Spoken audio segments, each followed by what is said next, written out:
Welcome to the Off Label Podcast, your twice weekly dose of sanity in an insane world with bonus episodes.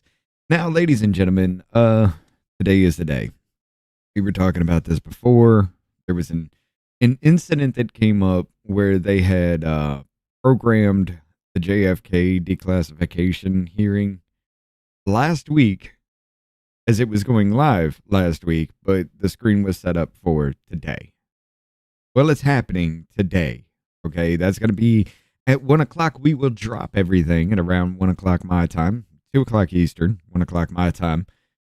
And then we're going to head to that hearing when it actually gavels in. No matter what we're doing, we'll just stop immediately and we'll just roll off into that hearing. However, we are waiting still for the judiciary to gavel in here because they were supposed to do that about 5 minutes ago. But judicial overreach and constitutional limits on the federal courts. This one's going to be interesting. This is about the judges who literally think that they have power equal to the president of the United States. We're going to see some of these arguments that these people are making to justify how a lower court judge can tell a president of the United States what to do. We got some more coming up here too. Looks like the AI drone or the drones that. If you remember, the drones over New Jersey. Well, we got one from the Homeland Committee that's saying, like, maybe we're going to use them in our fleet because this could be a... All right. I lost power.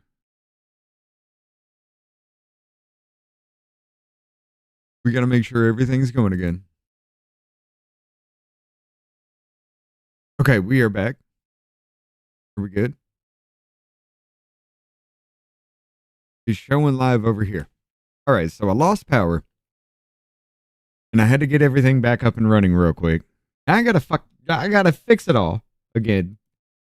My bad, ladies and gentlemen. But I think they have gavelled in because I heard some things rustling around with it there. I don't know why chat's not reading.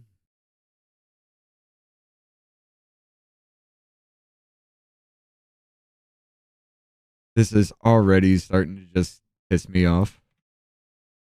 Thank you for this bullshit day today, ladies and gentlemen. Yep.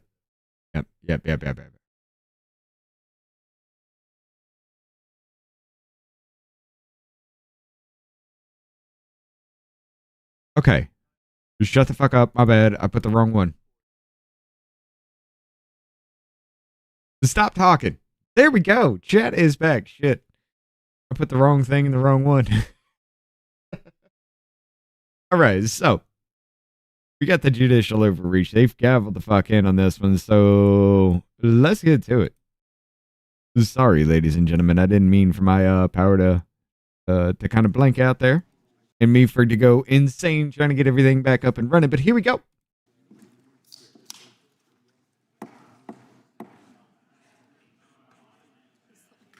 What's up, Carolyn?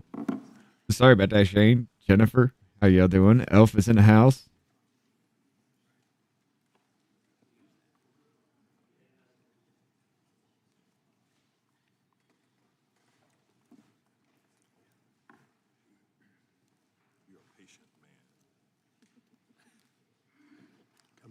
Not a good April Fool's joke. No, that wasn't a good April Fool's joke at all. My power just went out. The subcommittee will come to order. Without objection, the chair is authorized to declare a recess at any time.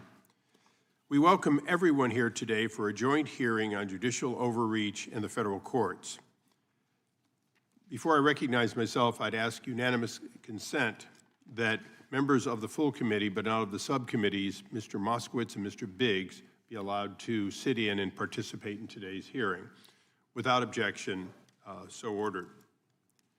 And as a point of personal privilege, before I make my opening statement, Speaker Gingrich, I've been here now, this is my 25th year on the Hill, and the first time I've had the pleasure of having you as a witness. I will cherish that as much as I cherish the time I once carried your bag off of an airplane in San Diego and found out you were the speaker, but you were also a regular guy. So with that, I'll now recognize myself for an opening statement. We are here today because a major malfunction in the federal judiciary has been recognized by both Republicans and Democrats. Activist district court judges usurping themselves with their Article III power and imposing on the nation injunctions beyond the scope of what the United States Congress under statute has given federal judges. These rogue judge rulings are a new resistance to the Trump administration and the only time in which judges in robes in this number have felt it necessary to participate in the political process rather than to participate in the Article III powers given to them both by the Constitution and by statute. President Trump was elected to assert many policies, including the deportation of criminal aliens. He did so publicly and was elected by a majority of Americans and the vast majority of the Electoral College. But he also did so in stark contrast to executive orders of the previous administration.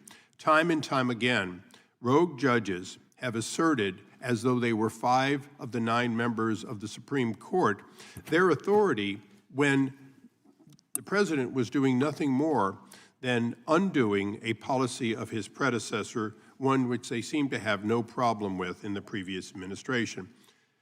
Let me be clear, it should never have come to this. It is within the Supreme Court's ability to rule appropriately that judges have exceeded their jurisdiction. Time and time again, the High Court has ruled on the substance of the ruling rather than on the inappropriate nature of an injunction overly broad and affecting hundreds, thousands, or millions of people beyond the plaintiffs before that court. Just last night, a judge halted the administration's plan to end temporary protective status for about 350,000 Venezuelans that Joe Biden welcomed into this country and gave temporary protective status to. Temporary seems not to be a word understood by the court. If President Biden could give protective status temporarily, how, in fact, could it not be the prerogative of the next president to undo that status? Nowhere in that protective status was there an act of Congress or a recognition that temporary equals permanent. This is but the latest outrage coming from lower, or at least I might say the lowest courts. I have said from the start that my colleagues on the other side of the aisle should support this legislation. After all, it was the Biden administration who opposed these universal injunctions and said they were illegitimate. In fact, legislation in the last Congress, authored by a Democrat, is substantially similar to the one that we offer today and would have the same effect. To quote the previous administration's Solicitor General, literally the woman who spoke on behalf of the administration before the court, she said, "The government must prevail in every suit to keep its policy in force, but plaintiffs can derail a federal program nationwide with just one lower court victory," end quote. Those words by Elizabeth Prolongar, President Biden's own Solicitor General, were from October 2024. In other words, after almost the entire 4 years of the Biden administration, they still believed and believed till the end. Lenny, there are some who have actually changed. And yet, we will probably there are a hear lot today out there. No support on the other side of the aisle. In fact, this is not new, but it is not old. For 180 years of our nation, there were no such injunctions. Only beginning in 1963 did district courts begin to, in relatively small amounts, believe that they could do these without multiple plaintiffs from multiple circuits. From 2001 to 2023, the number grew to 96. But an incredible 64 of those occurred during only 4 years, the 4 years of President Trump, meaning that more than half of all injunctions in this millennium, this century, were against President Trump in his first 4 years. That used to seem like a lot, but during President Trump's first 9 weeks in office this year, he has already faced more nationwide injunctions than President Joe Biden did in his entire 4 years. The federal judiciary isn't interpreting the law. It is impeding the presidency.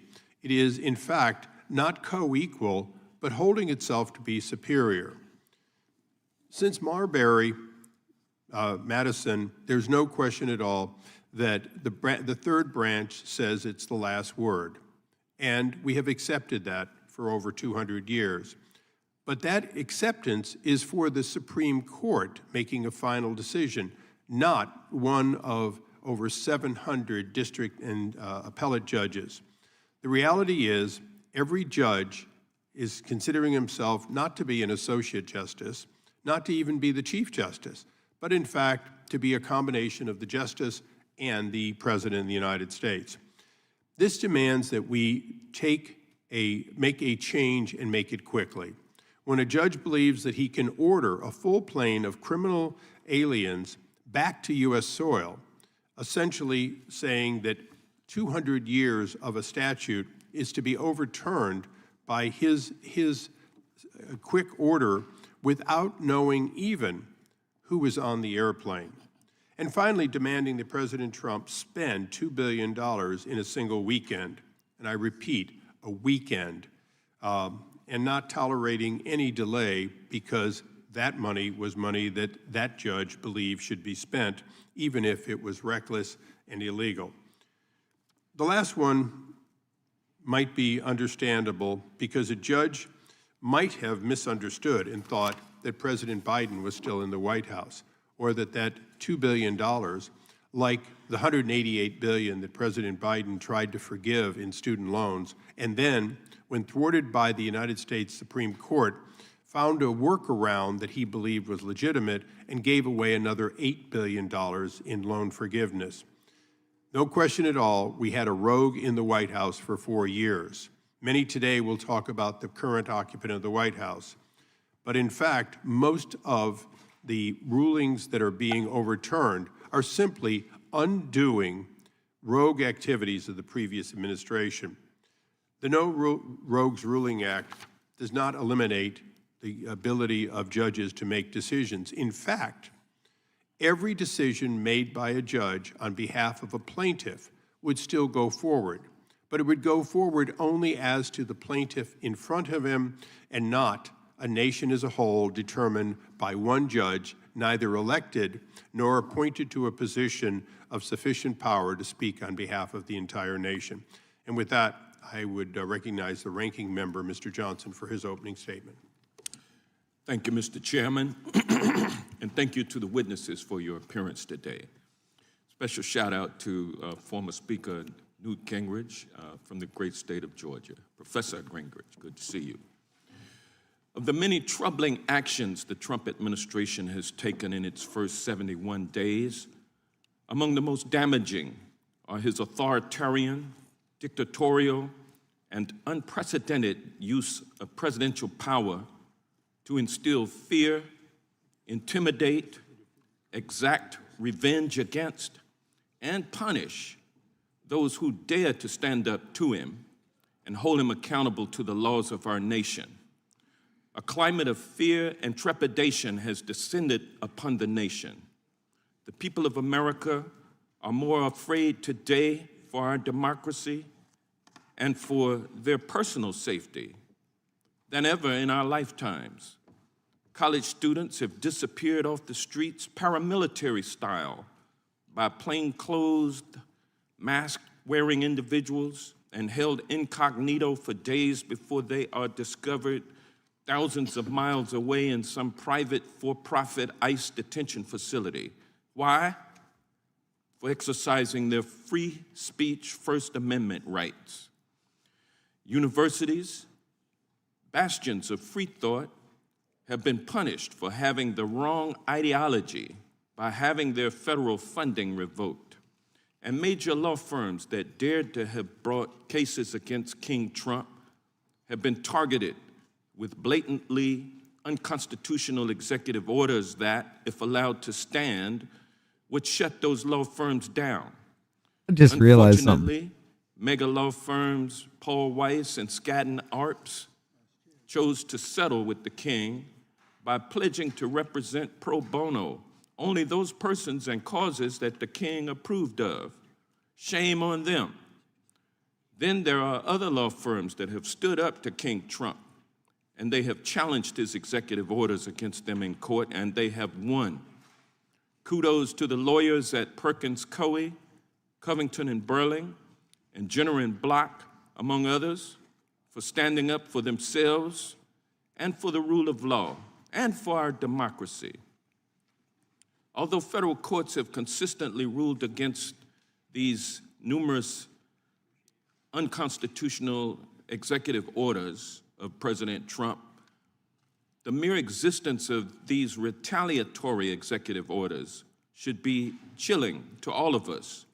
There has been no semblance of due process or fairness in any of these cases. Trump acts first, he deports first, he revokes funding first, he blacklists law firms first, and then questions anyone who challenges him later. Somehow, in spite of this, we are here today to talk about the, quote, overreach, end quote, of the federal courts, not the overreach of the executive branch official who is doing the overreaching. Our Republican colleagues want us to believe that simply because the courts are exercising their Article III power of equitable relief to temporarily halt some of Trump's most excessive executive actions, it is a sign of rot in our judicial system, that it is somehow our courts and judges, not the president, who have gone rogue and are overreaching. I disagree, but more importantly, so do the numbers. Since day one of his second your term, staffer Trump disagrees, has but attempted okay. to rework our constitutional system of government through presidential fiat, issuing a record 107 executive orders in his first 71 days in office. As I mentioned, many of these executive orders are unlawful or unconstitutional, and the president does not have the power to change the Constitution through executive order, even if his name is Donald Trump. Naturally, they have been challenged in court, and of the over 150 cases filed against the Trump administration, judges have ruled against him 46 times. Of those 46, only 17 You mean the same judges are have ruled against him nationwide 46 injunctions. times? The cases are spread across district courts throughout the country, and judges appointed by Democrat and Republican presidents have all ruled against Donald Trump. What we are seeing playing out in courts across the country today is the judicial system working exactly as it should. America's federal courts have been handed case after case, challenging executive orders standing on questionable legal footing. And yet, the proportionally small number of nationwide injunctions shows the restraint exhibited by the judges considering those cases. I don't know what Donald Trump thought would happen when the cases made their way to the judicial branch, but clearly he has had enough with losing in court. Instead of letting the rule of law play out, Trump and his allies here in Congress now have chosen to go on the attack. Trump and his cronies have called federal judges rogue and corrupt. A judge it was suggested that a judge supports terrorists, and they've called judicial rulings judicial coups. MAGA Republicans in Congress have called for judges to be impeached, not because they committed a high crime or misdemeanor, but simply because they ruled against Trump. And far-right media personalities have attacked the judges' families, publicizing their personal information for millions of their riled-up followers on social media. Hey, didn't y'all dox Cash What I Patel? just described is nothing less than a full-scale assault on our entire judicial system. Weren't you And it trying to is get putting Kavanaugh killed? Judges, their family, and their staff lives at risk. We don't agree on much on this committee, but we should be able to agree that this is wrong. And we should be able to agree. It's wrong to go after back those away who try from to kill you, language right? Demonizing the judicial branch, no matter what political party we belong to. Today's hearing is not just about helping Donald Trump undermine the judicial branch, though, well, let me say that this hearing is not just about helping Donald Trump undermine the judicial branch, though certainly it is about that. But Republicans on this committee are sending a message to anyone who dares to stand up to Donald Trump. If you step out of line, they will target you next. We cannot afford to allow Weren't you doing what that to Donald everybody, Trump is though? doing through retaliatory executive orders. So this is all projection through again. targeting immigrants, through threatening lawyers, through vilifying judges to become the normal. You were doing that to Our American Constitution citizens. is being tested, and throughout American history, it has stood up to attempts to weaken its protections. Americans across the country are watching, Yeah. and they know they didn't vote for Trump to destroy our democracy. They voted for Trump because he promised to lower the cost of living, and Trump has betrayed their trust. Prices are going up, and our economy is headed towards recession as co-President Musk threatens to take away people's Social Security, Medicaid, Medicare, SNAP benefits, and veterans care. I'm just going to pause it right there. That speech and debate clause does need to be removed. These motherfuckers need to be held to account. I don't care if we need to amend the Constitution for it or not, but I'm just going to stop right there. Mr. Johnson, you have proven beyond a shadow of a doubt that is your staffer that's sitting right next to you that read that. Let me ask you a question. Has Guam tipped over yet, you stupid ass? But here's the thing. Here's what really gets me, ladies and gentlemen. We heard House rules last night. We heard them. Every single one of these arguments was in House rules last night. The fact that I actually used Johnson as the thumbnail on this, that's just coincidence, because I didn't know he was going to be the ranking member on this one. I had no clue. It worked out perfectly, but this just goes to prove this motherfucker's been in since 2007, and he's fucking up his supposed own words this badly to where the fact that he has to actually backtrack a few sentences now. Either A, you are mentally incompetent because there is no way you're fumbling over your own words, being in office, being in front of a mic, having that experience to be somewhat of a public speaker in these things for that fucking long and still fucking it up. There's no way. It's not possible. So the words that you are actually reading are coming from the staffer right fucking next to you. They are not your words, Johnson, and there are a lot of you that actually do it. A lot of you that actually do it. Y'all don't know what's going on. You have your staffers to say all your shit, line up all your shit. Your staffers are the ones that own you. They don't work for you. They own you. And it is completely pathetic. It happens on the left and it happens on the right. Both sides. Just listen to whatever their staffers put in front of them. There are very few. And you can actually tell whose words are actually real because they're not constantly reading like him. You got Chip Roy, who never looks down at anything unless it's just to get a figure. You got Anna Paulina Luna, who's coming out really from the heart with everything. You got Nancy Macy, who's doing the same thing. You got, let's see, there are a few others that do it. Wesley Hunt does that. Byron Donalds is badass with it. There are a lot of people. There are very few on the Dem side that don't just constantly read. There are very few that are in the moment and asking questions about what's happening on the Dem side. Everybody else is just read this piece of paper, vote this fucking way because it's going to end up that way anyway. This is going to get bad.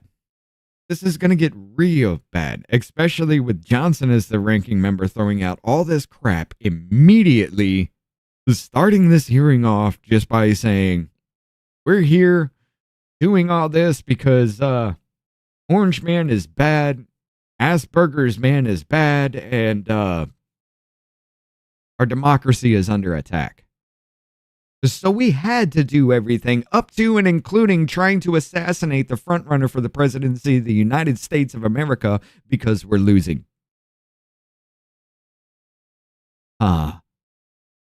Wow. Johnson, I think it's time you pull back that attitude. Trump is doing nothing to deliver on the promises to the American people. I stand with my fellow Americans, with the federal judges who continue to bravely do their jobs in the face of criticism, and I yield back. I now recognize the chairman of the Subcommittee on the Constitution and Limited Government, Mr. Roy, for his opening statement. I want to thank the gentleman from California and my co-chairman on this hearing. It's an important hearing. I thank him for his work on this issue as well as his legislation addressing the matter. And I'd like to welcome the guests who are joining us here today. Appreciate your time, obviously, particularly you, Mr. Now, if y'all don't actually know what I'm talking about, when I sit here and say they give speeches and don't look down, they don't look at their notes, Chip Roy has a video for where just about an hour he is digging into the fucking... You remember that clip of where he was just like, show me one good thing Republicans have done? An hour long where he never looked down at his notes other than to look at a number.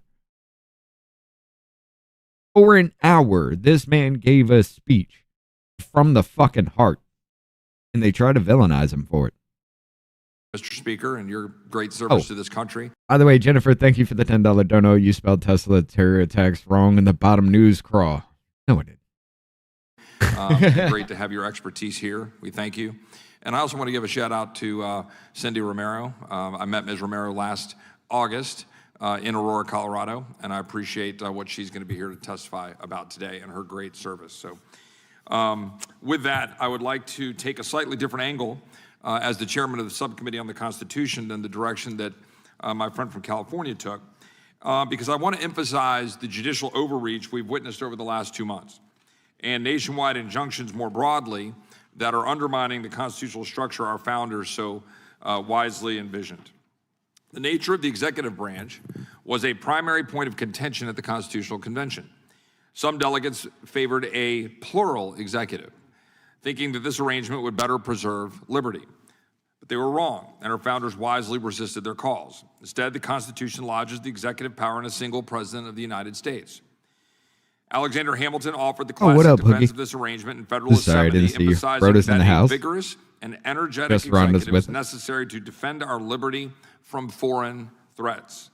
Hamilton rightly argued that unity in the executive was the essential ingredient in this formula. Only a single executive could act with the decision, activity, secrecy, and dispatch necessary to adequately carry out the office. And on a note, I have introduced legislation in the past, it's called the Article 1 Act, to try to cabin in the executive branch when it's not necessarily working directly with Congress, and I'm happy to work with my colleagues on the other side of the aisle on these concepts when we have these lingering emergencies, in many cases these national emergencies that date back to the 1970s. There are times for the Congress and for the legislative branch to assert itself, but the president's authority is at its zenith when we're talking about his actions as commander-in-chief. Injunctions and temporary restraining orders halting presidential actions nationwide threaten the key feature of our constitutional architecture, undermining the core premise of unity in the executive branch, the unitary executive, as we refer to it.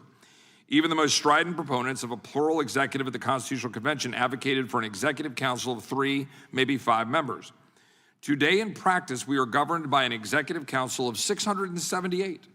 The nationally elected president and 677 district court judges, each of whom retains a functional veto over executive actions through their power to issue nationwide injunctions. Scholars have long understood that a hostile judiciary or even a single hostile judge could abuse its power to issue nationwide injunctions to infringe upon the lawful authority of the President of the United States. Now, that's not a partisan point. I've got numerous examples of our colleagues on the other side of the aisle who have raised these concerns. The Biden administration's Solicitor General, Elizabeth Prelogar, told the Supreme Court as recently as 2024 that, quote, a court of equity may grant relief only to the parties before it.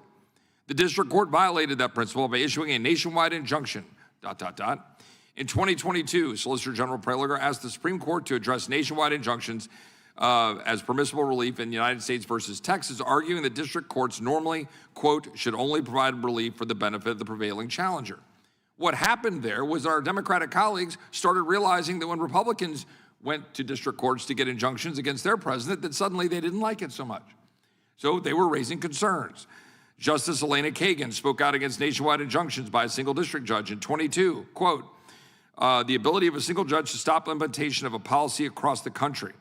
She stated, in the Trump years, people used to go to the Northern District of California, and in the Biden years, they go to Texas. Just can't be right that one district judge can stop a nationwide policy in its tracks and leave it stopped for the years that it takes to go through the normal process. Former United States Rep. Mondaire Jones introduced the Injunction Reform Act in 2022. I could go through the quotes that he offered, but I won't. I can offer those for the record without objection. In a letter to William Torrance dated June 11, 1815, Thomas Jefferson explained who decides constitutional questions. Certainly there is not a word in the Constitution which has given judges that power, authority to decide on the constitutionality of a law more than to the executive or legislative branches, meaning we all have an obligation and a role to do that. Questions of property, of character, and of crime being ascribed to the judges through a definite course of legal proceedings, laws involving such questions belong, of course, to them in the judiciary. And as they decide on them, ultimately and without appeal, they, of course, decide for themselves the constitutional validity of the law. In other words, our founders never intended the federal courts to have the ability to unilaterally decide constitutional questions, as these judges are unelected and were never given the power to legislate from the bench. It's chilly this morning. Treating the courts as the final authority on public policy, grants them more power than even Madison's rejected Council of Revision proposal at the Constitutional Convention. Indeed, it happened regularly during the first Trump administration, as we've pointed out. Now in the second Trump administration, it is on steroids. As of last week, district courts had issued no fewer than 17 nationwide injunctions against administrative actions, with scores more temporary restraining orders, or TROs as we call them, as barring the president from enacting the agenda upon which he was elected. Alexander Hamilton wrote in Federalist 78 that even the Supreme Court would wield neither force nor will over politics, indicating he never envisioned the judiciary having the final say on every political decision or action. Now these injunctions and TROs have even infringed upon what the Supreme Court has described as conclusive and preclusive presidential powers, including core presidential authorities to conduct foreign affairs and repel invasions. Now, I have got numerous examples of what we've been dealing with. Just so people know, this is a 56-page summary that I've got of the 158, it might be 159 now, because we're having to track them on a daily basis, lawsuits against the administration and against the president for carrying out the agenda upon which he was elected. 17 injunctions, I think there are a great number more TROs, and the cases we're talking about, without going through all of them, nationwide TRO enjoining the Trump administration from freezing foreign assistance funding, enforcement order requiring the administration to pay approximately $2 billion within 36 hours. That's a judge singularly acting against the president's actions. Another one, provisionally certifying a class and enjoining the Trump administration from deporting members of a foreign terrorist organization. A nationwide injunction enjoining the Trump administration from pausing, terminating, or amending any equity-related grants or contracts, DEI. A nationwide injunction enjoining the Trump administration from prohibiting federal funds from being spent to promote gender ideology. A nationwide TRO enjoining the Trump administration from prohibiting biological men from being housed in women's prisons. 2 injunctions regarding the administration for implementing an executive order considering transgender individuals in the military, birthright citizenship, issue after issue after issue that the administration is trying to act on according to the campaign upon which he ran. One in particular has earned the scrutiny it has received. Just 2 weeks ago, Judge Boasberg of the District Court of the District of Columbia ordered the administration to stop the deportation of members of Tren de Aragua, a violent Venezuelan gang that has terrorized cities and towns across the country. At this table, in this room, we heard testimony from Alexis Nungare, whose daughter Jocelyn was murdered by TDA in the suburbs of Houston. Right here, we heard her powerful testimony about what that gang has done to this country. We're gonna hear from Ms. Romero today about what that gang did to her community in Aurora, Colorado.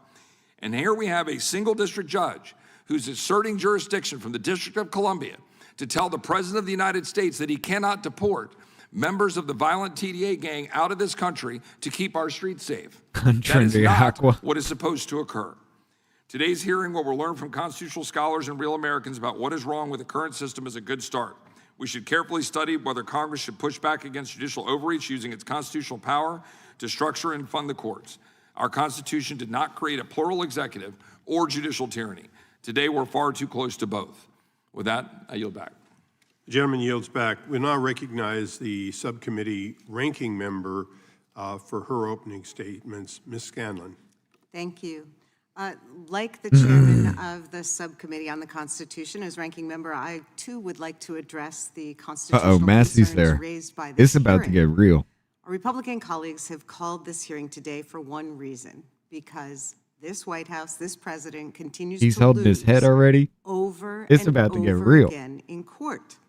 As people and groups from across the political spectrum challenge the barrage of unconstitutional and illegal executive actions taken by this White House in just the first few weeks of this term.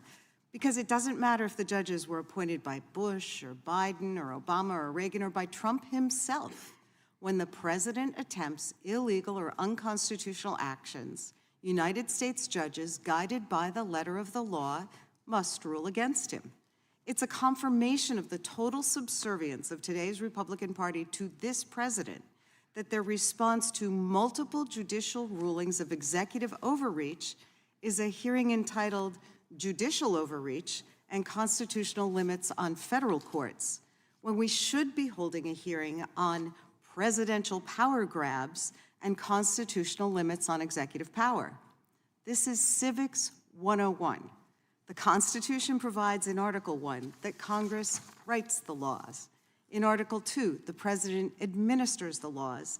And in Article 3, the courts interpret the laws. Our Republican colleagues are concerned about the unprecedented number of successful lawsuits challenging this president's executive overreach. But it's not the actions of the courts in interpreting our Constitution and laws that are unprecedented. It's the scope and breadth of this president's Jennifer, I'm executive afraid orders your that are fist would go unprecedented. through. It's I mean, this she's president's attempt to go it alone, She's to like usurp the power of Congress barely- and we the people, barely to a thing. rewrite the laws of this country and the Constitution, and to reserve I mean, if unto you touch her, her himself, face might rather just than fall the off. Judiciary, the right to interpret the laws and our Constitution. The sheer you volume of too, Lenny. unconstitutional and illegal actions taken by I don't this know if that'll president help, in Elf. just the first few weeks of his term has led some to wonder if the president fundamentally misunderstands the nature and terms of his Article 2 powers. Specifically, when Article 2, Section 3 says that the president shall take care to faithfully execute the laws passed by Congress, does this president think that the word execute means that he's supposed to kill laws rather than carry them out? Unfortunately, the underlying rationale There for is much of no this way action you're gonna is a try to make radical that theory fucking set argument. forth in Project 2025 What? and elsewhere. It's one that would vest federal power in a unitary executive, sidelining two of the three co-equal branches of our government, Congress and the Judiciary. We're here because Republicans who control the House and Senate have, thus far, chosen to abandon their constitutional duty to constrain an out-of-control executive branch. If they don't see anything wrong with it, their constituents do, and more of our colleagues would know that if they actually showed up at town halls in their districts. Our Constitution is built upon the rule of law that no one. You mean because y'all motherfuckers are going to your districts and the fear-mongering that you have pushed into your districts now has your constituents saying things like, end people? And why ain't you doing enough to stop Orange Man? But if Republicans go to their town halls and their districts, what do they get? They get cheers. They get claps. They get standing fucking ovations. And why is that? Because they're actually doing what their constituents want. They're actually doing what their constituents care about. Your constituents care about Orange Man because that's all you've ever fucking said. So your constituents are going out firebombing Tesla locations. Your constituents are going out killing people that back Donald Trump. Your constituents are going out waging war on the American people. Simply because your stupid ass told them to. One is above the law, and our legal system is built on the idea of judicial independence. In the past 2 months, we've seen our judicial system working as the founders intended. And as the Supreme Court ruled in Madison versus Marbury over 200 years ago, it's the job of our judiciary to declare laws and executive actions unconstitutional if they're in conflict with the Constitution. The federal judges who've ruled against President Trump's unlawful power grabs are simply interpreting the Constitution and the laws passed by Congress to protect the rights of the American people. To suggest otherwise is to substitute a theory of executive primacy that is completely at odds with our constitutional history Yeah, I and will give you separation of that, powers. Rhonda. I Mr. will Chairman, give you I wish that. that we could dismiss today's hearing as just This political starts as theory town hall. or theater, but the stakes are too high for the American people, and their rights hang in the balance. While this administration has begun by attacking people it vilifies, including immigrants, students, or working then people, again, no one should kid themselves. they do it to everybody. It's clear the rights of every Like American AOCs? are at stake. When the White House and some of our colleagues claim the right to deny due process to immigrants who they claim have broken a law, that's a sham. Because if you don't support the rights of immigrants to due process, then you don't support anyone's right to due process. Because without due process, the government can do whatever it wants to anyone, including citizens, and they aren't able to defend themselves. What's to stop ICE from saying that Mr. Roy or Mr. Jordan is a member of a violent gang and shipping them out of the country? Attacks on our courts, whether in the form of executive orders punishing law firms and lawyers that dare to stand up for the rule of law, or hearings like this attempting to constrain the courts, or tweets urging impeachment or violence against judges, are part of a broader attack on the rule of law. Our Republican colleagues have shown that they're not concerned about civil rights and the rule of law. Their sole concern appears to be whether or not a federal judge has ruled against this administration.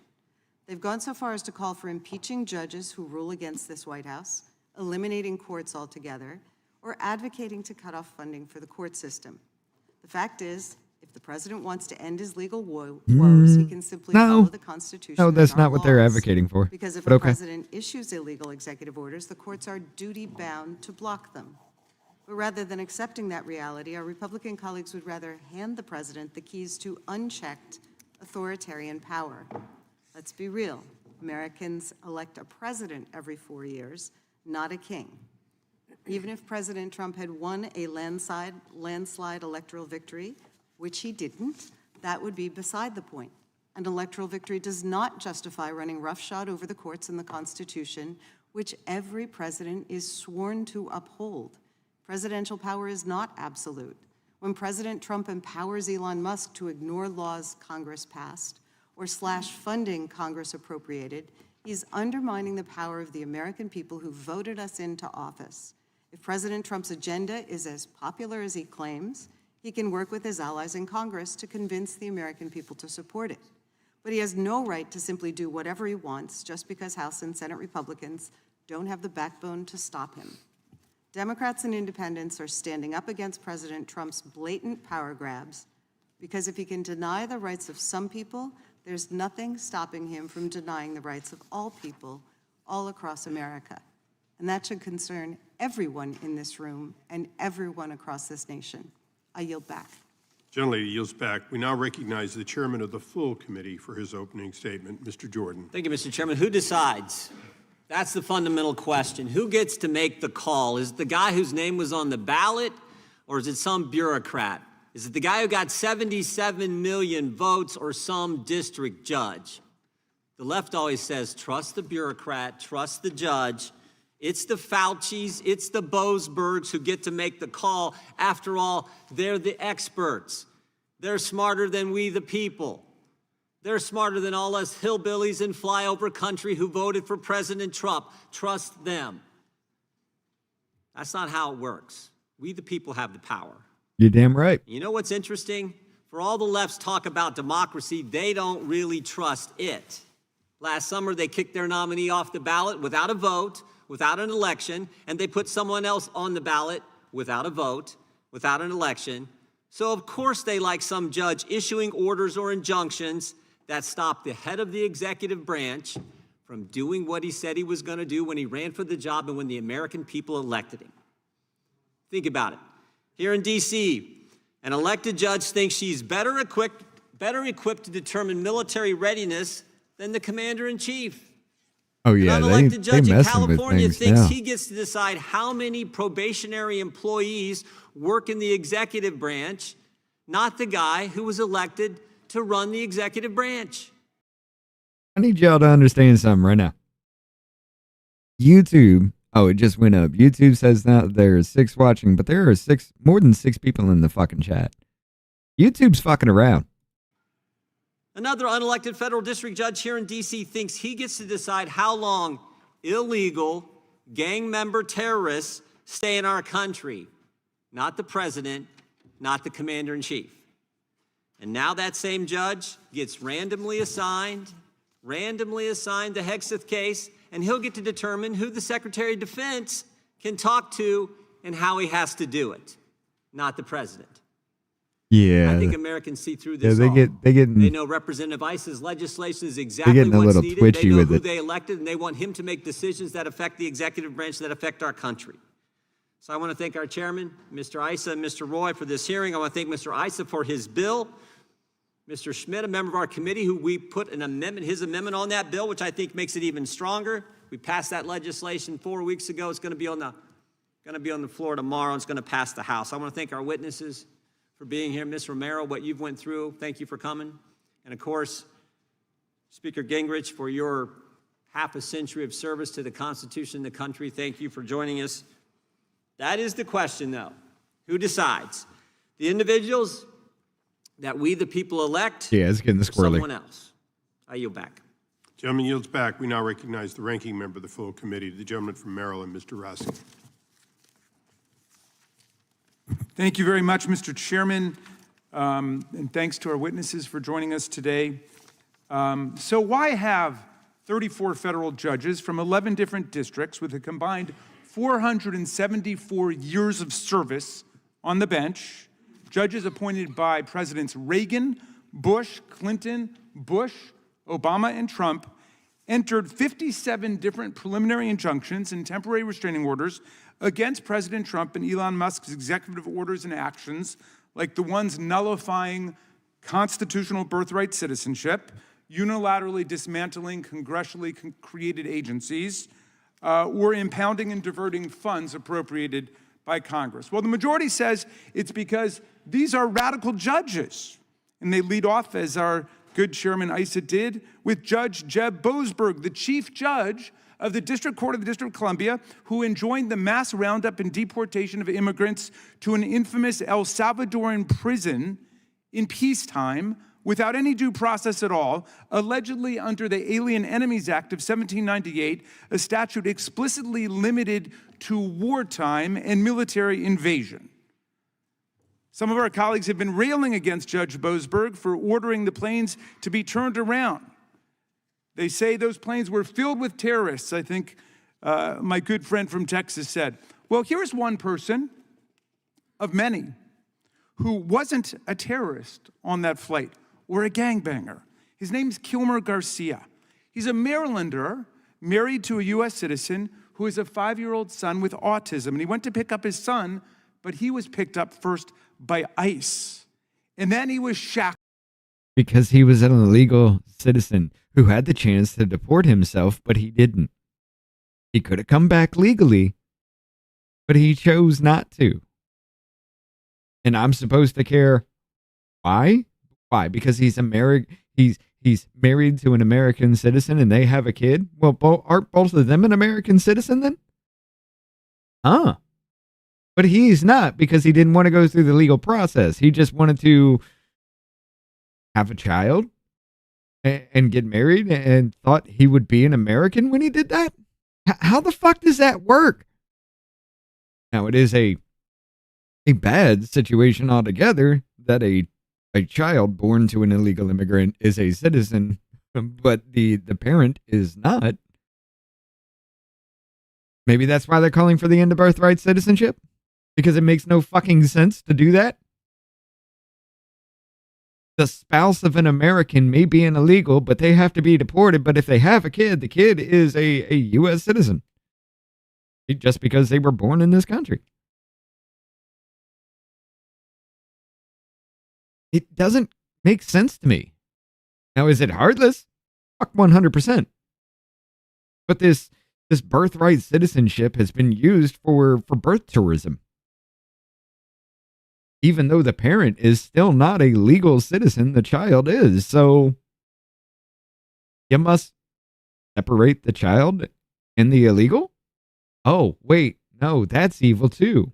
How do you solve this? Well, you just let the illegal in and just make them a citizen then. Huh? So you want to reward them for breaking the laws of this country as their first act of getting into this country. You want to reward illegal behavior. Sure, Raskin. That makes perfect fucking sense.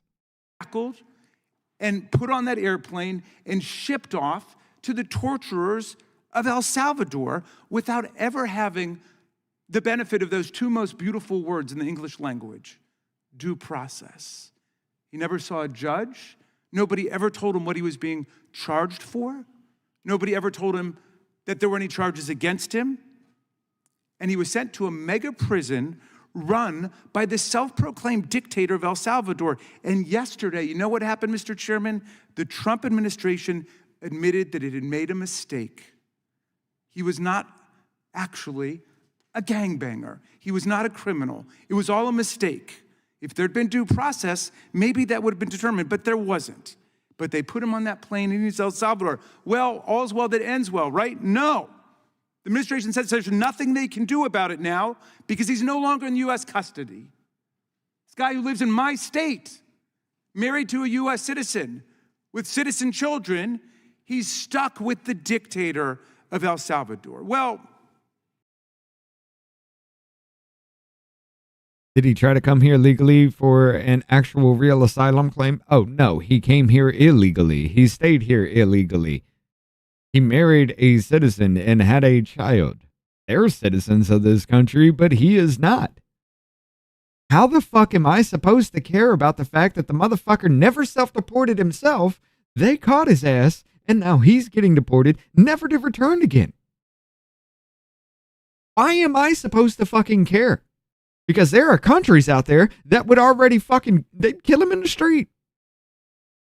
We're doing better by saying, get the fuck out because you're not supposed to be here in the first place. Kind of like somebody who just walks into your fucking house, you would do. You'd do anything and everything, including getting the law involved to remove them from your house. Yes, this country is the house of the American citizens, fuck ass.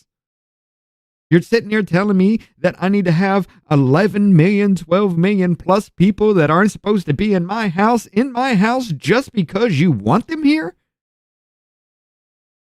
Are you fucking kidding me?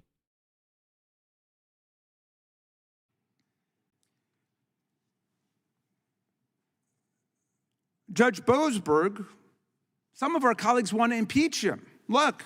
Some of our colleagues, they've got "for wanted" signs in the Cannon House office building with the names and faces of judges on them. They want to impeach them now. You motherfuckers are holding up signs that say "Fire Elon Musk" with a burning Tesla on it.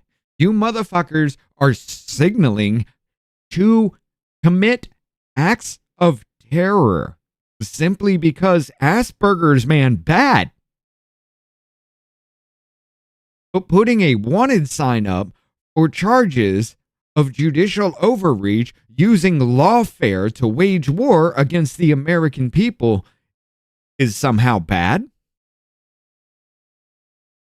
But slyly signifying that you go take out somebody that you don't agree with is somehow okay for you fucks.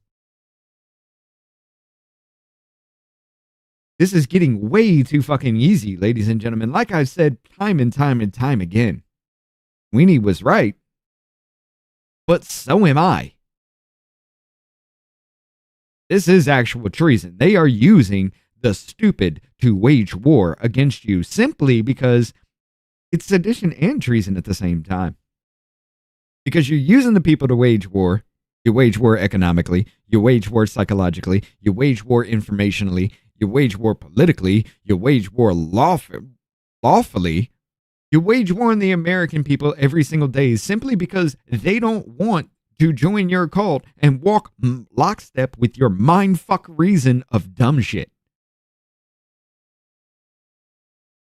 And you do this to overthrow the constitutional republic that is the United States, to make us some kind of amalgamation of socialism, communism, fascism, and oligarchy all at the same damn time, while you say Republicans are trying to fucking do it. It's the dumbest shit. It's the dumbest shit. Because even the most stupid person among us can actually see what you're fucking doing. But the most stupid among you are the ones that are actually going out and firebombing Tesla because Asperger's man bad. There is a difference, Raskin.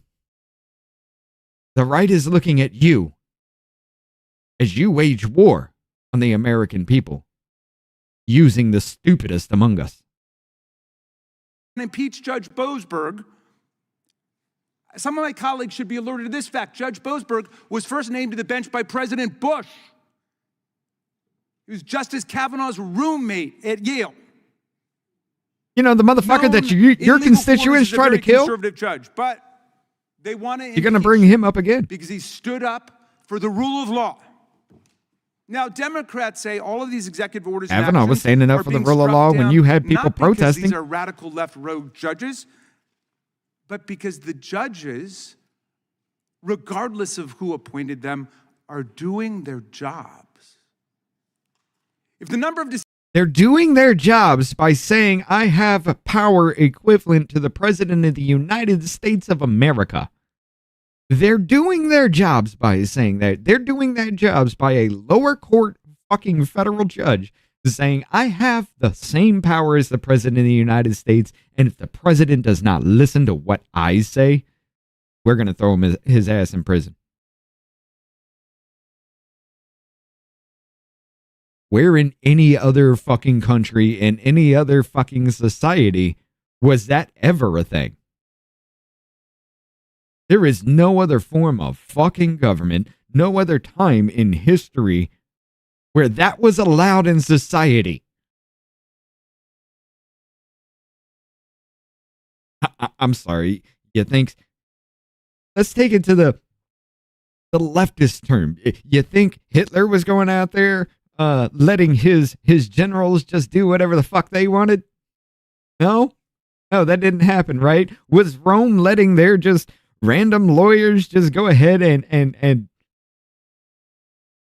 throw fucking, what was his name? Caesar? Did they throw Caesar in jail before they murdered him?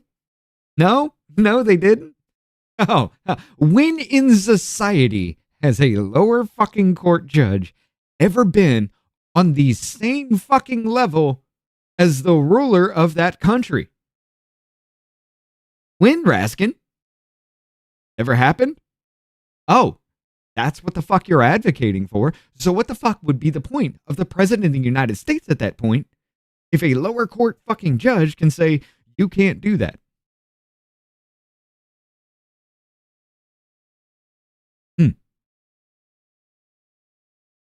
It seems the process, which you know is actually fucking true, is this thing gets appealed time and time and time again until it goes to the Supreme Court, where the Supreme Court should actually be the one who are looking at these things from the very fucking beginning.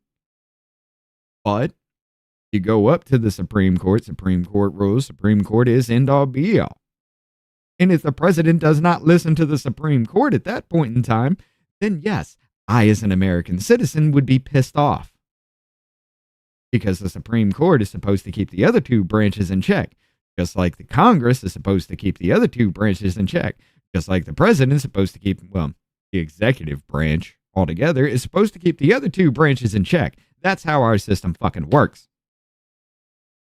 But for you to circumvent that and say somebody who's not even at the end-all be-all of any situation you must adhere to as the President of the United States is completely 100% fucking insane, especially when Biden had the Supreme Court rule, hey, it's unconstitutional to pay back these student loans. Okay, cool. Fuck it. That's dead. I'll just write another one. Sue me again. By the time you're done, all that money will be given out anyway. Fuck you. Yeah, that was your president, Raskin. Decision striking down Trump illegality is unprecedented today. It's only because the sheer number of illegal acts committed in the first 100 days is unprecedented. America's never seen anything like it before. You're right, so stop doing your dumb Trump shit. and Musk have been systematically violating the Constitution and breaking the law to trample the rights of the people and steal our data, fire excellent federal workers en masse, and dismantle congressionally created government agencies and programs, from the VA and Medicaid to NOAA, NIH. Tell me something. How is just a spokesperson doing all this? Because let's just be honest, he does have pull. He does have, hey, if I recommend this, you might do this. Like, okay, cool. The motherfucker ain't got nothing to do with Doge except for being the spokesperson, being like, hey, this is what Doge found. But yet, Asperger's man bad because he's the face of it all, ladies and gentlemen. It's fucking stupid. And Social Security, which Elon Musk called, quote, the biggest Ponzi scheme of all time. It is. When brave Americans go to court to defend themselves against the President of the United States and the richest man in the world, these judges from across the political spectrum are showing up to work, and they're showing America why we have an independent judiciary. And yes, I've got to tell my friend Chairman Jordan that even if you campaign on doing something unconstitutional, like naming people kings and queens, or stealing other people's money, no, that doesn't make it constitutional, even if you campaigned on it. And the vast majority of the things here, I never heard of them campaigning on. But in any event, it's irrelevant to the job of the courts. Anyone What who's the read fuck any are of the you decision talking about knows now? that what we're witnessing today is a matchless constitutional crime spree by a rogue president and his Doge enforcer, a government contractor who has pocketed $38 billion from the taxpayers, multiples more than he has ever even claimed to have saved us. Are And we you know kidding how me? Doge makes typos converting millions into billions. Read the decisions. Look at these cases, finding that Trump violated Congress's spending power and usurped our lawmaking power under Article 1. Read the cases, finding that Trump violated the First Amendment free speech rights, the Fifth Amendment due process rights, the Sixth Amendment counsel rights of the people, even by discriminating by name against law firms and lawyers, actually banning specific firms and lawyers from federal buildings and courthouses. What the fuck is on your lip? Contracts and federal employment, all simply because they dared to represent their clients, and Trump hates them. Now, out of this mountain of cases, which I can only surmise our colleagues have not read. Did this let's zero motherfucker in hang on out with Trump's Hunter Biden before this? executive order contradicting the very first sentence of the 14th Amendment, which says that any person born or naturalized in the United States and subject to the jurisdiction thereof is a citizen of the United States. Trump got struck down by a Reagan judge, a Biden judge, an Obama judge, and a Bush judge. The Reagan judge said, quote, I've been on the bench for 4 decades. I can't remember another case where the question presented is as clear as this one. This is a blatantly unconstitutional order. Blatantly. This is from a Reagan judge. Now, my colleagues seem to think that an executive order is greater than a law. That's supposed or to matter? the Constitution itself. But an executive order cannot trump a federal statute, much less the Constitution. An executive order is just an order to the executive bureaucracy to follow a policy unless and until it's countermanded by law, by the courts. Many of our colleagues are following Trump and Musk in calling for impeachment right now. There have been only 15 federal judges impeached in all of American history, always for serious professional misconduct, like taking bribes, stealing from the court, or habitual drunkenness, not even occasional. But let's see. Corruption. These judges keep getting these same cases over and over again. Like, somehow they're winning the lottery, right? Perjury. Oh, Michael Cohen? Michael Cohen lied on the stand about lying to Congress, and somehow it was allowed in federal court. Favoritism.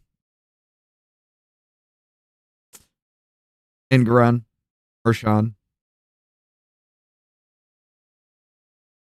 How about, it never came up, but Chutkin, where Judge Cannon had actually found and ruled that Jack Smith was not a legal, valid special counsel because he took the oath of office for a lower court, or for a lower office that could not bring these charges in the first place. He was never confirmed to be special counsel. He took office in a lower fucking position that could not bring these charges. It is true. 100%. Cannon was the most fair of them all. He actually did give Jack Smith a lot of fucking wins in that. And then when that came up, I mean, how do you respond? They said I could do it. That's not, no, it's not. Just because they say you can do it. You're going to jump off a bridge because they say you can do it? Fuck off. But Chutkin wanted to keep that case, even though he's not allowed to bring those charges. Chutkin wanted to keep that case. You want to talk about corruption? You want to talk about favoritism? Fabrication of evidence. Well, Jesus Christ, Letitia James. Kickbacks. Who was it? Which judge was it where the daughter was actually working with the DNC? I think that was Marshawn. Unreported income. Ooh. But that would be a little bit harder in those cases because they were actually going towards their daughters and not towards those people. So, fair point. Abuse of power. Oh, Jesus Christ. How about the E. Jean Carroll case? Can we talk about the abuse of power where the judge told the defendant several times to shut the fuck up? You cannot actually defend your client in this. And more worse than that, he actually said, move on. You can't make that point. So he told the defense lawyer that he cannot defend his client. And that was with that was with Tacopina, and that was with Alina Abba at the same fucking times. The same judge did the same shit to both defense lawyers. Lying under oath. Oh, fuck. Again, Michael Cohen. Judicial misconduct. Didn't a lot of you motherfuckers actually try to weasel these cases with judicial misconduct? So every time it was brought up that the judge could be biased or something in this case could actually cause a conflict of interest, you said we literally investigated ourselves and we found we did nothing wrong. Every single fucking judge did that shit. Judicial misconduct. Shit. Bribery? You don't have to take monetary value for that. It could be something as, wasn't there a story where they were promising a judgeship to somebody if they would just rule against Trump? Isn't that bribery? Conflict of interest, we've already gone over. Special misconduct, same thing. Tax evasion, I haven't seen any of that, except for Letitia fucking James, who went after Trump for the same thing she's doing. She even, on some of those forms, it looks like she even said her dad was her fucking husband. But that's allowed, right? That's allowed. For Letitia James, it's allowed. But Orange Man, we can't let Orange Man do it. I'll stop ranting.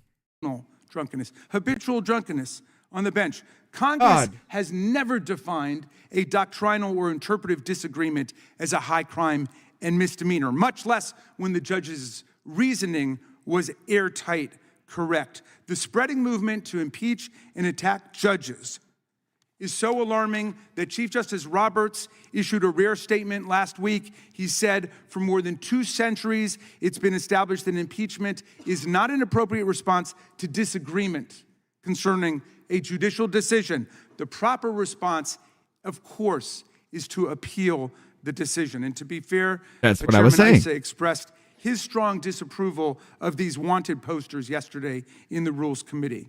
Now, for some members, talk of impeaching these so-called rogue judges is just fun and games. You can't hang that picture in the halls of Congress, ladies and gentlemen, but they can waste thousands upon thousands of your taxpayer dollars to print out a big sign with a Tesla truck on fire saying, "Fire Elon Musk," knowing full fucking well they're committing acts of terror out there going after Tesla.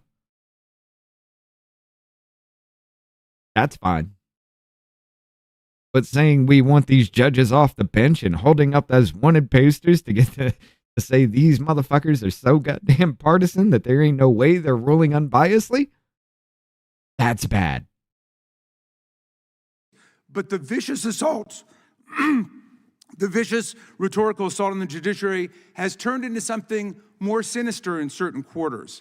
Actual violent threats, bomb threats, direct intimidation. Judge Boasberg, the Bush appointee, must endure scandalous online attacks and insults by President Trump and Elon Musk and their followers. Even worse, the campaign of vilification has spread to Judge Boasberg's family, including outrageous attacks on his daughter, who's had her photo and her place of work posted on social media by Elon Musk to his 290 million followers.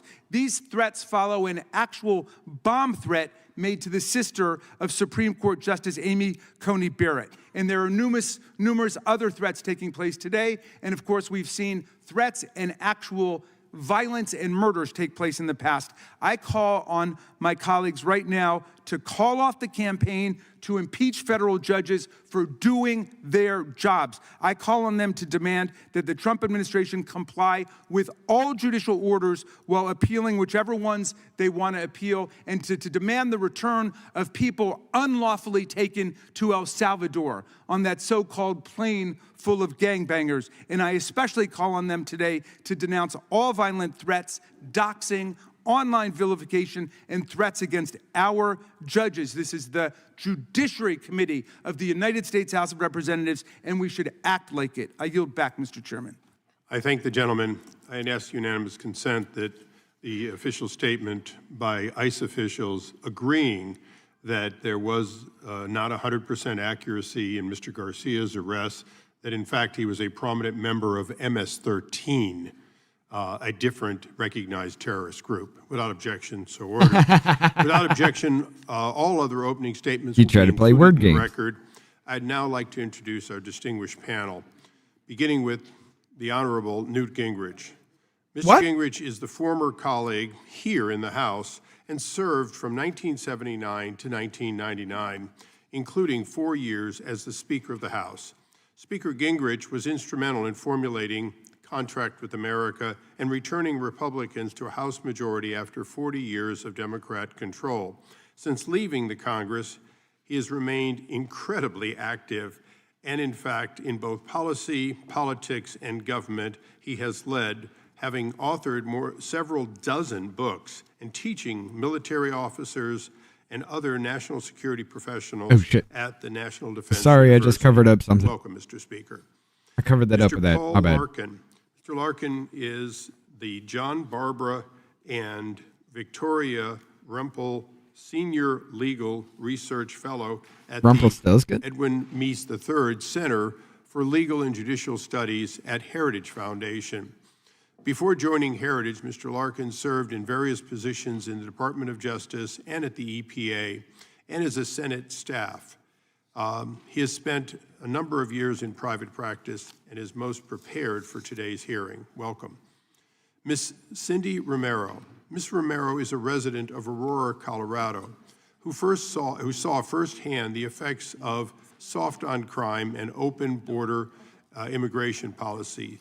She was a resident of an apartment complex targeted by Tren de Agua and eventually was forced to move after her neighbors were reportedly victimized and her car was struck by gunfire. Lastly, Professor Kate Shaw. Ms. Shaw is a professor of law at the University of Pennsylvania, Carey Law School. Professor Shaw focuses on executive power and the Supreme Court, along with other issues. I want to welcome all of our witnesses and ask that you please rise to take the pledge to be sworn in.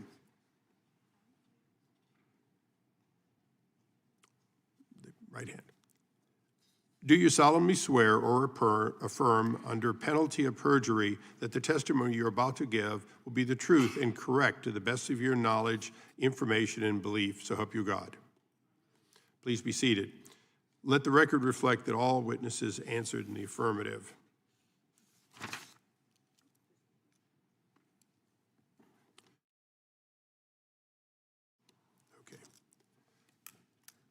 We'll begin with Mr. Larkin, and I would only ask, you've all seen this on C-SPAN, but to the greatest extent possible, please wrap up by the end of 5 minutes. You'll have the indicator on your desk, but your entire statements will be included in the record, as will additional information, which I can't speak for Victoria everyone, but I know Newland. the speaker will revise and extend with considerable authentication. Mr. Larkin. Wait, Newland wasn't she the one that trying to kick Check and make Trump sure off you're the on ballot? and pull it a little closer, perhaps. No, that was Griswold. Is that better? Much. The practice of issuing nationwide injunctions outside the confines of a certified nationwide class action is mistaken as a matter of law and unwise as a matter of policy. Let's start with the law. And in there, let's also start with the Constitution. The legislative power is granted to Congress. And what is the primary product of that legislative power? It is what the Constitution defines as a law.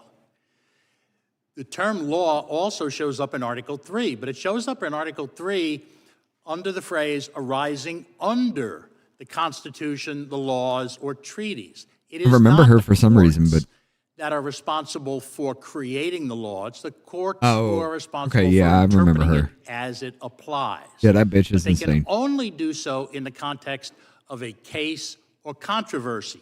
Two structural limitations on what the courts can do.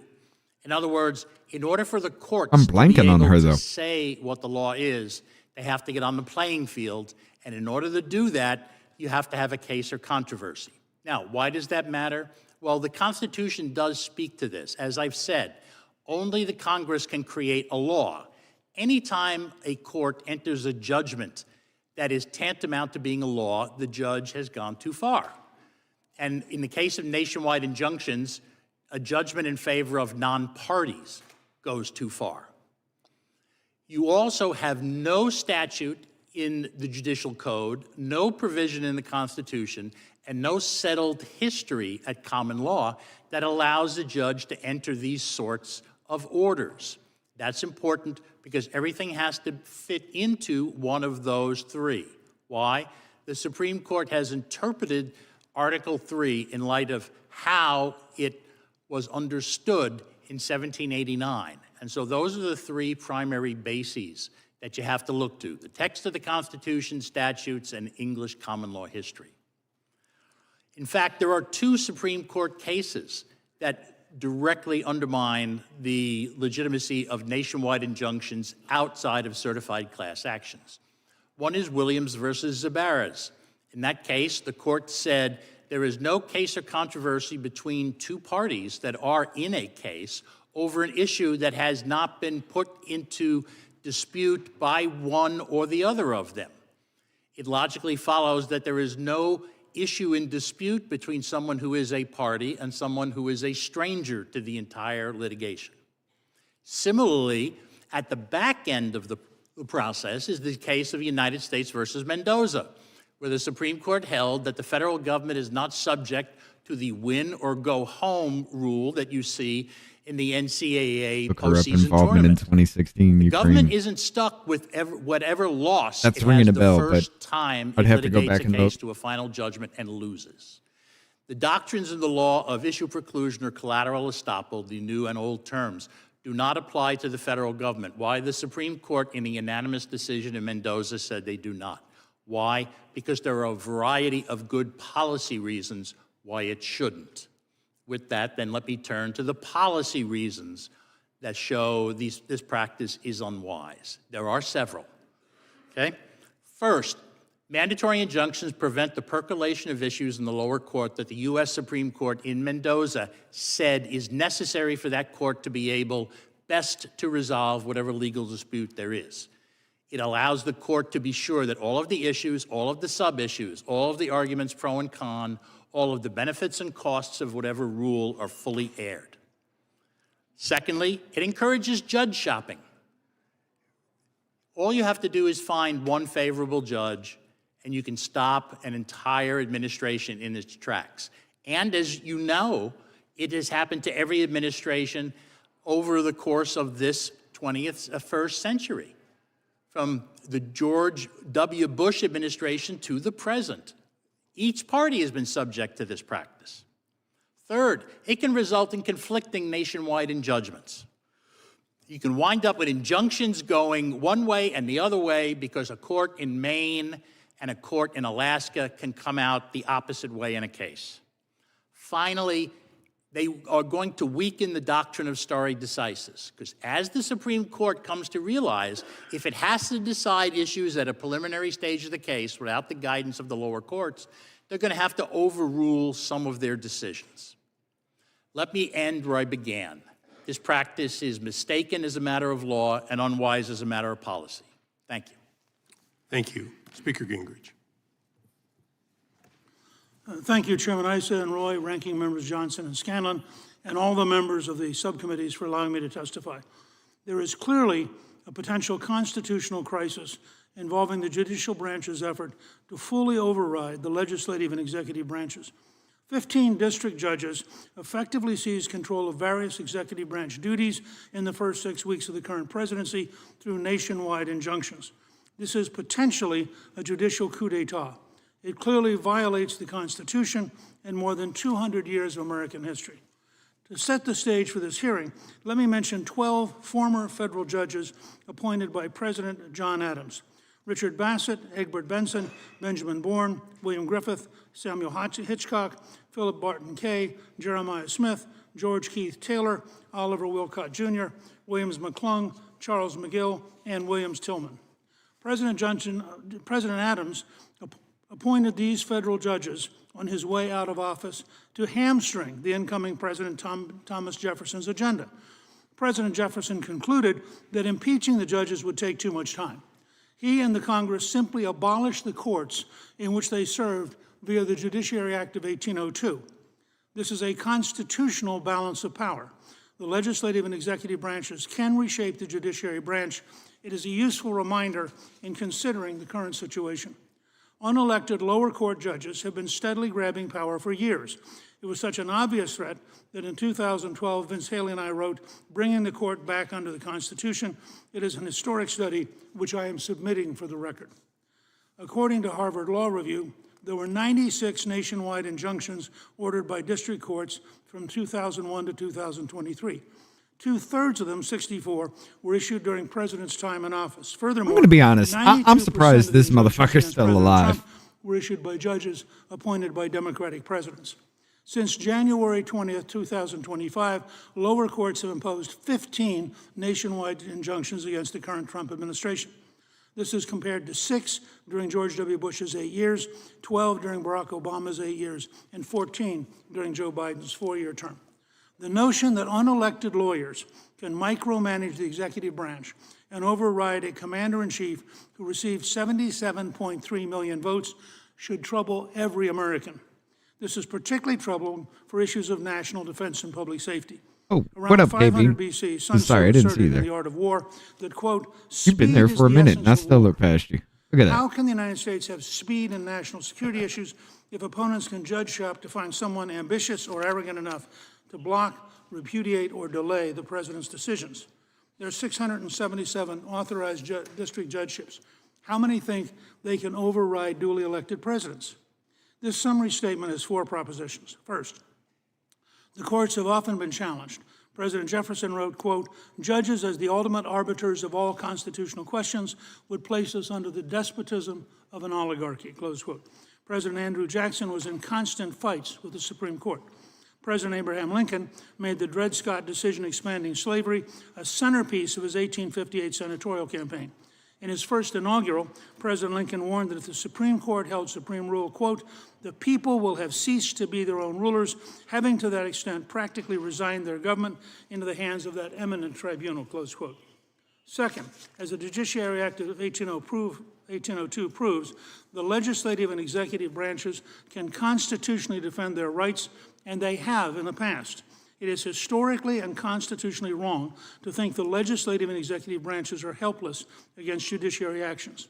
Third, the Supreme Court could intervene to eliminate this attack on the executive branch by district judges.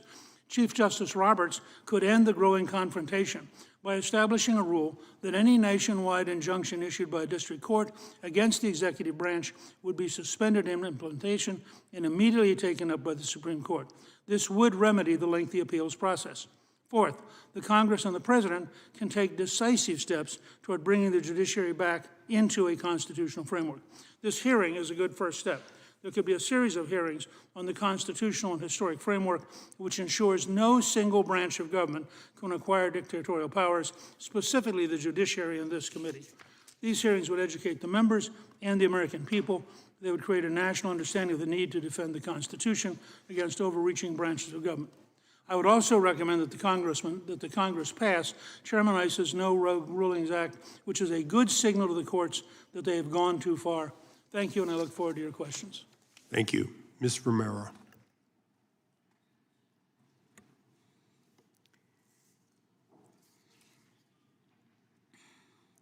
My name is Cindy Romero.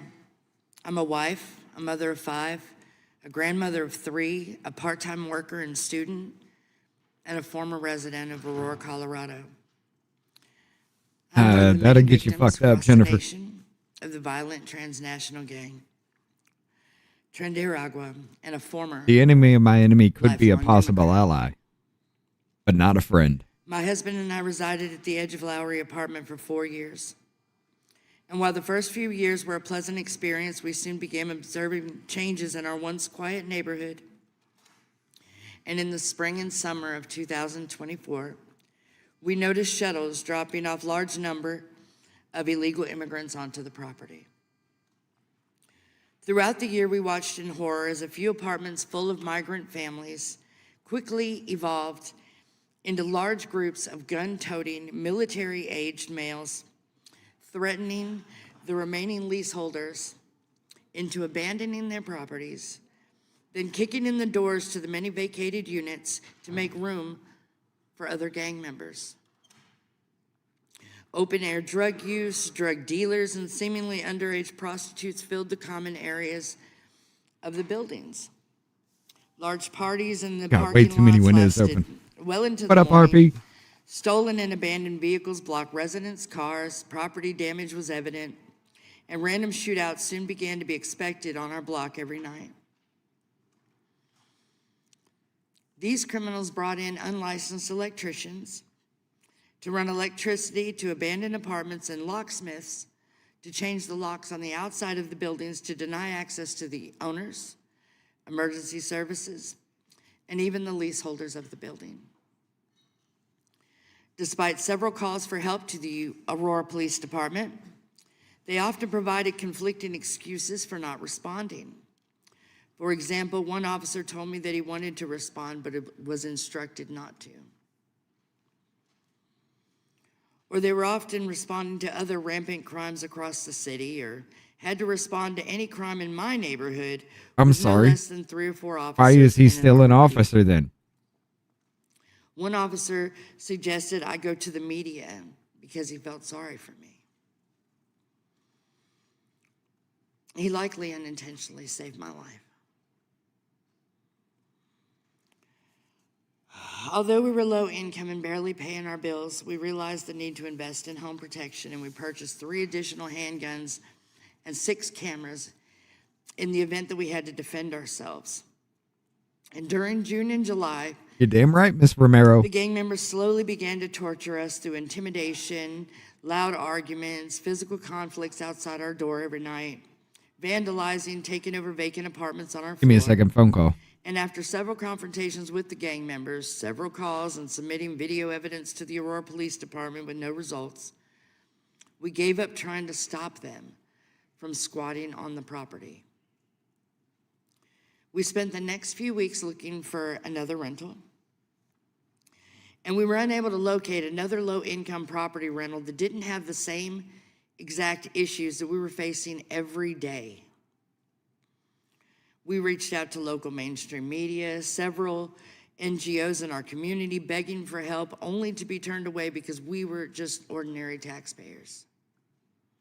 There were no government programs to grant citizens temporary protected status from imported gangs in our own country. I'll have to call you. Hey, On hey, August I'll have to call you 18th back at in the car real 11:21 quick. It's very p.m., important. 10 minutes after my now Bye. viral video was recorded, a young man who I called my friend was mortally wounded outside my apartment during a firestorm of bullets, causing thousands of dollars in damages to cars and surrounding properties Hey, by sorry. 6 gunmen Sorry, I later was on the- identified as Agua. And thanks to the heroism of one local Aurora City Councilwoman Right. named Danielle Durinsky and some of her friends, including John Fabricatori, they'd been sounding the alarm over TDA for months while being called a liar and ignored by their governor. I was finally able to escape these horrible conditions due to their help. Oh, I thought it was. In the media frenzy following the video release, many TDA members have now been identified and arrested all over the country. Danielle Durinsky has never received an apology or acknowledgement for exposing the threat. When I heard that Mr. Trump had taken an interest in Aurora and our struggles with Agua, I was relieved. I was hopeful. Well, I That mean, a change was, when I went there, getting ready to they didn't- happen, that it was on the way, that it was impending. And as president, he did not disappoint me. Bagged it up. Oh, so I figured it was. And I feel safer knowing that our country becomes more secure daily. I continue to think that the lives of my family and many others in my community were put at risk by the Biden administration's failed That is the thing. sanctuary policies at the there's southern somebody- border. Sanctuary status They're saying puts citizens at risk. I'm not And we must stop getting the emails. pushing Have to do ideology out. over common sense. Thank you. Thank you. Would you show the video before we move on, please? It's scenes coming out of a movie as the Venezuelan gang Tren de Aragua are seen breaking into apartment complexes in Aurora, Colorado. This is according to our sister station in Denver. There you can see the group well armed and forcing an apartment door open and making their way in. This has raised concerns amongst residents and Colorado state law enforcement officials. Yeah, she's saying that she's not getting. Thank you. Professor Shaw. Chairman Chairman Issa, Ranking Member Johnson, Chairman Roy, Ranking Member Scanlon, Chairman Jordan, Ranking Member Raskin, and distinguished members of the subcommittees. Thank you for the invitation to testify today. My name is Kate Shaw. I'm a professor of law at the University of Pennsylvania Carey Law School. I understand that the purpose of today's hearing is to discuss recent judicial rulings against the Trump administration and to evaluate some of the responses to those rulings being considered by this body, in particular, resolutions of impeachment against federal judges and a bill that would limit the power of district courts to issue nationwide injunctions. Let me say at the outset that in my view, the premise of this hearing, that courts have overreached or transcended the limits of their authority and that this overreach calls for some response, is badly mistaken. It is true, as has already been noted this morning, that the Trump administration has been on a losing streak in the federal courts. A recent analysis by Professor Steve Vladeck found that of the 151 cases brought against the Trump administration since January 20th, 46 have resulted in some sort of preliminary relief. That relief has been ordered by judges across the country and by judges appointed by presidents of both parties. This broad consensus makes clear that despite the claims of some critics, these rulings do not grow out of substantive disagreements with President Trump's policy choices. The lawsuits have been brought and have overwhelmingly succeeded because many of the challenged actions have been taken without regard for and often with outright contempt for both statutes and the Constitution. And by that I mean both the constitutionally required process for lawmaking and the rights the Constitution commands government to respect. First, as to process. Article 1's lawmaking provisions are pretty straightforward. Laws must be passed by both houses of Congress and signed by the president or repassed over a veto. Laws governing funding, that is appropriations, are laws like any other. As for Article 2, it has long been settled that when the president acts, it needs to be pursuant to some authority Congress has granted or within one of the narrow areas in which Article 2 gives the president the authority to act without congressional authorization. That is the heart of Justice Jackson's concurring opinion in Youngstown, still the most influential judicial account of presidential power. What all of that means is that if President Trump wished to reshape or even eliminate many federal agencies, or dramatically reduce government expenditures on foreign aid, or eliminate job protections for federal workers, or roll back federal privacy protections, working with his many allies in Congress, including those on this committee, was the constitutionally permissible way to do that. Instead, he has ignored the laws passed by Congress and the constitutional rules that give Congress primacy in lawmaking. Beyond those largely procedural failures, many of the administration's initiatives have flouted core constitutional principles: the freedom of speech and expression, due process, equal justice and equal protection under law. President Trump has used the power of government to exact retribution against individuals and entities who have engaged in constitutionally protected activities, and he has brought the full weight of the state down on vulnerable groups the Constitution protects. In short, this administration has been marked by a breathtaking degree of presidential unilateralism that is flatly inconsistent with the Constitution and with numerous statutes passed by Congress. That is true in general terms, and it is true as to specific actions. That is why President Trump has fared so badly in court.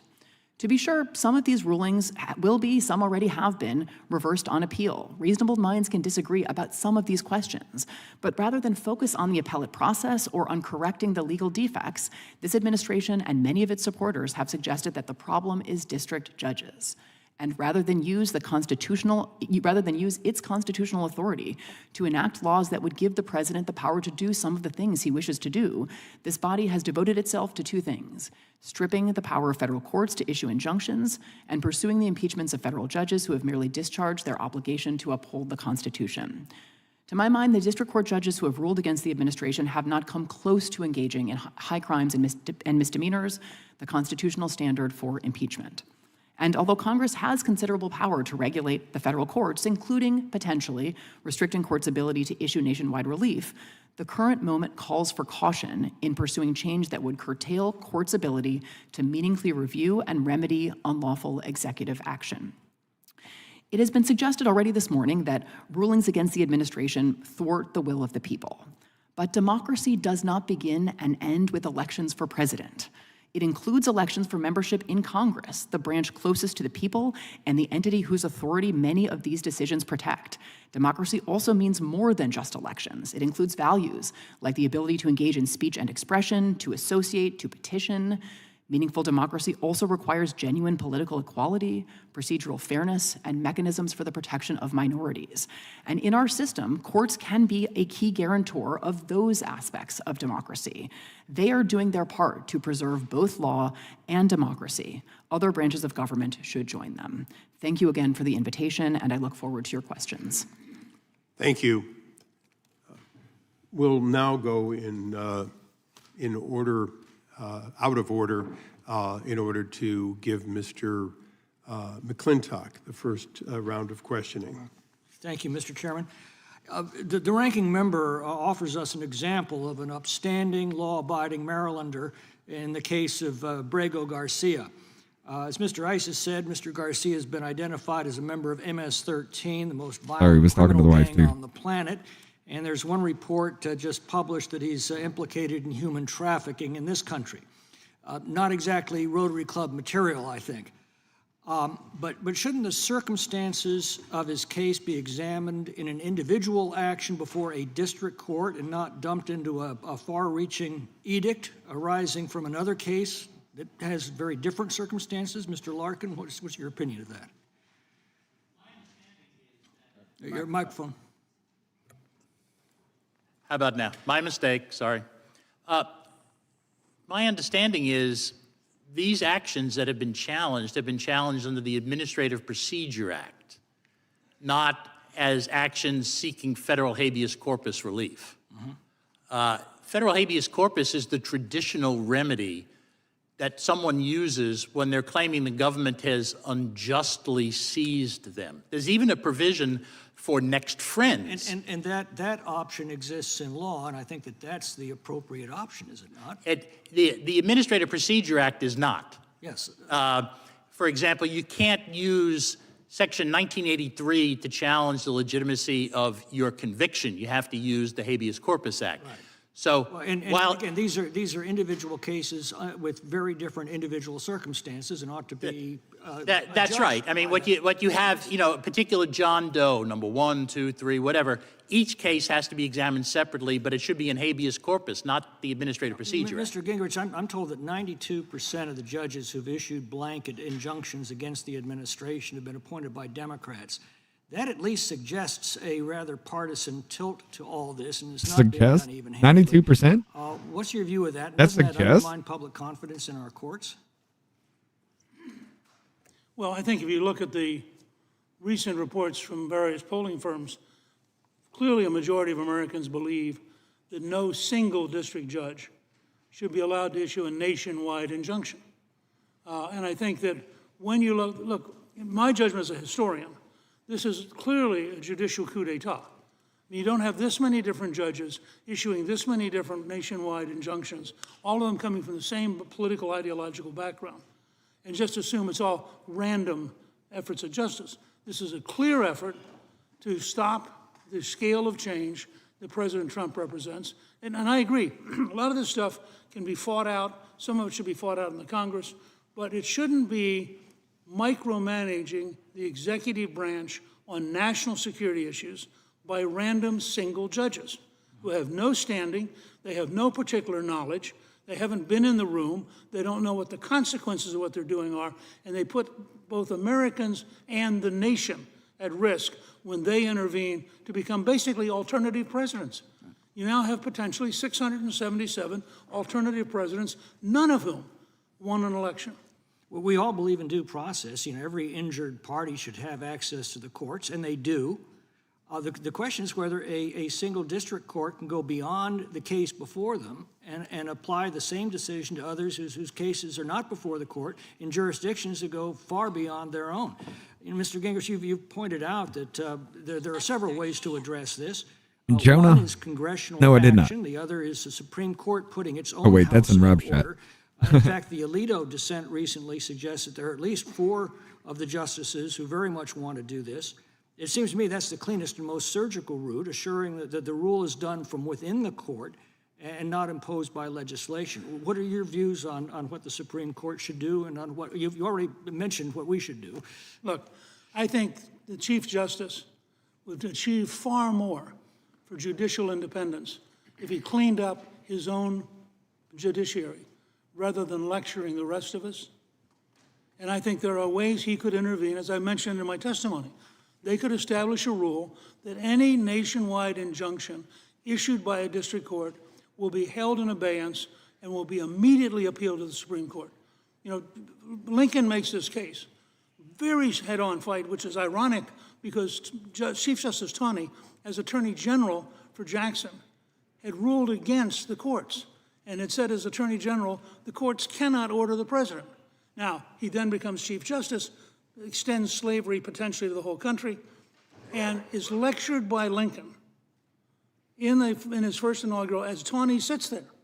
And Lincoln is essentially saying, this was the law of the case, not the land, and we will not enforce it. And they don't. They never enforce Dred Scott. And so I think Chief Justice should think seriously about intervening to preempt any requirement for something such as Chairman Issa's bill, which I support strongly, but would be no reason to have it if the Chief Justice did his job. Thank you. I thank the gentleman. Right. I now ask unanimous consent that the previously played video be placed in the record. Additionally, I ask unanimous consent that the Wall Street Journal article entitled "Why Judge Boasberg's Deportation Order is Invalid, Legally Invalid" be placed in the record, and that the Harvard Law Review article entitled "District Court Reforms, Nationwide Injunctions" be placed in the record. Without objection, so ordered. And we now go to the ranking member, Mr. Johnson, for 5 minutes. Thank you, Mr. Chairman. I'm reminded of the quote that goes something like, when the law is not on your side, argue the facts. And when the facts are not on your side, argue the law. And when neither is on your side, then pound the table. Well, Trump doesn't have the facts or the law on his side. And so with this exercise today, he is vicariously pounding the table. Professor Shaw, President Trump has targeted and attacked some very wealthy and powerful entities to send a message to the less powerful. Trump has attacked Columbia University. He has attacked the white shoe, silk stocking law firms like Paul Weiss and Skadden Arps. These powerful, wealthy entities can afford to sue to protect their interest and our rule of law. But instead, they chose to lay down and get steamrolled by the bully. Professor Shaw, how does laying down and getting steamrolled compromise the rule of law and undermine our democracy? Oh my Let me just say God. that, there have been targeted entities, right, including a number of law firms that have, in fact, not laid down, that are, in fact, taking a strong position of resistance to what they believe to be the unlawful components of some of the targeting orders. So law firms including Wilmer Hale, Jenner and Block, Perkins Coie, have made their responses and their views of the impermissibility of the targeting of law firms for no reason other than their decision to take on disfavored representations and to advance legal arguments that the president has personally objected to and sometimes been on the receiving end of. And so, I do think that calling out clearly unlawful executive action is critically important, particularly for entities with resources and stature. And I think that it encourages the targeting in unlawful ways for institutions to refuse to take a stand. I'm sorry, off topic, but why does she have Odo ears? Like Odo from Star Trek Deep Space Nine? Why does she have Odo ears? I just noticed it and it's a little creepy. Creeping me the fuck out. Like there's no definition in those satellites she's got on the side of her ears. I think that the orders Sorry. targeting law firms are Not clearly really. unlawful. I think that some judges have already so found, and I think that the judges that rule on those orders will continue to find that. And the last thing I'll say is I think that law firms that have decided not to fight and that are complying haven't bought themselves any security necessarily. I'm not sure there's any no guarantee definition that they to won't it. be subject to further targeting simply because they have acquiesced in sometimes coercive terms in the first instance. Yeah, when the bully knows that he can bully you, then he's going to continue bullying you until you stand up. And so I'm glad that these other law firms and other academic institutions have and are standing up. What would happen to access to justice for the least of these if these very wealthy and powerful entities that are being targeted today, if each and every one of them laid down and just allowed themselves to be steamrolled? I think there could be a chilling effect in the willingness of law firms to take on disfavored representations. The targeting has not been limited to law firms either, right? There has been an effort to suggest that sanctions will be sought by the Department of Justice against nonprofits and other legal actors that have engaged in litigation against the administration. And so it does seem quite clearly designed to reduce the amount of courageous litigation against and challenges to executive action. And so, I think that the potential costs for the rule of law are But it's not about the appeal. Yeah, because it's It's based about the on initial action. adversarial system. And if you wipe out the adversaries, then you wipe out the adversarial system or the adversary system.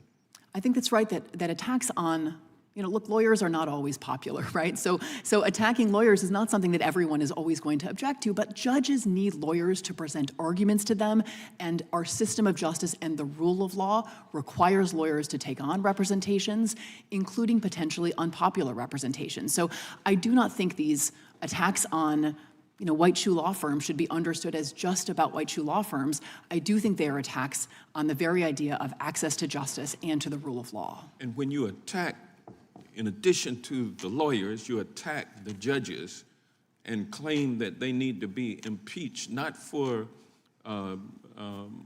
committing high crimes and misdemeanors, but for simply ruling in a way that is against the bully. What impact does that have on our justice system and our democracy? I worry that the intent there is the same, to basically have a chilling effect on the Probably, willingness Lenny. of judges to rule against the administration. In the same way, I think part of the intent of these executive orders is to create a climate of fear and intimidation and to disincentivize taking on representations, including against the federal government. So I think the intended effect is likely the same. Thank you. Thank you. I yield back. Gentleman yields back. We now go to the gentleman from Kentucky, Mr. Massey. Thank you, Mr. Chairman. Good. Somebody with this some hearing sense. reminds me of a breakfast I had with Antonin Scalia. About a dozen of us congressmen invited him to breakfast, and this was about a decade ago when... I'm sorry, that scruffy look from Massey. He looks better than that baby face look. He looks more, I'm not going to say distinguished, but he looks more... Number one, he looks more fed up with the dumb shit, but he looks more like, I don't even care anymore. Let's just fucking do this. It looks like he just rolled out of bed here, but... Obama was the president, and John Boehner was the speaker. And my colleagues appealed to Scalia and said, what can you do? You need to get involved here. The courts need to get involved. Obama's running roughshod over Congress. And Scalia refused to accept that premise. He said, no, this is not my job to referee fights between your two branches. My job is as a jurist to decide if somebody's been harmed and what the remedy is, and occasionally we interpret the law. Hell and yeah. the constitutionality of it. I mean, his wife And by just the way, you're suddenly the passed most, away, but what? Powerful branch of Less government. than a year ago. I don't know what you're complaining about. All the tools you need to restore the balance are in the Constitution. And one of my colleagues protested that impeachment was just too hard to pull off, given the threshold in the Senate and the political backlash. And Scalia shook his head. He said, I'm not talking about impeachment. You all have the power of the purse. You are funding everything you complain about that Obama is doing. Just quit funding it. And it was a pretty clear message. Now, that was about tension between Congress and the executive branch, and our hearing today is about tension between the judicial system and the executive branch. But I think it's still the case that what Scalia said is true. Let me give you an example of something I'm going to predict is going to happen in the courts soon that I'm not going to have much sympathy for on the president. So the president recently had a press conference and said he's going to wind down the Department of Education. Oh, great, that's my bill. I've got a one-sentence bill that eliminates the Department of Education. I should be very excited about this. The problem is, much of the activity that he says he will undertake, he just signed into law the funding of it a week before. We did a continuing resolution that fully funds every single penny of the Department of Education then a week, and the president signed it. This is, as Professor Shaw pointed out, appropriations bills are laws too, and they require both chambers and then the president to sign it. And so it's an appropriation bill, it's a law, it's in law, and a week later he announces that he doesn't like some of the law, and so he's going to do things differently. So that's my problem that I have. Now, I do think it's a good hearing, and this is a great question. I tend to think that Y'all just can't leave Hank alone with that suit. There are cases where they shouldn't have nationwide injunctions, but this is a double-edged sword. Under the Biden administration, he did unconstitutional and unlawful things during COVID that were stopped with nationwide injunctions. So, for instance, he had a rent moratorium that was stopped until the Supreme Court eventually basically said it was illegal. He refused to grant religious exemptions to the vaccines in the military. There was a nationwide injunction. Actually, one of the attorneys in that is a constituent of mine, Chris Wiest, who stopped all of the vaccine mandates at that point in the Air Force. That was a nationwide injunction. And then his OSHA vaccine mandate was stopped with a nationwide injunction. So I'm torn on this. Maybe if we just don't have nationwide injunctions, people in certain districts can live under tyranny or the perception of it. And if you're in a different judicial district or circuit, you get some remedy from the tyranny. Maybe it works out better that way. Maybe we should have tried each of these cases in each of these courts and found out the answer. But Mr. Speaker, former Speaker Newt Gingrich, what do you have to say on since you were Speaker and led this appropriations process, do you think the president can unwind the Department of Education a week after he signed the bill that funded it? Well, as you know, when I was Speaker, we balanced the budget, something you believe in, for 4 straight years, the only time in the last century. So I think I can talk with some authority about this. I suspect there will be a real fight at the Supreme Court level over whether or not the president has impoundment authority, which was taken away during the collapse of the Nixon presidency, but had existed before that. That'll be a legal fight. I think your point about injunctions is semi-right. That is, a court should be able to issue the injunction. My point about this, the Chief Justice is, if that particular single district judge says, this is a valid injunction, if they immediately went to the Supreme Court, and then the Supreme Court agreed that it was a valid injunction, then you could have a nationwide injunction. But I'm with Lincoln, who said even though the court had decided 7-2 that slavery could be extended nationally, he refused to accept the legitimacy of that decision because it wasn't unanimous. Now, so the precedent is pretty clear. I think your instinct is right. There are times you need a nationwide action. My only point is, if the district judge says that, the following morning it should be in the Supreme Court, and the Supreme Court should have to render judgment. If they agree, then you have a nationwide injunction. But if they say, no, you're in error, that's then what I said, Lenny. Injunction. Makes sense to me. I yield back. Thank the gentleman. We now go to the ranking member of the full committee, Mr. Raskin, for 5 minutes. Thank you, Chairman Issa. You know, respect for the separation of powers is intertwined with respect for due process of the citizens. The gentleman from California essentially invited us to accept the deportation of someone from America without any due process at all, which the administration has admitted was a mistake because now he's hypothesizing that person belongs to a different criminal gang and engaged in other different hypothetical crimes. Raskin, didn't you lock up a whole bunch of people whose only crime was being on the Capitol grounds for years without due process? Weren't they held in solitary confinement for years without due process?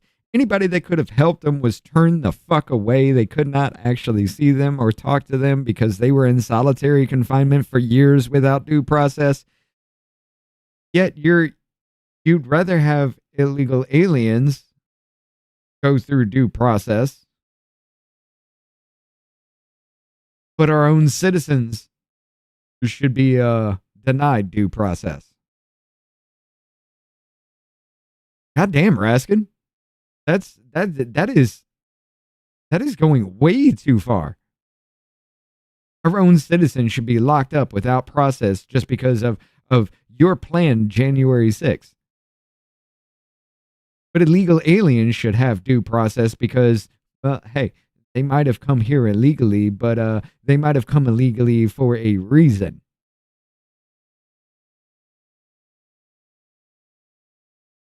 Makes no goddamn sense.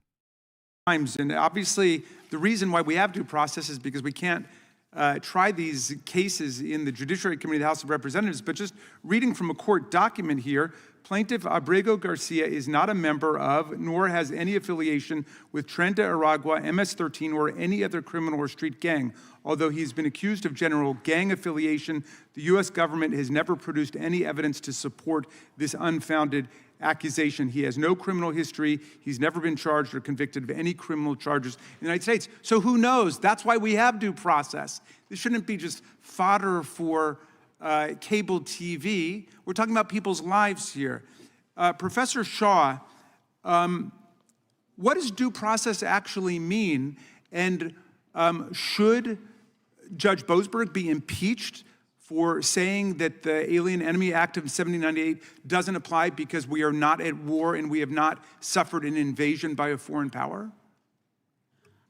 You know, the core components of due process are straightforward, right? And it involves some notice and an opportunity to be heard, right, to make some sort of case in your own defense prior to deprivation of life, liberty, or property. So that's in the Constitution. Due process applies to every person, not just to citizens. And due process doesn't look identical if we're talking about due process in the context of potential deportation or due process in the context of, you know, a change to your Social Security benefits, right? Due process is deeply context dependent. And all Judge Boasberg has ruled as a preliminary matter in this case is that some sort of process has to be afforded before this potentially irreversible act occurs. Judge Boasberg has not ordered anyone released in the United States, has not objected to the detention of the covered individuals, has simply said provide reasons and an opportunity to respond. And follow the law, right? And follow the law. And it seems from public reporting as though there is real reason to believe that errors were made. My colleagues are calling for the impeachment of Judge Boasberg. Has there ever been a federal district judge, a federal appeals court judge, or a U.S. Supreme Court justice impeached because someone disagrees with the content of their ruling? We have no tradition of impeaching judges. Yeah, based on the Venezuela contents of their declared ruling. war when they for emptied their bribery or fucking prisons corruption into or our goddamn country. habitual drunkenness on the bench. Speaker Gingrich, by the way, do you agree with the Republicans and with Donald Trump and Elon Musk who are calling for the impeachment of these judges? That's a yes or no. I actually agree with Jefferson that impeachment is a cumbersome and difficult process, virtually impossible to achieve, which is why So Jefferson... you oppose the impeachment? Which is why Jefferson abolished 14 courts, because you can abolish... Professor Shaw, forgive me, you remember the 5-minute rule. I've got no more time. It's a yes or no question, and I didn't get an answer from you. The Chief Justice Roberts has said that the correct response to disagreement with a district court decision is to appeal. I just heard Speaker Gingrich call this a judicial coup d'etat, and he said the Chief Justice should stop lecturing the rest of us. Who's right? Is it Newt Gingrich or is it Chief Justice Roberts here? In this instance, Chief Justice Roberts. We have no tradition of impeaching judges. Appeal is the remedy for disagreeing with the district judge. Or if it's a statutory ruling that's wrong, Congress can respond, right? If it's if there's a bias or misconduct issue, there are disciplinary processes and complaints that can be brought against judges. You can seek to recuse or a remand to a different judge. There are many remedies our system affords if there is some sort of problem with the judge presiding over a case. But impeachment has never been in that toolkit. Come on, you know Rat Foreskin can't stop himself. Conspiracy for a coup d'etat among 34 U.S. federal district court judges appointed by Presidents Reagan, Bush, Clinton, Bush, Obama, and Trump? No, as you said, I think these judges are simply doing their jobs. The only comparable case I can think of here is the impeach Earl Warren movement after Brown versus Board, where there were racist segregationists who wanted to impeach Earl Warren because they did disagree with the content of his opinion. What happened with that? And do you think that he should have been impeached? As far as I know, there were non-impeachment resolutions introduced at that time. There was rhetoric, there was critique. And to be clear, criticizing judges is absolutely healthy in a democracy. I am not suggesting otherwise. But this is already a pretty serious escalation to have seen these resolutions introduced. I really don't think they should go any further. Thank you. I yield back, Mr. Chairman. Thank you. We now go to the gentleman from Wisconsin, Mr. Fitzgerald, and I would ask if I could have 15 seconds of his time. I yield back to the chairman. Okay. Mr. Speaker Gingrich, I just have one short question, and it is a yes or no, unlike the other one. In your 2 decades as a member of Congress, did you see members of Congress put bills in of any sort because they were popular and felt strongly within their district, whether or not they were moving anywhere? Of course. And that would include things like impeachment, Why whether is they were Rumble likely Chat to not succeed showing? or not. They're political symbols, not legislative symbols. Very good. I thank you. I thank the gentleman from Wisconsin. Reclaiming my time. Mr. Larkin, nationwide injunctions, they're relatively new phenomenon, right? Isn't that correct? Yes. Yeah, it's fair to say nationwide injunctions There we go. became more commonplace in the 60s and 70s.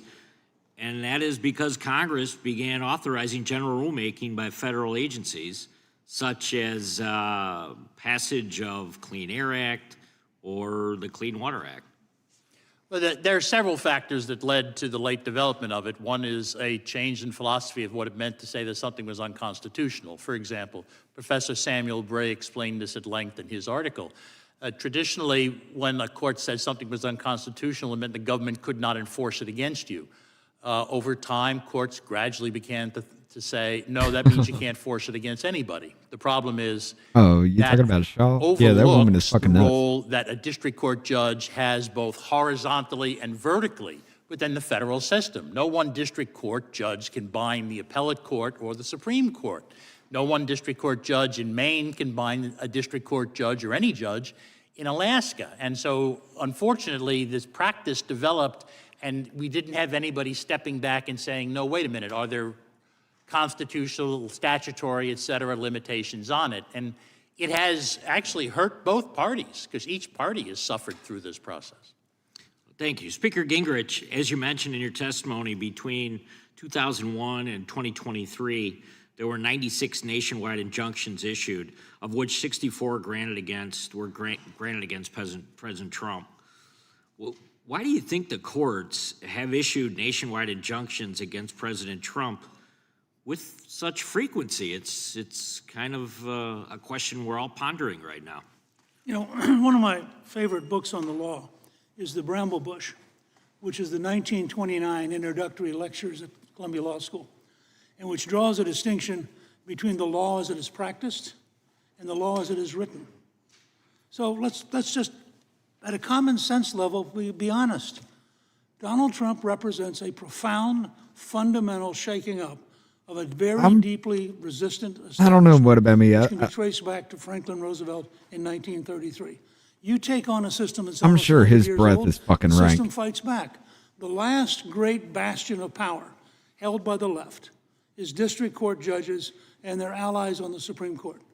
And they're behaving, as a historian, this is a perfectly natural thing. They're doing everything they can to stop the president, who was elected by millions of Americans. They were elected by no one. But under our system, they have a certain amount of power.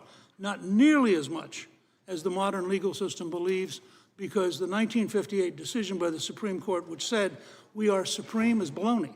The Supreme Court is supreme in Article 3. It is not supreme over the whole Constitution. And I think we're now going to face a genuinely important, historic conversation as a country about whether or not unelected judges on a randomized basis, who happen to be 92% Democrat, have the power to stop the elected commander-in-chief on item after item after item. My guess is the American people will say to the legislative branch, you got to be kidding me. And if Justice Roberts wants to cut this off, he should act now, because this is going to get worse, not better. Thank you. Mr. Larkin, I'll just finish up with a quick question about forum shopping. It's something that's clearly been happening, and we're used to it at the state level within the judiciary as well as at the federal level. I was wondering if you had a comment about that. Sure. I mean, the problem is attempted to be avoided by having random assignment. But unfortunately, there are some times when there's only a limited number of judges in a particular district. And as the result, if there's only one, that's who you're going to get. If there are two, you have a 50% chance. And people wind up doing this, not surprisingly, because they think Judge A is going to give them a better likelihood of success. Now, you know, that's bad enough when what you're talking about is a damages action, because that damages action is going to result in a check, perhaps, that goes just to one party. It's different when you're talking about having one judge in any one town enjoying the entirety of the federal government across the nation. That's a much more severe problem, and that's why this is a reasonable effort to cabin that. And, you know, picking favorable judges is a reason why. Thank you. I yield back. Thank the gentleman. We now recognize the gentlelady from California, Ms. Lofgren, for 5 minutes. Thank you, Mr. Chairman. It seems ironic that today's hearing is titled Judicial Overreach and Constitutional Limits on the Federal Courts, because if we really care about constitutional limits, we should start by confronting the recent attacks on judicial independence, attacks that themselves defy the Constitution. In the past few months, we've seen Elon Musk, President Trump, and even members of Congress call for the impeachment of judges, not for misconduct, but because they don't like their rulings, and that's not how a constitutional democracy works. You know, it's true that members of the judiciary were not elected by the Electoral College. That is beside the point. As my colleague, Mr. Massey, pointed out, when Congress enacts a law, signed into law by the president can overturn that law with a statement, which is essentially what an executive order is. And that judges are making that finding is the role that they have been assigned. Now, Professor Shaw, the recent federal court decisions, which, by the way, have been made by judges appointed by both political parties, have led to calls for the president's supporters to impeach these judges. Now, only 15 federal judges have been impeached by the House since 1804, and only 8 have been removed by the Senate. I was involved in one of them for a very severe misconduct case. What's the standard in the Constitution for impeachment for a federal judge?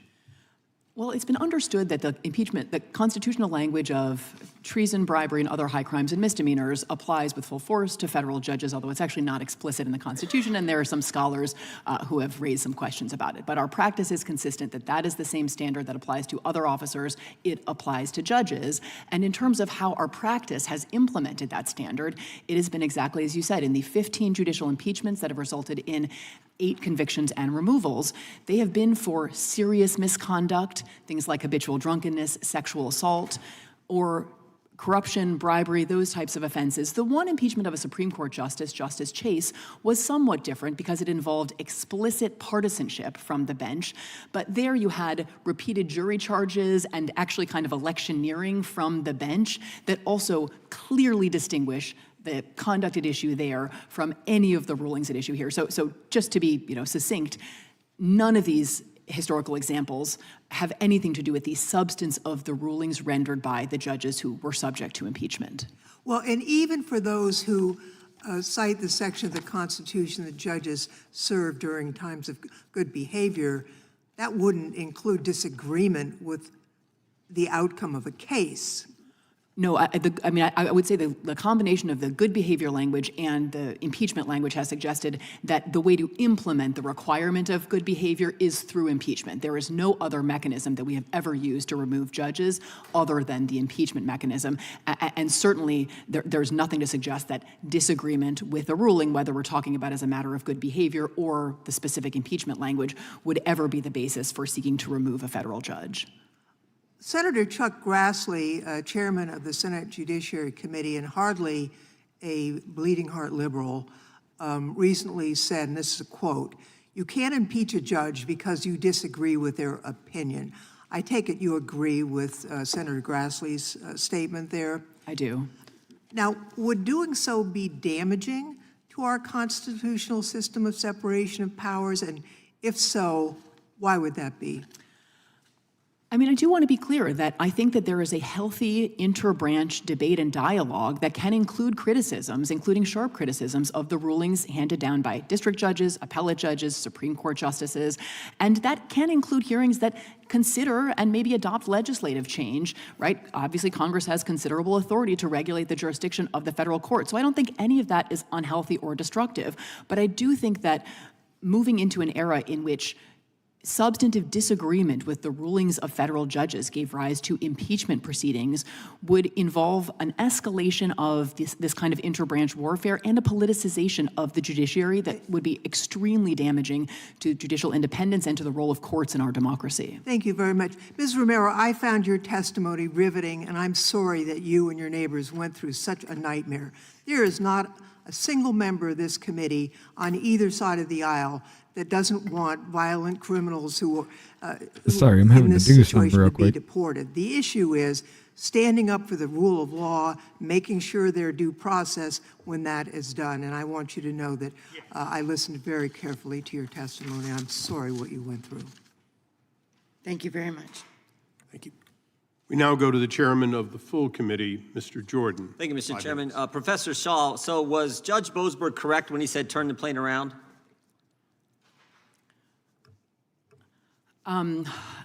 So, I think that protecting the jurisdiction of his court. That wasn't the question. No, Was he answer correct it. when he said turn the plane around, bring the guys back who harassed Ms. Romero, drove her out of her home, harassed her neighbors, shot her car? Was he correct when he said turn the plane around, bring those individuals back to the United States? Based on the record before him, I think that was an absolutely defensible decision to have made in the time-pressured condition. Ms. Romero, what do you think? You agree with the professor and with the judge? By the way, three of those individuals on the plane, Thomas Murillo Pena was wanted for kidnapping in Chile, was in the Denver area where they got him. Javier Vargas Lugo, attempted kidnapping, was in the Denver area. Nixon Azusa Perez was in the Aurora area. He may have been one of the guys who harassed you. Do you think that plane should have came back and brought those individuals back to the United States? I feel safer every time a plane is loaded up and leaving this country. Yeah, the previous member from California talked about your riveting testimony. One of the lines you had in your testimony that got everyone's attention was, quote, there are no government programs to grant citizens temporary protected status from imported gangs in our country. Amen to that. There is none. And that's why this is so important that we move these people out. Mr. Speaker, should the judge who's been assigned the Hegseth case, Judge Boasberg, should he recuse himself from that case? And understand the standard, I know you do, Speaker.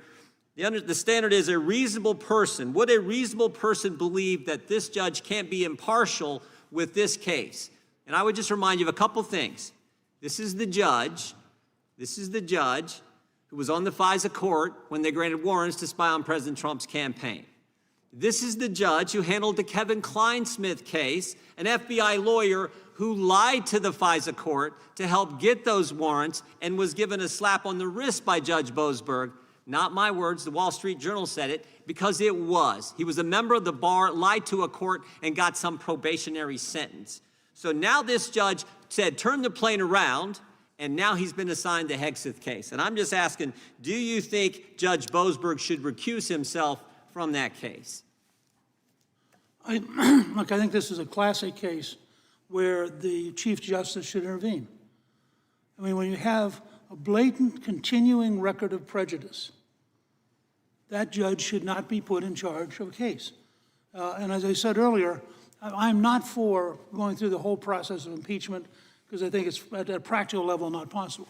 I am, however, for using the potential capacity of the Congress to simply defund, which Jefferson did and which clearly is possible. But I think what you just described is illustrative of why I use the term coup d'etat. You have a small group of people who believe that they have the right to arrogate rejecting the American people and doing whatever they want and cooperating with people who clearly were behaving illegally. I mean, that's one of the great tragedies of the last 6 or 8 years. I'll be right back. I got to make a phone call. It's the government which has been illegal. It's the FBI which was illegal. And how can you possibly have the rule of law when the people in charge of the law are illegal? I think in that case, you raise a very powerful point. Mr. Larkin, should Judge Boasberg recuse himself in the Hegseth case? Oh, I don't want to offer an opinion about a specific case that I'm, know only. Do you think Judge Boasberg, based on what the Speaker just said, what I highlighted, think Judge Boasberg has a bias against President Trump and what he's trying to accomplish? That's just phrasing the same question another way. I don't want to comment on a penalty. That's what we do in Congress. That's what I know. A lot of time. Yeah, when I was an agent, we did the same thing to see if we could get the suspect to say something How different. about this, Speaker Gingrich? I think you're exactly right. We have 3 avenues to address this. We can do legislative, which we're going to do tomorrow. We're going to pass Chairman Iss's bill, which says that some district judge injunction doesn't apply nationwide. We may want to come back with another bill that says automatic appeal to the Supreme Court, what you've suggested, and we're looking at that very thing. Second, we have oversight, which is what we're doing now. We're highlighting how ridiculous some of these decisions have been. Yeah. And third, what you pointed out is we got the appropriations process. The ultimate power we have, Mr. Massey's right, the power of the purse, we should use it. We should use all 3 of those avenues to make sure the will of the people, we the people, gets accomplished. Well, my personal view is that if you were to pass the ISA bill tomorrow, you just sent a very clear and compelling signal to the Chief Justice Sure did. that he had better get out of lecturing the Congress and get into managing the judiciary, or he's going to be facing a real crisis of the system and a real erosion of judicial authority. Well said. I yield back. Gentleman yields back. We now go to the gentleman from Tennessee, Mr. Cohen. Thank you, Mr. Chairman. The judicial branch in our country plays a critical role in checks and balances, which is the Constitution mandates. Our president doesn't understand that or respect it. And in my opinion, he accordingly is the one doing the overreach, not the judiciary. He overreaches with birthright citizenship, which is in the Constitution, and he can't, with an executive order, a press release with a nice stationery and a little sign on it, overrule the Constitution. Nor can he declare a third party, a third term for himself, which he'll probably do eventually, that he can run for office again. He can't do that.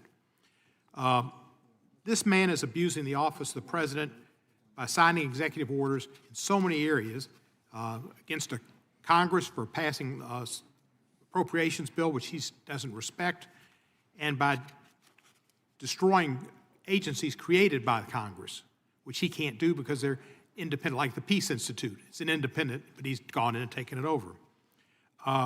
He's also gone after lawyers and law firms. And it's no mystery why he did it. Jenner and Block and Wilmer Hale, they are two firms that have had attorneys with them, Andrew Wiseman, who worked at Jenner and Block, and Robert Mueller, who worked at Wilmer Hale, who had cases against the president. To get into court, you've got to have an attorney. And if attorneys are fearful of having their opportunities to interact with the federal government, to enter federal buildings, to have clearances, they will be reluctant to take cases. That destroys the opportunity for the Justice Department, for the Judiciary, for the third branch to work as a check and balance. You destroy it when you don't have somebody to give you entree into the courts. Professor Shaw, your testimony was brilliant. Just to ask you about a federal judge. A federal judge cannot institute a case, can they? No, sir, they cannot. So what they do is they take what lawyers put before them and then they determine what it is. A case or controversy is brought to a federal court and a federal court can resolve it. They're not a self-starting body. But if lawyers are afraid to bring an action against the administration or the president, then the courts won't ever get a chance to do anything. Absolutely, and I think it is important to understand some of the attacks on lawyers and law firms as indirectly attacks on the judiciary, as well as attacks on the ability of what causes the president may deem unpopular to secure representation or for litigation against the federal government to proceed. So I think that all of those values are implicated in the attacks on lawyers and law firms. Do you remember some of the things President Trump said in his executive orders against some of these law firms about lawyers? Can you tell us, like they're criminal and they're trying to destroy our country and they're trying to, what were some of the other things he said? So the law firm, the executive orders sort of singling out and targeting law firms begin with sort of a recitation of specific representations of disfavored individuals or representations that law firms have taken on. There are suggestions that the law firms are deceitful or dishonest, that they are committing fraud. But they're quite explicit, the orders, that it is the specific representations made by and viewpoints held by the attorneys that have given rise to the executive order. So I think that's why the lawsuits have framed these orders as containing attacks on the right to counsel, on the separation of powers, on independent judges, and on the First Amendment. There are, at least 4 or 5, I would say, independent constitutional flaws with each of these executive orders. And they sounded like somebody like, first the lawyers. First we get the lawyers. It was the most anti-lawyer thing I've ever heard. I'm a member of the bar. I respect the bar, and I understand its importance to the American jurisprudence system and the government system at large. I'd like to yield 1 minute to Mr. Moskowitz. Thank you. Thank you, Mr. Chairman. Thank you for yielding. It's so nice to see my Republican colleagues fight to protect executive power, but they aren't interested in fighting to protect this body and legislative power. Representative Gill from Texas filed impeachment proceedings against Judge Boasberg. It has 22 co-signers. He's not here at the moment. He's probably filing impeachment proceedings against Louis Brandeis.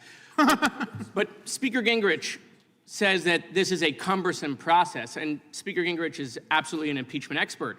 Well, allow me to doge this cumbersome process for you, Speaker Gingrich. Why don't we just ask Chairman Issa or Chairman Jordan, when is the hearing on impeachment of Judge Boasberg? When's the hearing? Give me a date. Give the American people a date. Oh, wait, Chairman Issa says that this is actually a political symbol and not actual legislation. So it's a fake impeachment. When are you going to tweet that out? That ought to be popular. I mean, we had a fake impeachment for the last 2 years. I mean, I hope Representative Gill isn't a Comer. I mean, we got a Doge James Comer spending millions of dollars in 2 years on fake impeachments, but I guess that's what we do. We file fake impeachments now. That's what we admit. I take back my time. And I thank the gentleman for taking back his time. It's appropriate that on April Fool's Day that he discusses that. Thank you. And since the question was posed toward me, I'll take the liberty of saying that we take all bills that are referred to our committee seriously, including that. And I would only say that be careful what you wish for. There will, in fact, undoubtedly be investigations of a number of judges, but we don't predetermine them in this committee. We don't denounce them when they're put in by a member. We also don't accept them as anything other than something for our staff to look at. But I appreciate the gentleman's question. With that, we go to the gentlelady from Wyoming, the senior member of the committee of the House from Wyoming, Ms. Hagerman. The only. In March, the Miami Herald reported on a team of former U.S. officials and Venezuelans assisting the Trump administration with tracking Nicaragua, or TDA. They have focused on ties between TDA and the Maduro regime, identifying 1,800 gang members sent to our country. Reportedly, 300 received paramilitary training in Venezuela, and the regime has operational control over them. Information obtained by the team from police agencies in South America has resulted in the arrest of at least 800 TDA members or smaller affiliated entities. According to the article, TDA has been setting up a drug distribution system in our country, and the individuals, quote, are not criminals sent to cause havoc. They are soldiers sent in an asymmetrical warfare operation against the United States, end quote. On March 15th, President Trump issued an EO invoking the Alien Enemies Act regarding the TDA invasion. The EO finds that TDA is perpetuating, attempting, and threatening an invasion or predatory incursion against the territory of the United States. TDA is undertaking hostile actions and conducting irregular warfare against the territory of the United States, both directly and at the direction, clandestine or otherwise, of the Maduro regime in Venezuela. Judge Boasberg of the D.C. District Court recently ordered the Trump administration to turn around removal flights bound for El Salvador carrying members of this Venezuelan terrorist group, TDA. Judge Boasberg's temporary restraining order at first was limited to the named plaintiffs, but he later provisionally certified a class for, quote, all non-citizens in U.S. custody who are subject to President Trump's order against TDA and its implementation. Mr. Larkin, what are the problems associated with the breadth of this order rather than it having being just applied solely to the parties in front of it? There seem to be at least two issues. One is whether I'm told, I haven't seen the complaint, but I'm told that the complaint that was filed seeking relief was brought under the Administrative Procedure Act. That's not an appropriate vehicle for this. It should be the federal habeas corpus laws. But secondly, if you're going to grant class-wide relief, you have to first properly certify a class. The Supreme Court has so ruled and has told the district courts that they have to do first the job of certifying the class and only then awarding class relief. In footnote 1 in Baxter versus, I think it's pronounced Palmigiano, but don't hold me to that, the Supreme Court said the district court had gotten it wrong in that case for following the reverse order. So if that's what happens then is you're seeing some of the problems that can arise when a judge wants to stop an entirety of the government rather than award relief to one person, because there are steps that you have to go through in order to certify a class. And to my knowledge, although, like I said, I haven't followed that case, I don't know if those steps were followed here. Is that this is the first I've heard of it from you. I'm just glad. Well, what is it doing? There's another problem associated with that as well. In the case involving TDA, the judges and other injunctions that have been issued nationwide, trying to get everything ready for this new job.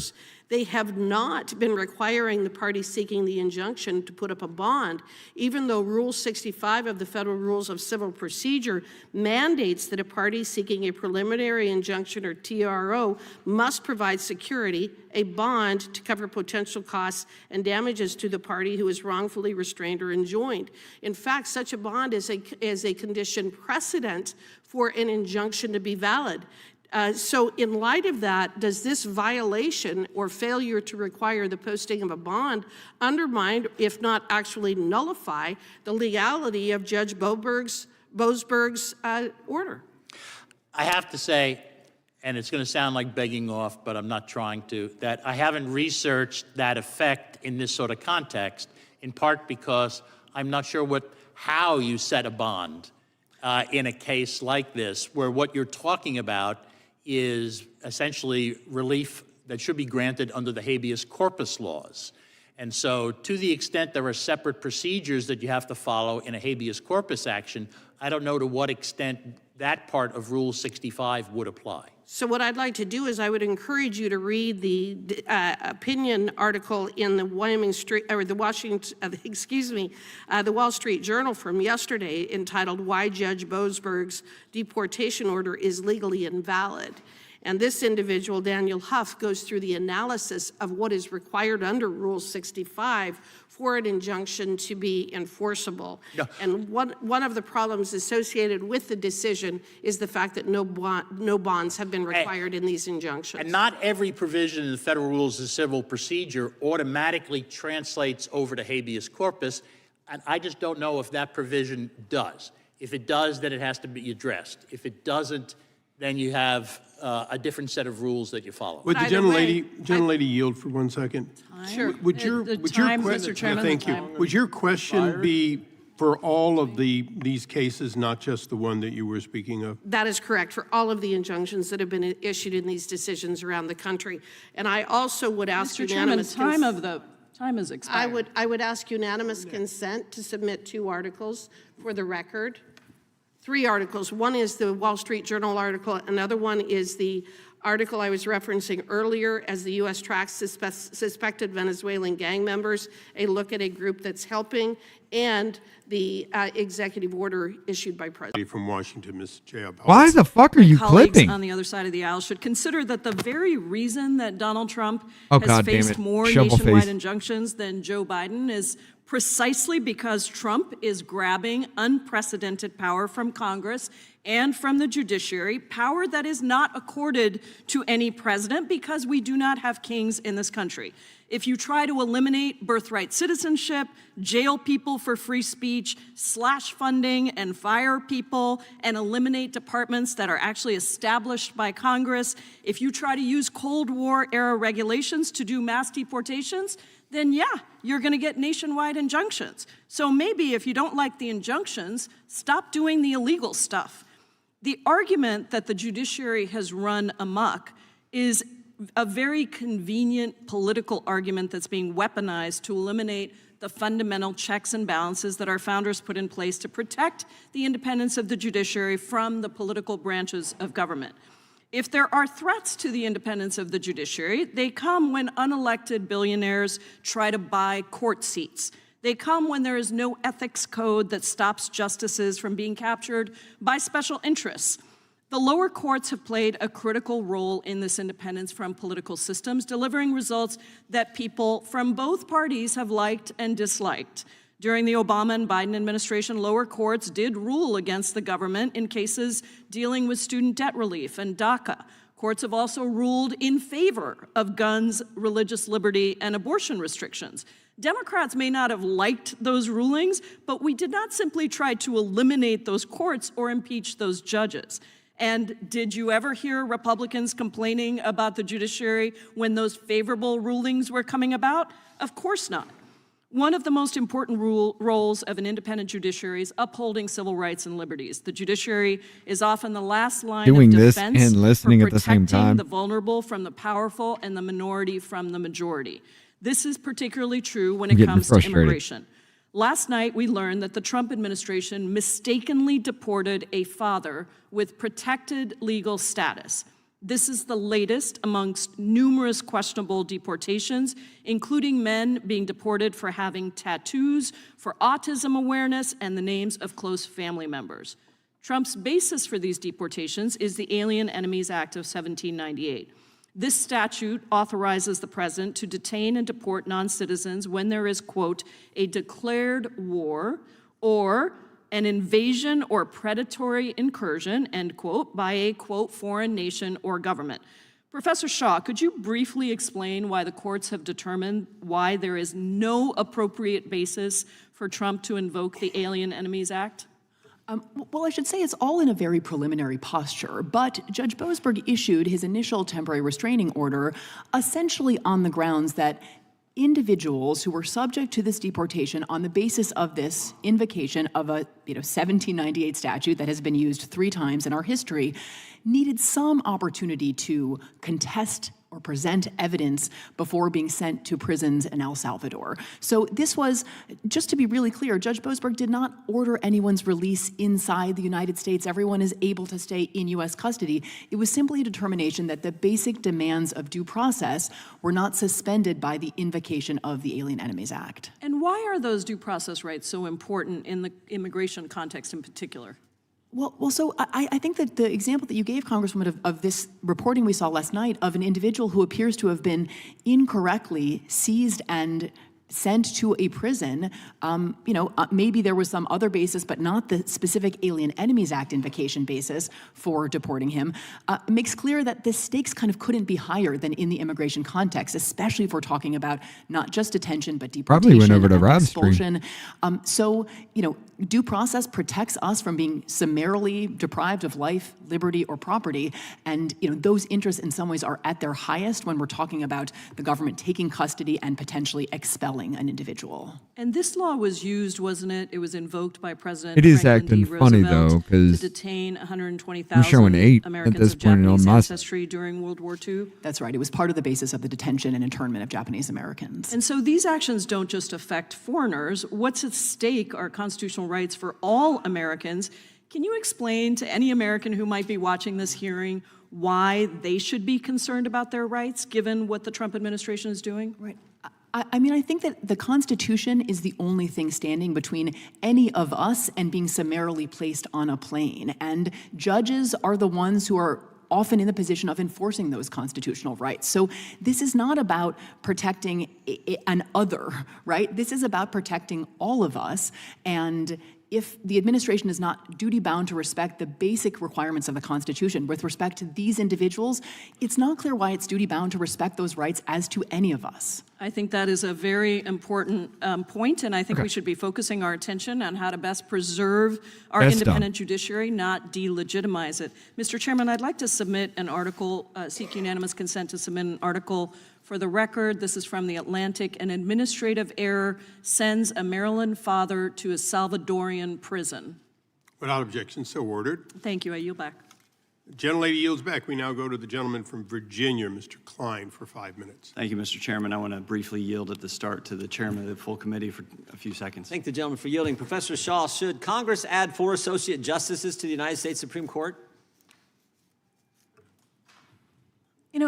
I think that Congress certainly has the power. I think that you support packing the court? Look, anything Congress does with respect to the court should be responsive to current conditions. So there have been moments when I thought that Congress should take seriously changing the size of the Supreme Court. So I certainly has the power to do it. That's what I figured you'd say. I yield back.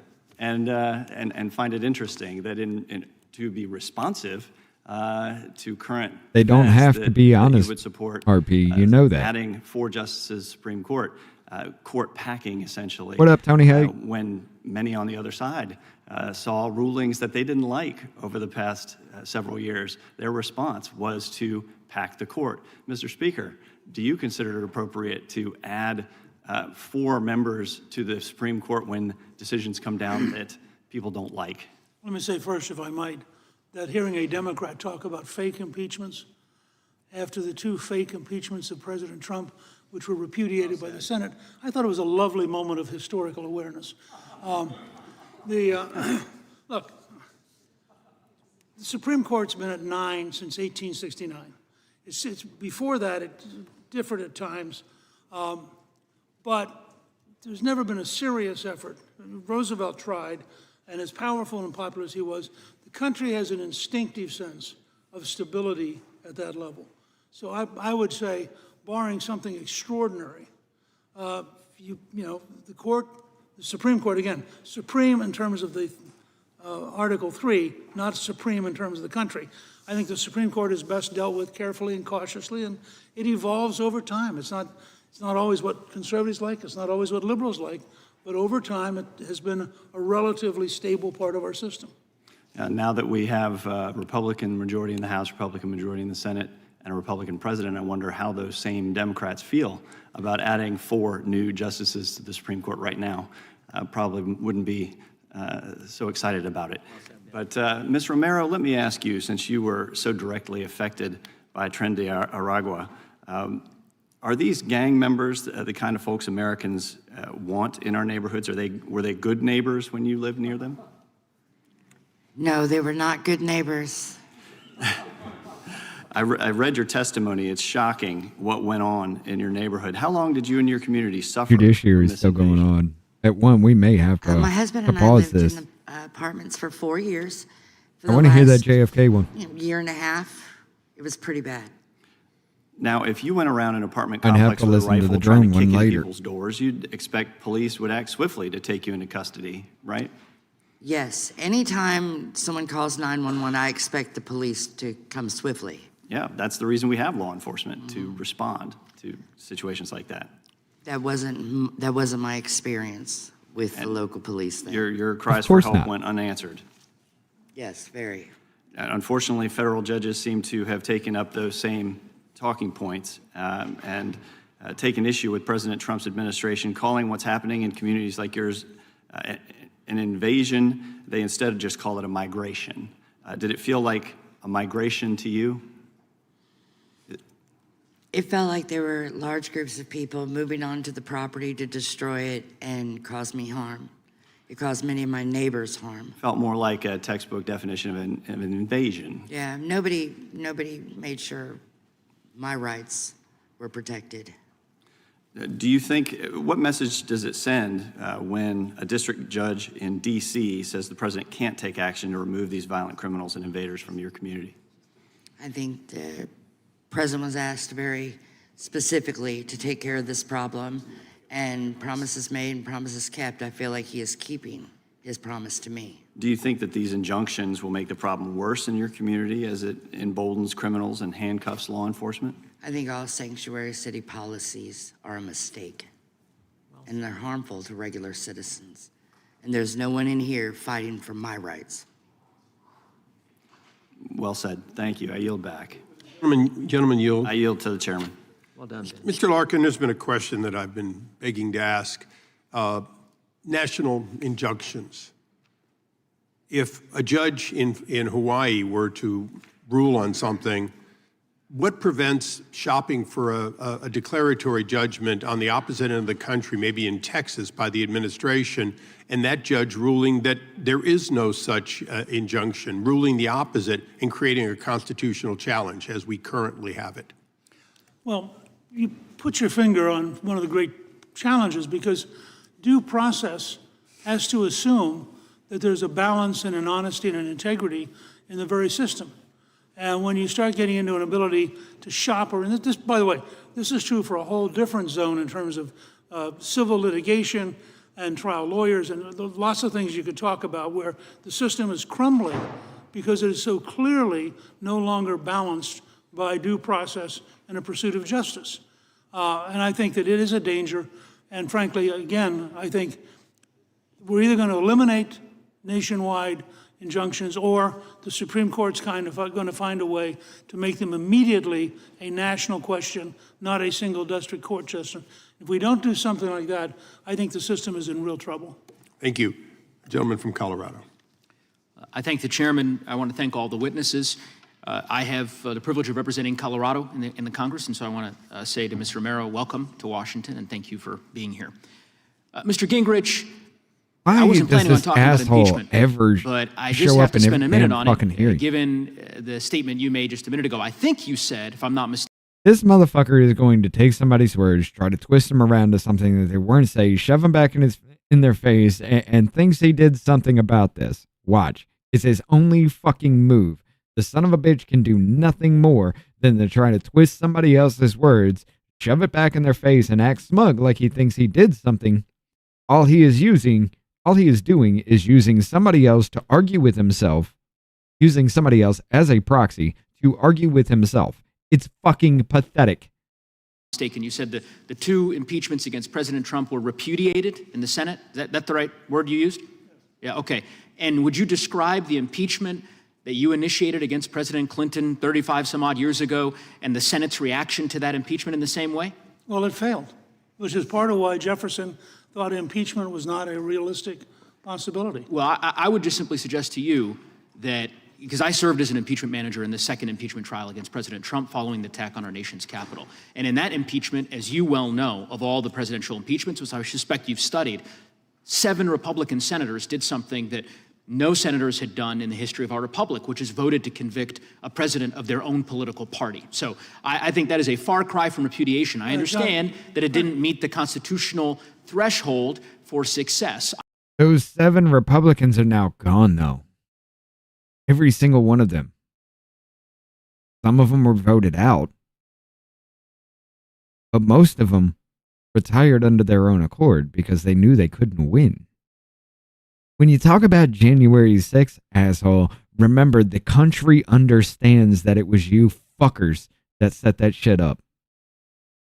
You waged war on the American fucking people through lawfare and then decided to set up your own insurrection to blame everybody else for your fucking actions. Let's not forget the treason you committed on May 29th, 2020, when your people attacked the fucking White House in an attempt to kill a sitting president because the news media told them he was racist. Enough is enough with the faggotry. America has had enough of this retarded faggotry. Here we are, 5 years after the fucking event, and you motherfuckers are still crying all about this foul that Republicans did and the insurrection that they caused, knowing full fucking well all evidence points to the facts that Democrats set it up in the first goddamn place. That is treason, sir, and you are trying to justify it. Actually, President Johnson had the same experience in, I believe, 1868. I will just, again, simply say to you that unlike the impeachment, one that's inaccurate, Republican senators, with respect to the impeachment trial of 1868 against President Johnson, that is not accurate. It's the first time in American history in which senators of an opposing political party voted to convict a president, but of their same party, but I digress. Want to talk to you about a phrase you used. I think this is accurate. You called it a judicial coup d'etat. Am I right? That's correct. Okay. And you would describe, 14 federal judges appointed by a president of an opposing political party issuing nationwide injunctions against a president's executive orders as a judicial coup d'etat. I would describe the wave of decisions in the last 7 weeks The retardation deliberately is strong. designed to slow down, unwind, and block the president as clearly an effort by a group of judges. I hear you. What I'm asking you, again, I don't think I'm mischaracterizing your testimony. 14 federal judges, all of an opposing political party, that is to say, 14 federal judges appointed by a president of an opposing political party, issuing nationwide injunctions against the president's policies, in your view, would be a judicial coup d'etat. It depends on how long the time was. Sounds like it depends on the between each president, injunction. Mr. Gingrich, because the president I'm describing is President Biden. I know. During his tenure, 14 federal judges issued injunctions against policies that he pursued via executive order.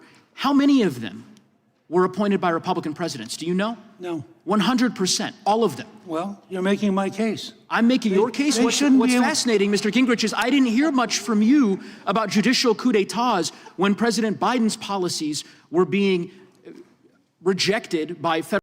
See? This is the only thing he's got to try to flip, to try to twist somebody's fucking words into something that it's not, to try to attack them. It's the only thing this retarded fucking faggot has. And it's a failure of major fucking proportions. Every time you open your mouth, every time, even on X, when you put these little sound bites out, Nagoose, you get fucking raked over the coals, because this is all you can do is sit here and, I didn't hear you say much about this with this whataboutism that I'm going to bring up, because this thing here. Meanwhile, if you do the same thing to him, he will complain about Apple comparisons to being apples to oranges kind of situation, even though your comparison would be the same fucking plot, different details. That's apples to oranges. But in his here, it's the same fucking plot, different details, and it's spot the fuck on somehow every time to his retarded ass brain. This guy's got nothing. Not a goddamn thing. Even all over social media, wherever he's posting shit, he's getting raked over the fucking coals here. And then you got Raskin, who's botting the fuck out of the Judiciary YouTube page, because they don't get a lot of views on anything else but Raskin. And there's a lot of, well, now they fixed the algorithm, but beforehand, when it started, there was a lot of them calling him Senator Raskin, and the only thing they were doing is saying, thank you, you're a patriot. It's fucking obvious. These names are absolutely nothing. It's user, a whole bunch of random different names and numbers and shit, or somebody who's literally says they've been active for 8 fucking years, but the only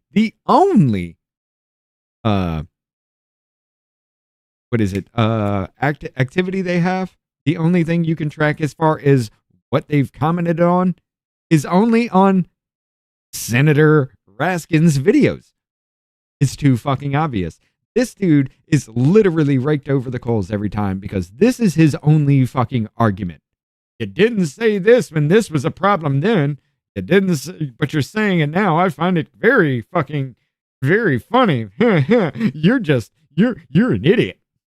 It's the same shit every fucking time. This dude's got nothing. He is nothing, yet he's propped the fuck up and somehow voted into office. Oh, wait, never mind. He came in for the DEI Black Lives Matter thing. Makes sense, right? You're a fucking failure, Nagoose. There's no point in your existence in our government. You can't make an argument other than you complained here, but you didn't complain here. What fucking argument does that make about the situation at hand right now?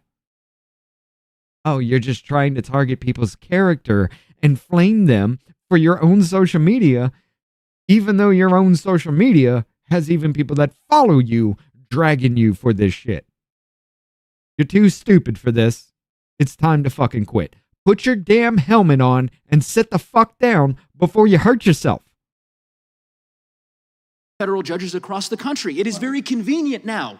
No. Lo and behold, that you take great issue and you describe it as a judicial coup d'etat, when I didn't hear these every words time 2 he years opens ago. his fucking mouth. Had the Judiciary Committee invited me in during the Biden administration, I see. I would have been glad to say. Well, I regret that Chairman Jordan. I don't approve of. I regret that Chairman Jordan didn't issue an invitation to you when, as Mr. Massey articulated, policy after policy, executive order after executive order issued by President Biden were being rejected by federal courts, subject to nationwide injunctions across the land. Apparently, you were just waiting to come testify in front of the committee to call that a judicial coup d'etat against President Biden. That's what it sounds like. That's why I believe. Again, when in the fuck did Gingrich said anything that could have been related to that dumb shit? The motherfucker's twisting words to argue with himself, using Gingrich as a proxy at this point. Gingrich, if I were you, I'd say, are you done arguing with yourself to where you can listen, or are you going to flap those cocksuckers even more? Any kind of nationwide injunction should immediately go to the Supreme Court to be validated as a nationwide activity. Well, I don't believe district judges I understand that alternative. I understand that you've provided that particular alternative as something for this committee to consider. Your written testimony indicates far more significant and structural changes. You know, you referenced the Judiciary Act of 1802 and this notion that the Congress can abolish district courts and the rest, and you seem to be suggesting those as remedies that we ought to consider. In any event, I just want to talk, I know I'll ask the chairman to indulge me since I know he's indulged other members. You have talked about, and I'll just read it from an article here, there's a long tradition which has only been broken really starting in the late 1950s with this crazy idea that lawyers and judges are superior to the rest of us and they get to define everything, right? That's correct. And you're referencing what case? Cooper versus Aaron. Cooper versus Aaron. That case was a desegregation case, right?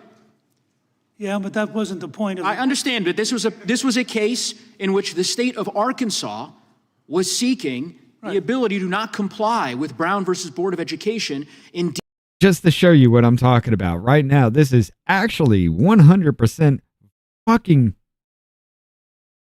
This has got to be. There's no other way about this. This was posted 1 hour ago. Jamie Raskin's opening statement 1 hour ago has 6.5 thousand views already. Against President Trump and Elon Musk. I say stop botting your videos, Raskin. It's pathetic. That's kidnapping. They need to get him back ASAP. He needs to sue. I'm an American from Oregon, and I just want to say it's time to fight, and Mr. Raskin is doing just that. Thank you. Thank you, Mr. Raskin. I'm so grateful for strong defense of our Constitution. Our government needs to bring that man back home. When he gets back, sue ICE and the Trump Republican Party for not giving him his due process. Thank you, Congressman Raskin. Thank you, Jamie Raskin. It's botted fucking account. Time and time fucking again, it's a botted fucking account with this cocksucker.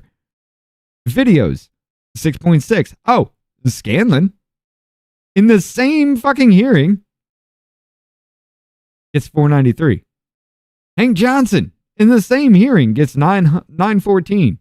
Raskin gets 9.9 thousand. Raskin gets 8.9 thousand. Raskin gets 7.8 thousand. Raskin gets 24,000. Raskin gets 4.9 thousand. 980 for Nadler. 67,000 for Raskin. 38,000 for Raskin. 56,000 for Raskin. 7.4 thousand for Scanlon. Macbeth gets 659. 12,000 for Raskin. 4.3 thousand for Raskin. This started not too long ago. This started a few months ago when it was reported that Raskin is going to be the ranking member for the Judiciary. That's when the account started fucking actually seeing a boost in fucking viewership only on Raskin's video. The only one that makes any real fucking sense right here is Jasmine Crockett, who has a huge social media presence. It does make sense that she would get those kind of views. It doesn't make sense that Jamie Raskin would get 274,000 when only 4% of the Democrat Party thinks his values align with theirs. It makes no fucking sense. This account is botted heavily for Raskin. Desegregating schools in Arkansas. It had nothing to do, by the way, Speaker Gingrich, with presidential power. It had to do with the supremacy of the Constitution and the ability of states to respect the Supreme Court's interpretation of the Constitution. There are a variety of cases long before Cooper in which the Supreme Court has opined on the constitutionality of a president's actions, Youngstown being a great example. It is convenient that for whatever reason you've landed on these 1950s desegregation cases as the inception, in your view, of the Supreme Court's tyranny, as you describe it, I suppose. I don't think that that's consistent with the values of the American people. It's the reason why Republican jurists, Michael Mukasey, a very distinguished federal jurist, as you know, has attacked your ideas in the past. I think you'd concede that. I yield back. If continued indulgence, I would let the speaker finish. All I will say is the reference to that is from a book by a liberal lawyer who said specifically while we play this, check Cooper this shit out. versus Aaron, where, with no reference to the case, the Supreme Court decides to issue a statement that it is clear that we are supreme. And they're Just not to show talking you about how much we're it's botted. supreme over Arkansas. We are the supreme deciders. Stop botting your And that is videos, Raskin. explicitly It's pathetic. false and historically wrong. He is a and it's what patriot. Jefferson was so furious about in 1800 because he did not believe judges. So botting your had the account makes ability you a to overrule patriot the now? American people. I thank the gentleman. We now go Huh? to the gentleman from Texas. And I said you've never listened to the hearings, I think just my this colleague from ramblings. If California, you did, you'd hear Ms. even Romero, witnesses tear you them have apart. testified Just stop about your talking. experience in Aurora, Colorado. As we talked about at the beginning, It's I botted. came to Aurora and Heavily visited with you fucking and others botted. that were impacted by what you were dealing with. To be clear, you felt terrorized in your home, in your apartment. We have an order, Mr. Chairman. Can we? If you have conversations, please take them off the dais. Right. The gentleman's recognized. With all respect to my colleagues, and I noticed Ms. Romero, who was bothered by, we're talking about people's lives, Americans' lives. Ms. Romero, your life. As soon as he talks again, yes or he'll no? In argue short with answer, himself again. was your Carolyn. life turned upside down by the existence of Tren de Aragua in your home, in your apartment complex in Aurora, Colorado? Absolutely, and continues to be. And people were endangered. American citizens, Americans were endangered. I was in danger. My family was in danger. I couldn't get my grandchildren to even come visit. It was dangerous over there. The police didn't want to respond. The local government in Aurora did not want to acknowledge. There was continued pushback and gaslighting.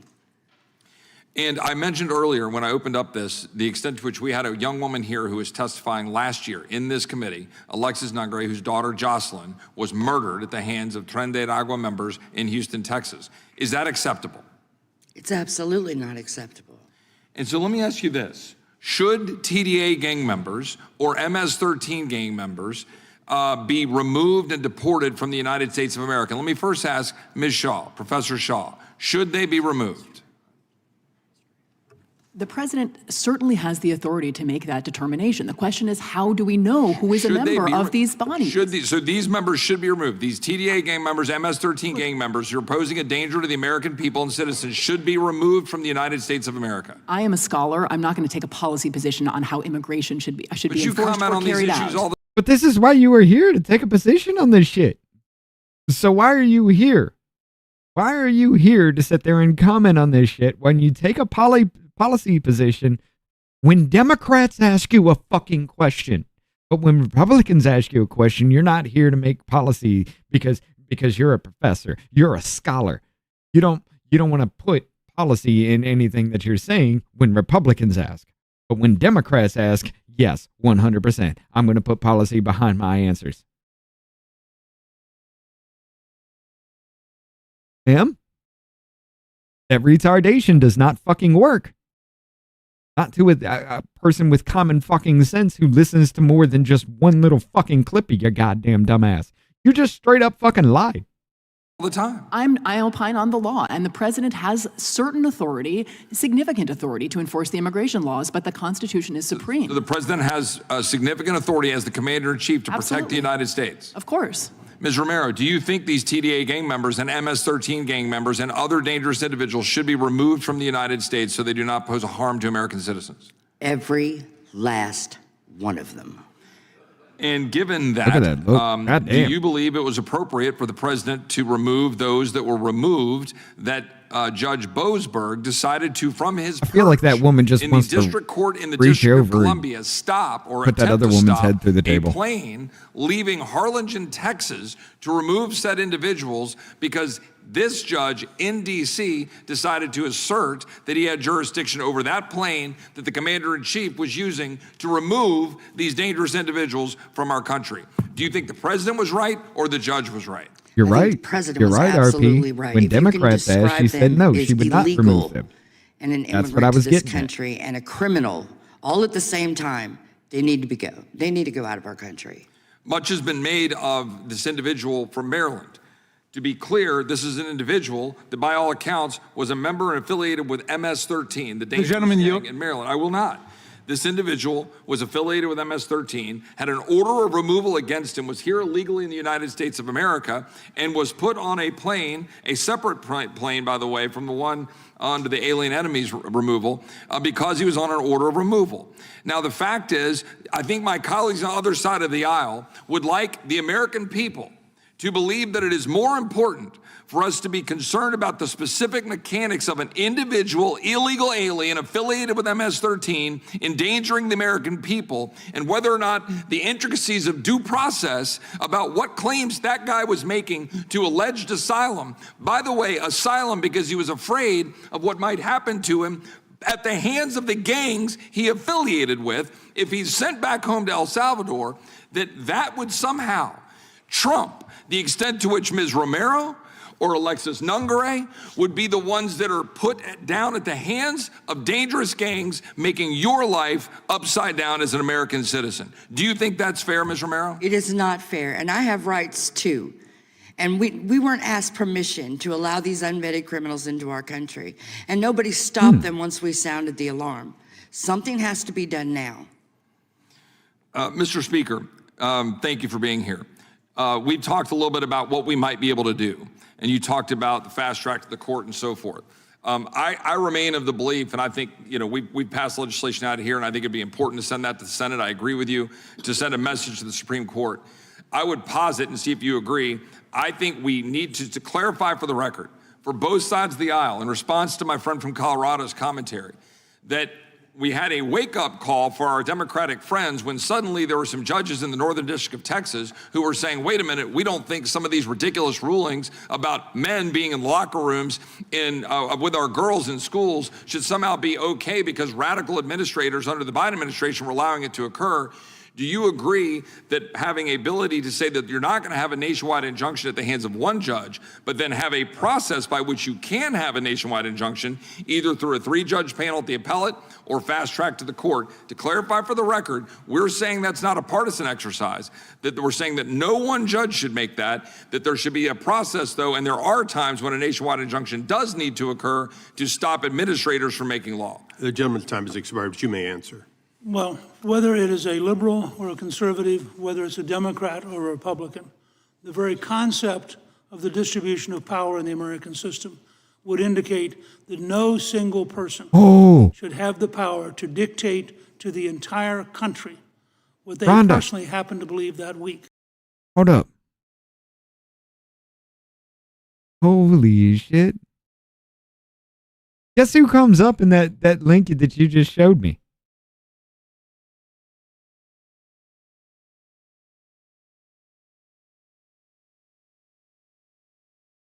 FBI imposed gag order about Hunter Biden laptop after employee accidentally confirmed its authenticity. Where is it? Last one from J.E. Dennehy, Lori E. Demblow. I'm doing so because ADIC Sweeney called John Brown this morning and got the impression he was not fully aware of this matter.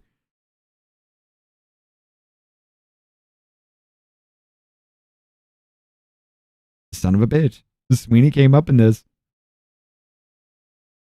I'm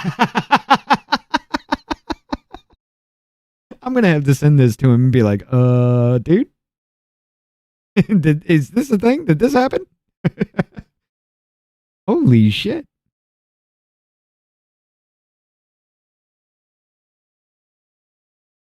This right here. I can't put it on a... Let's see. Take out the chat there, the chat background. And it's this one right here. I'm doing so because AIDC Sweeney called Joe Brown this morning and got the impression he was not fully aware of this matter. Uh-oh. And I think that we need to demystify the process of judgeship, recognize that it's occupied by humans. There's an amazing passage from Jefferson where he says, look, these are people. They're subject to exactly the same problems as politicians or anybody else, and you can't put them up on a pedestal. So you've got to have a system which blocks Sydney power Sweeney? from being exploited by the personality or the idiosyncrasy. Okay, yeah, that was Sydney Sweeney, not Joe Sweeney. Okay.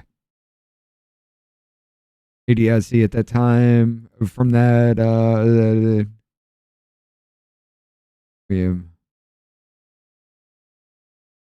First to Assistant Director in Charge, William F. Sweeney, who is a high-ranking official in FBI.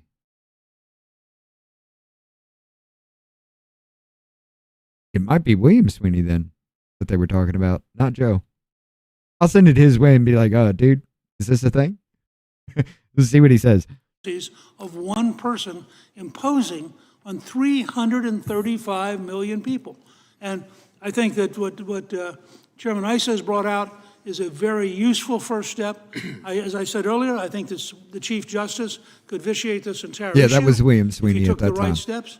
But I think we as a people cannot allow Okay, so that random wasn't Joe. individuals arrogate to themselves being alternative presidents and imposing their personal will on the entire country. Thank you, Mr. Speaker, and I yield back. Thank you. The gentlelady from Vermont is recognized for 5 minutes. Thank you, Mr. Chair. Given that Mr. Roy went over by almost 2 minutes, I would like to give the ranking member a minute before I begin. The gentleman, you yielding a minute to the gentleman. Thank you. Well, I appreciate that. Thank you to the gentlelady from Yes, Vermont. William Sweeney. I just Okay. want to be clear about this. First of all, Never mind, that I isn't want to Joe. align myself with members My on both bad. sides who have found your testimony, Ms. Romero, very important and very disturbing. And we all agree that gang members should be prosecuted to the full extent of the law, and if they're here unlawfully in the country, they should be deported. But the idea that that should become the basis Was that an for a Aurora mass resident? roundup and deportation of people who've never been charged with anything, I don't think who so. have no criminal record, strikes me as absolutely preposterous. And the administration, at least, was willing to come forward to say, okay, they have the wrong person. This was a mistake to have him, but now, c'est la vie, I suppose, he's stuck in El Salvador under a dictator who throws people into a prison that engages in torture. And my colleagues would rather go all the way down to the end of the field with Donald Trump rather than admit that that is a blatant violation of American due process and all of our constitutional values. I mean, that's just extraordinary to me that members of the House Judiciary Committee would be taking that position. That's a very serious problem. Now, Judge Boasberg, who's a conservative judge who was appointed to the bench by President Bush, correctly determined that the Alien Enemy Act of 1798 doesn't apply. It had only been used before in that original Alien Sedition Act period, World War I and World War II. It is for wartime. It is for the deporting of foreign nationals who belong to enemy states, or if there's a military invasion of the country. And it doesn't apply, so he said, we've got to use... The Aliens Enemy Act does not apply unless you're in wartime. I'm sorry. Again, the cartels are considered militias. These cartels are now considered foreign terrorist organizations, which means since they are allowed to come in here under the Biden administration, that means an invasion of a foreign power. Asshole, we are at war. You allowed them to take over territory in the United States and tried to justify it by saying it's just a few apartment complexes.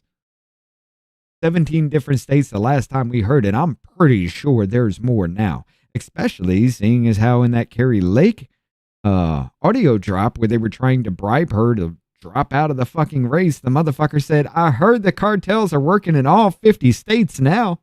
And that was back in what, 2021 into 2021, 2022? You allowed them to come in here, take over, and do whatever the fuck they wanted. You gave aid and comfort to those who tried to levy war against the people. Again, this is getting too easy, ladies and gentlemen.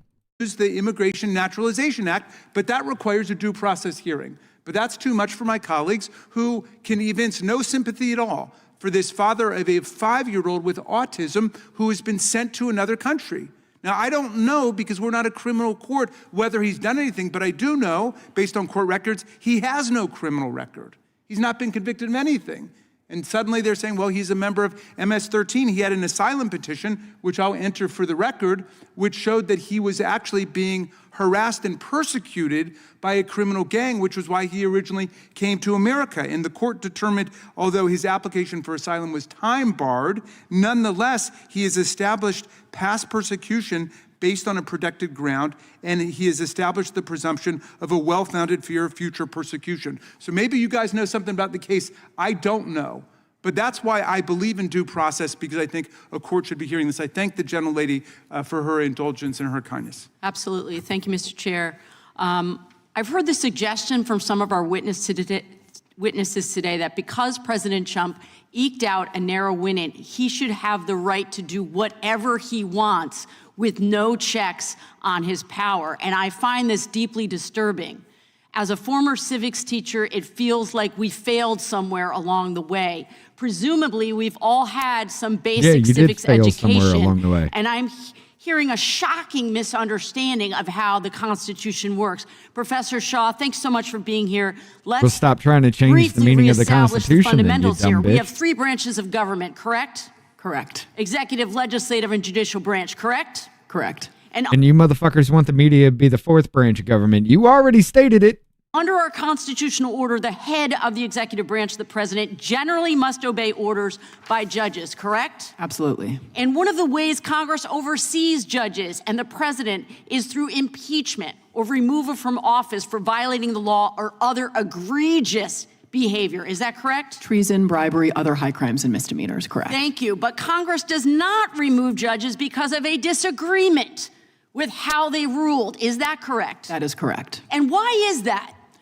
When they overstep their fucking boundaries and try to say that their power equates to the president of the United States of America, yeah, they need to be removed, you dumb son of a bitch. To sit there and try to justify a lower fucking court sitting here saying that the judge has the same power as a president of the United States is a perversion of law. It is a perversion of this system, and it goes against every damn thing that our 3 branches have been set up to do. You retarded cunt. When somebody, anybody, in any business, in any military, in any way, shape, or form, actually goes around the chain of command as he has done and caused such a fucking stink to sit there and say his power is on the same level as the president of the United States, should not be in that position at all. It's not a thing. Balance. What part of your retarded fucking brain has lost that disconnect to sit there and say that some fucking manager and an employee of a company has the same power to fire the CEO as the board does? What sense does that make? It makes none. So to sit there and say a lower court judge has the same power as the president of the United States and his word is fucking gold over the president himself is absolute insanity, bitch. The only people that the president of the United States should actually be listening to, as far as judicial-wise goes, is the Supreme fucking Court, which Biden literally disregarded several fucking times.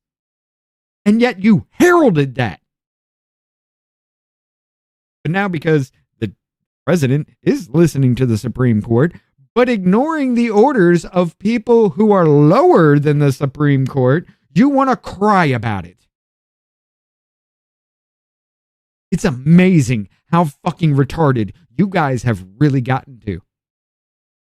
When you sit there and talk about how our 3 branches work, but then you justify how one branch, some lower son of a bitch on the very low bottom of the totem pole, is somehow equates to the president of the United States in a different branch altogether, is fucking retarded. But yet here you are. We're trying to save our democracy by fucking democracy over, destroying everything it's about just so we can get a win to say we saved democracy.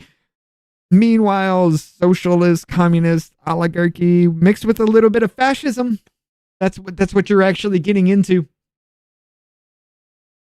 To save democracy, you must fucking destroy it from the inside out.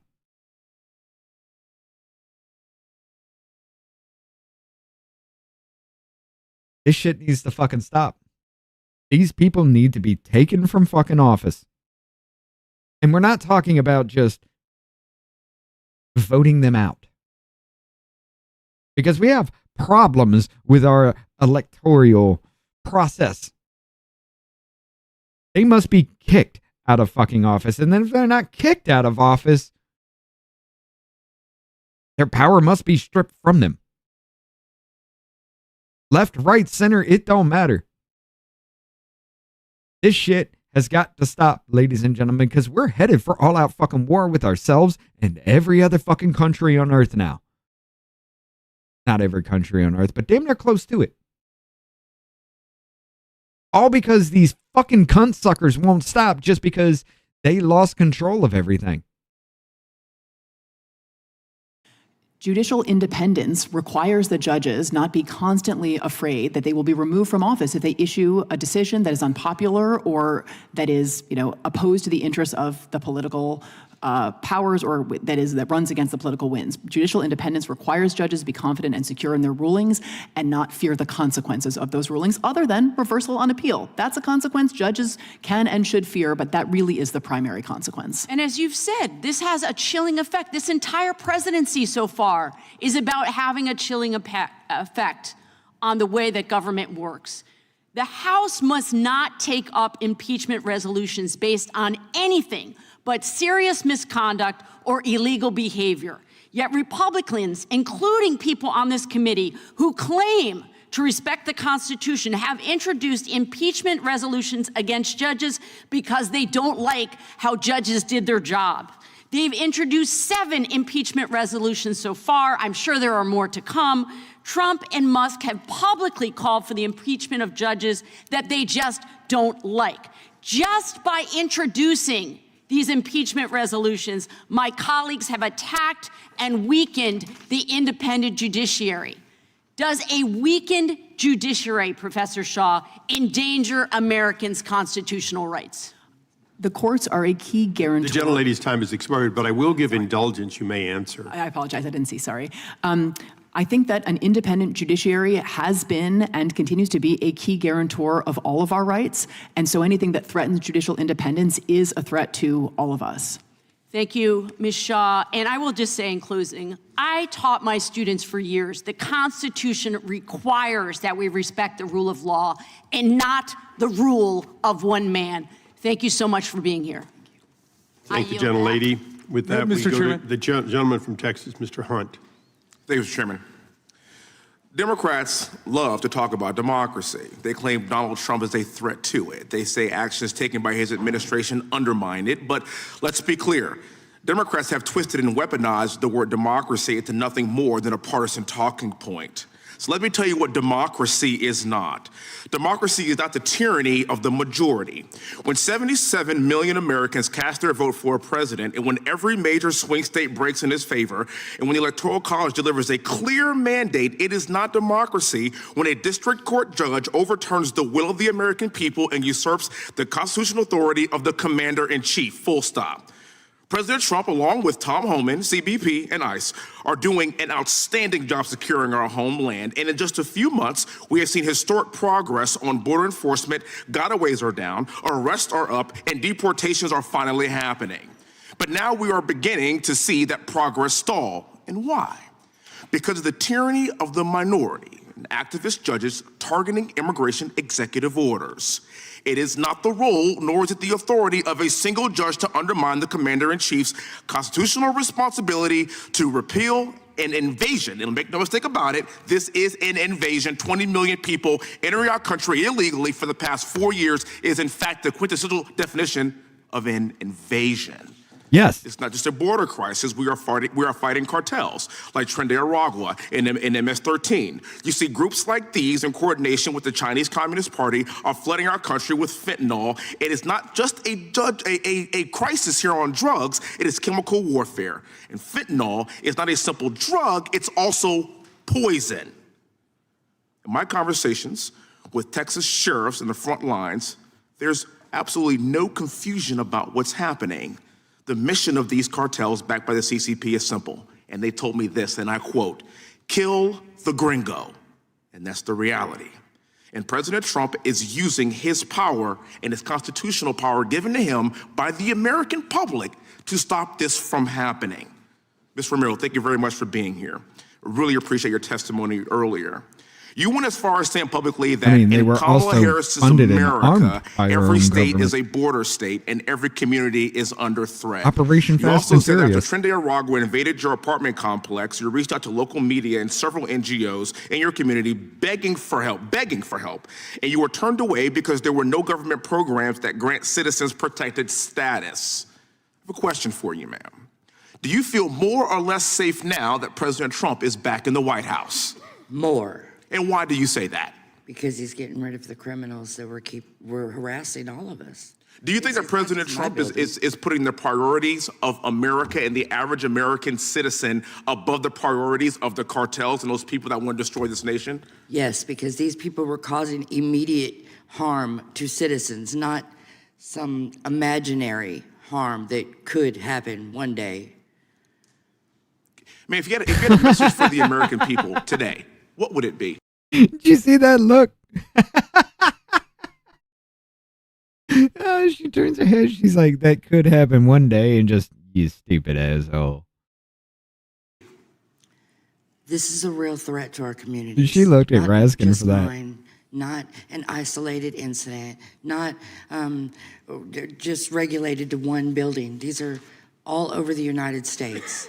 Apparently, people have forgotten 9/11.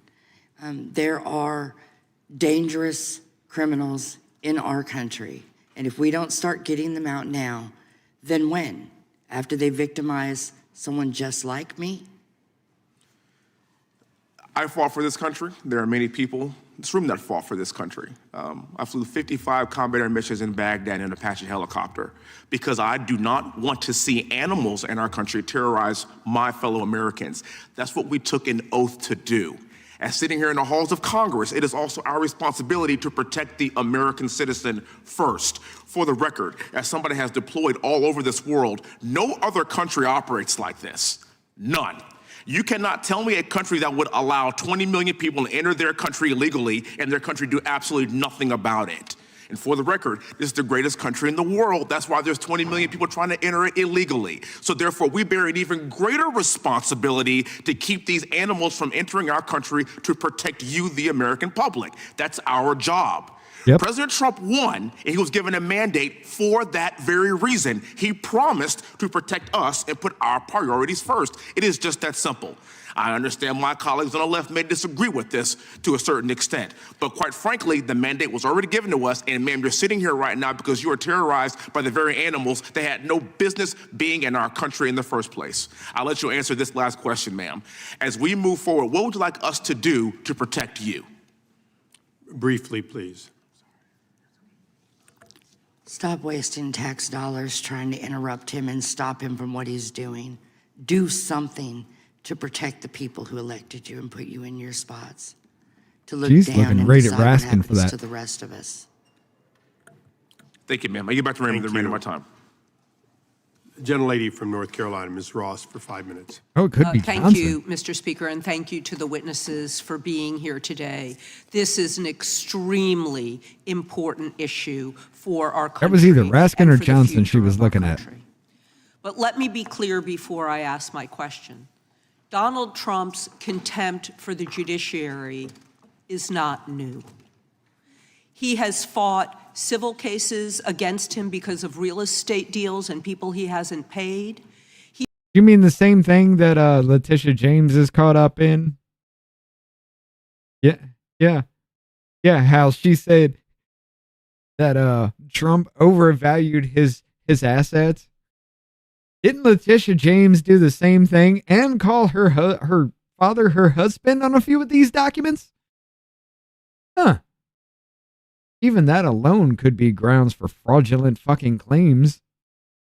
Just listing your father as your husband could be grounds for fraudulent claims on documents like this, but overvaluing property, well, undervaluing property in her case to get it at a cheaper deal so she can overvalue it later when she sells it. Same goddamn thing, Ross. He's fought victims that he has sexually assaulted and he has been convicted of sexually assaulting. No. His disrespect for the judiciary is based on his disrespect for anybody who doesn't let him do whatever he wants. He was convicted of sexually assaulting somebody who said she was wearing a dress that did not exist for years beforehand. Let's see. She has absolutely no idea about any of those things. She just knows that Trump raped her over 35 fucking years ago when there's absolutely no proof of anything. Even the people that worked there said that there was nobody on that floor at all during that time. But somehow, E. Jean Carroll and Donald Trump were led onto a fucking floor where nobody existed, where everything was supposedly unlocked and nobody could hear her scream because she's a fighter, ladies and gentlemen. Even though there's no evidence to support any of that. They even tried to kick juror number 77 off the fucking case, or off the jury, because he listened to 15 minutes of a couple of Temple's episodes that have absolutely nothing to do with the case, and he's some kind of far-right domestic fucking terrorist just because he did that. You tried to remove juror 77 for listening to something that had nothing to do with the fucking case, all because of ideology.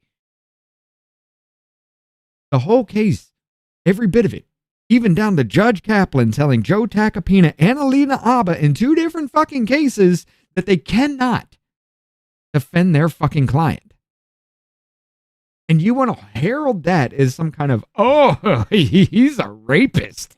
He's raping people out there, ladies and gentlemen. The court fucking proved it.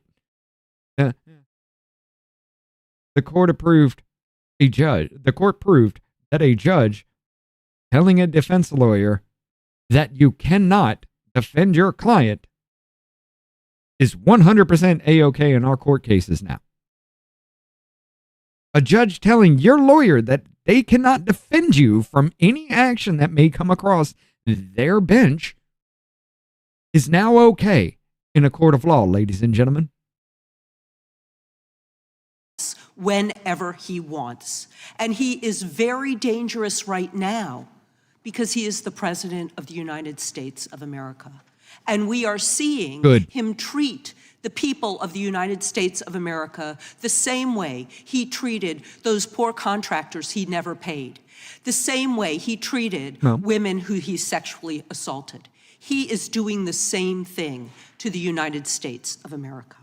So, Professor Shaw, what the fuck does that even February mean? 9th, Donald Trump told reporters that no judge, quote, should be allowed to rule against his administration's unconstitutional changes to how our government operates. And the next day, Vice President J.D. Vance posted on X, judges aren't allowed to control the executive branch's legitimate power.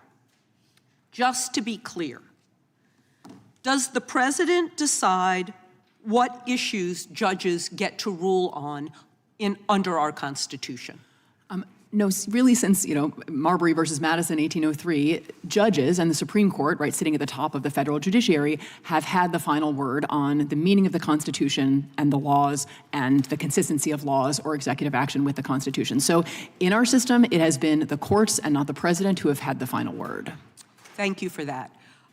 So I am going to quote Fourth Circuit Judge Michael Ludig, who I can testify, no liberal. I had a case in front of him. He was a tough customer in the Fourth Circuit. He was appointed by George H.W. Bush, and he recently noted in an op-ed for the New York Times, quote, "A country without an independent judiciary is not one in which any of us should want to live, except perhaps Mr. Trump while he resides in the White House."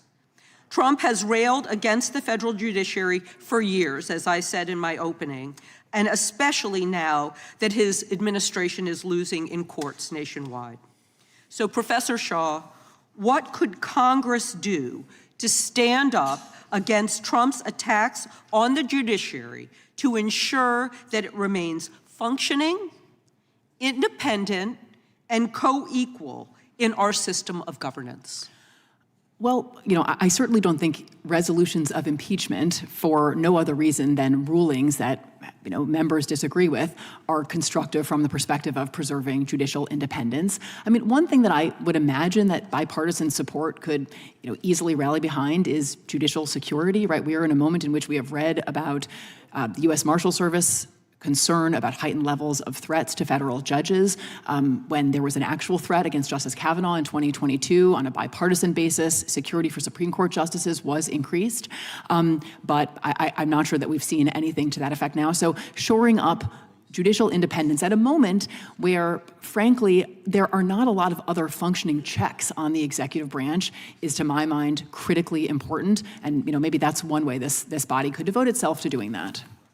And then going back to the impeachment issue that my colleague from Vermont discussed, if Trump is successful in getting judges impeached in the House, I don't think he would be successful with the final decision in the Senate. Is he allowed to demand that a judicial nominee promise not to rule against him or his administration under his appointment power? What? There's nothing in the Constitution that speaks to that one way or another, but it is certainly a very established tradition, bipartisan and longstanding, that presidents do not secure commitments in particular. Is he allowed to do this thing that I'm just going to make up in my head just to prove Orange Man bad? I'm actually honest. Asperger's Man bad hasn't come up in this yet, but is Orange Man allowed to appoint people with the promise of not ruling against him? A problem you just came up with in your own fucking head is now a question of subject. For what fucking reason? There is absolutely not a goddamn thing other than your retarded ass brain that could make that connection in any way, shape, or form. But here we are creating these problems so we can scream and cry and yell and get everybody all pissy and scared about something that he's not doing. Yet again, here we go. Now, I guarantee you, this is Miss Ross. It ain't going to go any fucking further because this bitch has no pull in any goddamn thing except making herself look fucking retarded. But this argument may go even further than this. This is why I listen to this shit.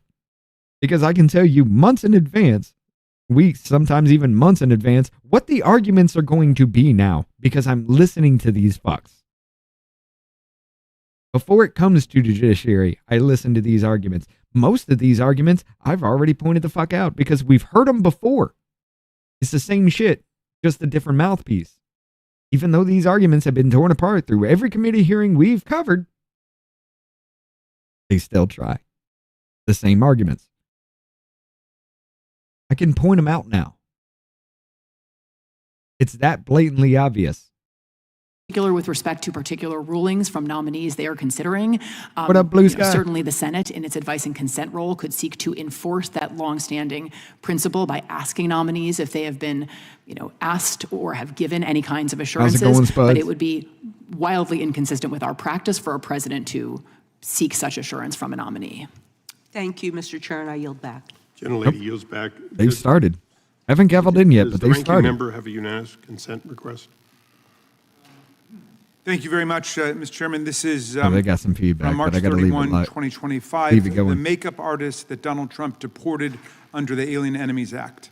From You know what? I'm muted. Without objection. We still So got about ordered. 10 minutes before they're supposed to gavel in. The gentleman from Texas, Mr. Gooden. Thank you, Mr. Chairman.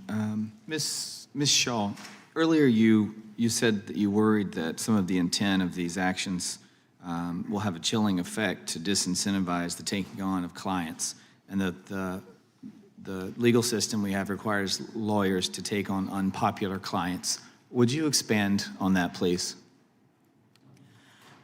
So, I'm lawyers, afraid you're actually right, the idea Jonathan. that even individuals charged with crimes are entitled to counsel and to vigorous representation in their defense, regardless of what they may have done, is actually a core kind of belief pillar of our legal system. And so that's one example. Individuals, even charged with serious crimes, have a right to counsel. So I guess one of the things that I struggle with This isn't a normal kind of episode. Tonight's a normal episode. We're just going over hearings with just me. One of the groups that comes to mind is Tonight the Davey 65 comes in and we'll Project, actually which is a talk legal about some things. activism campaign seeking to disbar and discredit Trump-affiliated lawyers who worked on lawsuits supporting Trump's attempts to question the 2020 election.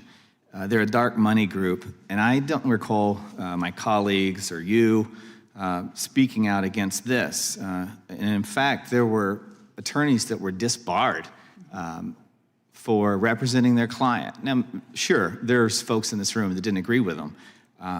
But one of the things you said during that time was, quote, there need to be serious social, professional, and reputational kinds of sanctions if we want to disincentivize this kind of conduct.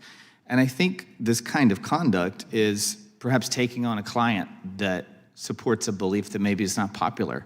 And I really hope that we'll get away from this lawfare. And that's something that was prevalent over the last 4 years throughout this campaign, and now we're seeing it from this judiciary. And I'm disappointed in this judge, but I am happy we're having this discussion, and I'll yield the balance of my time to Chairman Jordan. Oh, I thank the gentleman for yielding. Some of the previous speakers on the other side have said, members on the other side have said, attacks by President Trump, I think I got this right, attacks by President Trump on the judiciary are dangerous. They said criticism of judges weakens the judiciary. Mr. Larkin, have Democrats ever criticized the judiciary? Yes, sir. Can you give me an example that maybe comes to mind? I mean, I have several, but I want to know what's one that comes to mind for you? Well, I guess the best example and recently was the Supreme Court's decision in Dobbs to overturn Roe versus Wade. Yeah, where like hundreds of churches and pro-life centers were attacked and firebombed and got all kinds of criticism coming from people that have. How about this one? How about the minority leader in the Senate said, I want to tell you, Gorsuch, I want to tell you, Kavanaugh, you've released the whirlwind and you will pay the price. How about that one? You remember that one, Speaker Gingrich, from Senator Schumer? Well, I think it's fair to say that the passion of the left when the court does the wrong thing probably is more professionally organized than any passion on the right. But look, I mean, Franklin Roosevelt tried to pack the court. He was a Democrat. There's a long tradition in America that we're allowed to argue over. The courts are not, they're not temples. This is not a religious judicial system. It's a secular judicial system. Yeah, fair enough. And look, we're going to criticize decisions all along. We're getting it one way. This goes both ways. Both sides have criticized the courts, criticized decisions. We're allowed to do that in this country. That's the way it works. Professor Shaw, do you think it was appropriate for what Mr. Schumer, Senator Schumer, said on the steps of the Supreme Court when he said you will pay the price, referencing two members, sitting members of the United States Supreme Court? I think he should have phrased it differently. I'm sure he feels the same way. What about the Dobbs leak? What do you think about that and some of the comments that were made after that decision was leaked? Do you think that was good? I'm not sure what comments you're talking about. That there were very, very sharp criticism of Justice Alito's opinion in Dobbs. I think that's perfectly healthy, yes. I think we had a member said that there should be impeachment for the decisions that happened after the Dobbs decision. There should be impeachment of one of the Supreme Court justices. A member of Congress said that. Do you think that's appropriate? Impeachment rhetoric is something that we have seen from time to time. I guess I'm not categorically opposed to talking about it. I think introducing resolutions, as we've seen, has been a significant escalation. And of course, it would depend on why. I mean, I think there was serious discussion of impeachment of several sitting Supreme Court justices over ethics matters in the last few years. I don't think there's anything unhealthy about those discussions. It's okay to talk about impeaching Supreme Court justices. It's okay to add 4 associate justices to the Supreme Court, and you had no problems with the comments made after the Dobbs leak. Is that your testimony? I'm sorry, I'm not sure what specific comments you're talking about, but criticism of the substance of the Dobbs ruling, I have no problem with that. Okay, I yield back. The witnesses have been very kind, and there are more people that want that kindness. So with that, we'll take a 5-minute recess.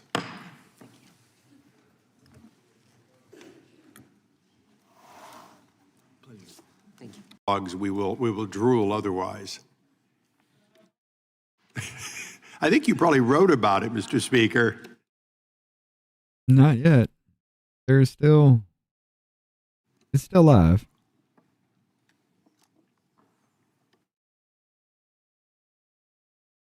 Got a little bit more time before they gavel in.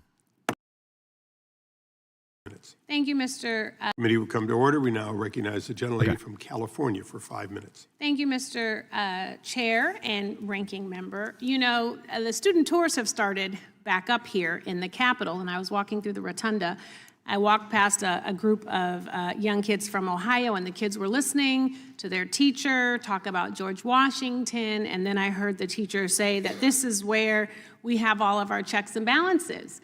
And I remember thinking to myself, well, only for a few months more. And you talk about banning books. I was like, well, we might have to ban all of the books that talk about checks and balances because we won't have any at the rate this committee is going. Fuck?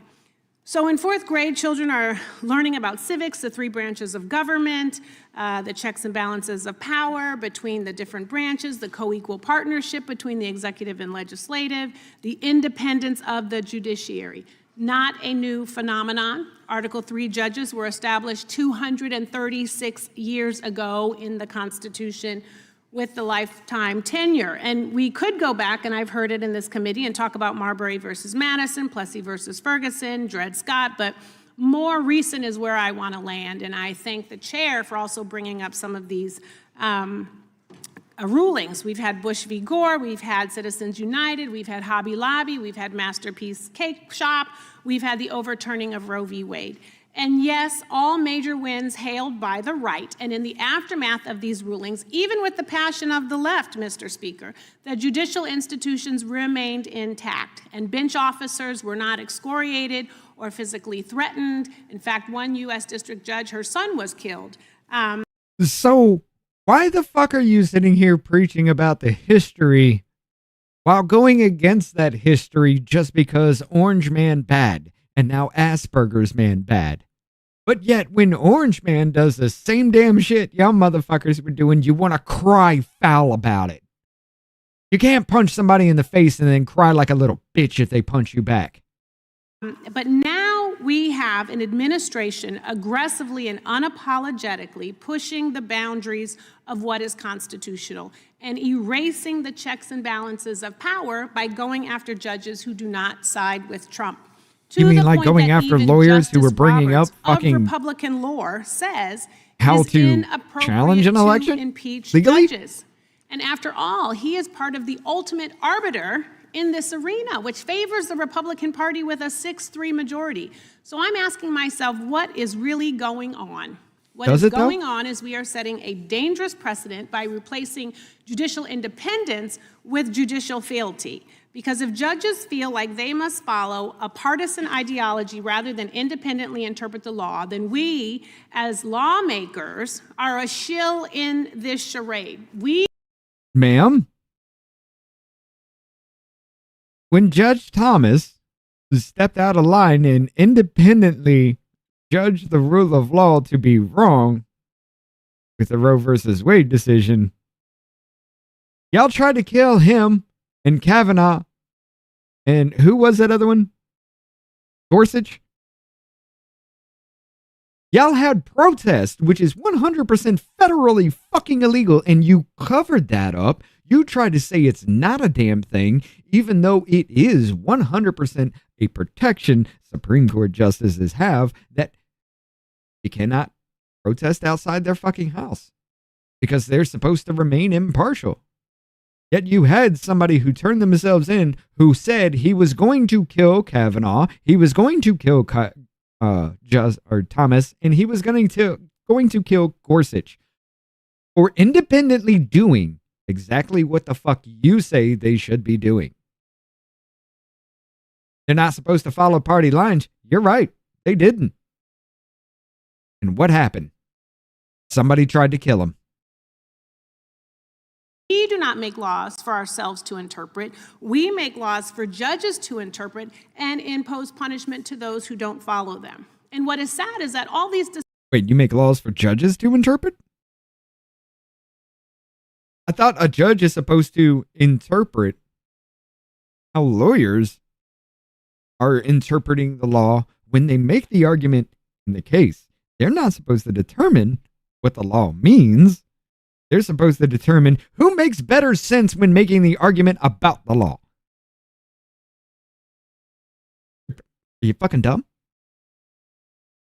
So if you write the laws and these judges are supposed to interpret the laws, who checks the judges? Oh, the Supreme Court? Oh, the same motherfuckers that you let people riot or protest outside their fucking houses and threaten to kill? Make up plots to kill these people? But they're supposed to be impartial, right?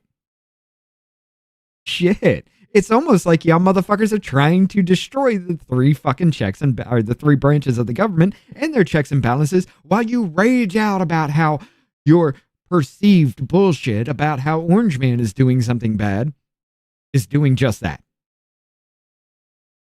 I have yet to hear even any single fucking Democrat condemn the attacks on Kavanaugh, Gorsuch, and Thomas. Y'all have gone all the fuck out on those three. To the whole point, you even brought up Thomas's wife and some shit. Like he should be impeached and removed from fucking power because his wife likes Trump.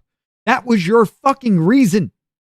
Just because his wife likes Trump. That was your fucking reason.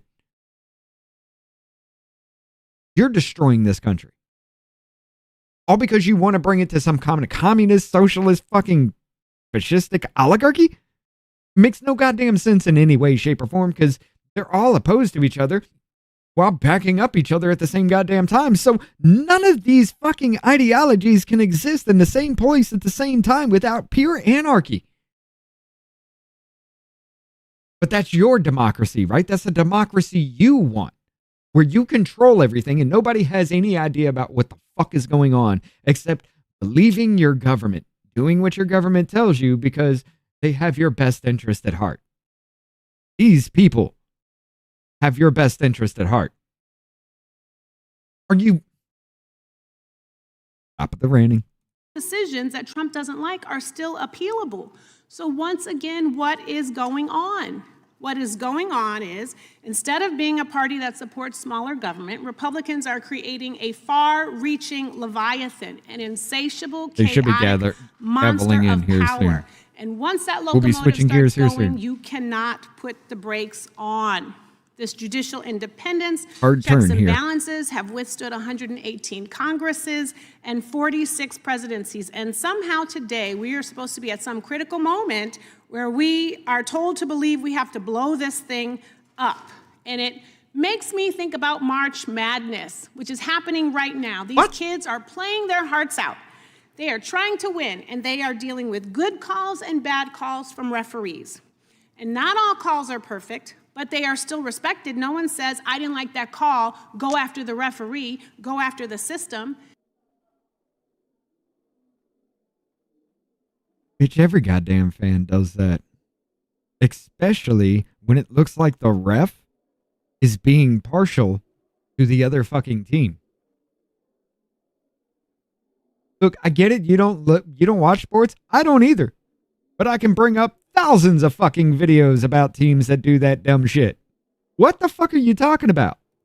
And in fact, in organized sports, the most classless and unpalatable thing you can do is blame your loss on the referee, or blame the umpire for the outcome of the game, or cheat. And bitch, if it is 100% obvious that the call from the referee is biased in a decision in any way.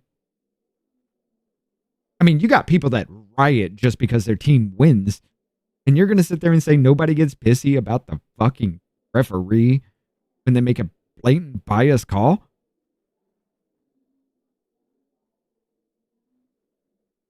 Bitch, do you know America? We get more violent over sports than we do politics. What the fuck are you talking about? 5-10 years ago, we saw these parents attending these Little League games, and then violence was being committed. People were running onto the field, attacking and assaulting the referees, and it was distasteful. And now we are here with this court doing the same thing. The games do not work without officials, and our system of justice does not work without judicial officials. And Justice Roberts says, all we do is call balls and strikes. Judges, like referees, are a neutral party. Then why the fuck were you goddamn praising the people that were protesting and trying to kill our Supreme Court justices? You don't always like what they say. You might not always agree with their calls, but you have to respect the institution and the officials. And if you take away the one element that Did you brings respect the integrity institution with it, and its then officials? the competition itself has no integrity. And then you have to ask the question, why do we even take an oath? Why do we even obey any of these laws? And what we have right now with this Do you have a hearing, question, with or Trump's do you attack just of want the to bench speak? officers, with the threat to impeach judges, is the equivalent of parents rushing onto the field and trying to punch a judge in the face. It is disrespectful. It is unseemly. How about the people that tried to kill a judge? What about that? Can we talk about that? With your retarded fucking projection? Can we talk about that? If I was one of those witnesses, I'd be like, hey, I want to reply to that. What were you doing when they were trying to kill Supreme Court justices when they overturned Roe versus Wade? Oh, that's right. You were actually covering up the fact that it was fucking illegal to do so, and you allowed it to happen until the point that there was actually somebody who wanted to kill 3 Supreme Court justices, made fucking plans to do so, and tried to enact those plans. It's time for you to shut the fuck up. It is unprecedented, and it is a disgrace. And with that, I yield back. I thank the gentlelady. You asked no We got questions. another You just gentleman gave a from little fucking California speech for like his a 5 goddamn minutes. retard. And I Thank you, just Mr. blew it Chair. the fuck out of the water. In our state of California, we have a governor who routinely attacks judges when he doesn't get his way, often in very harsh terms. This being Governor Newsom, of course. Fucking tired of this after one stupidity in our ruling, government. related to the Second Amendment, Newsom threw a veritable temper tantrum, calling a special press conference to lambaste the judge, calling him an extremist, a stone-cold ideologue, a wholly funded subsidiary of the NRA, and saying, quote, "We need to call this federal judge out. He will continue to do damage, mark my words." So it is curious hearing some of the comments about the appropriate relationship between the branches, different branches of our government, and the appropriate way to opine on judicial opinions with that in view. And we've also, of course, seen examples brought up by Chairman Jordan related to Chuck Schumer's comments on the steps of the Supreme Court that were rebuked by Chief Justice Roberts himself. So there certainly is, I think it's appropriate as elected officials for us to express views on opinions of the judiciary, but the idea that one side has crossed a line but the other has not simply is not borne by the evidence. Now, the broader question before us today, I think, is related to this issue of checks and balances, because I think we've reached a point where checks and balances have got. I'm sorry, I cannot say it. I cannot unsee it. This motherfucker looks like Agent Smith from The Matrix.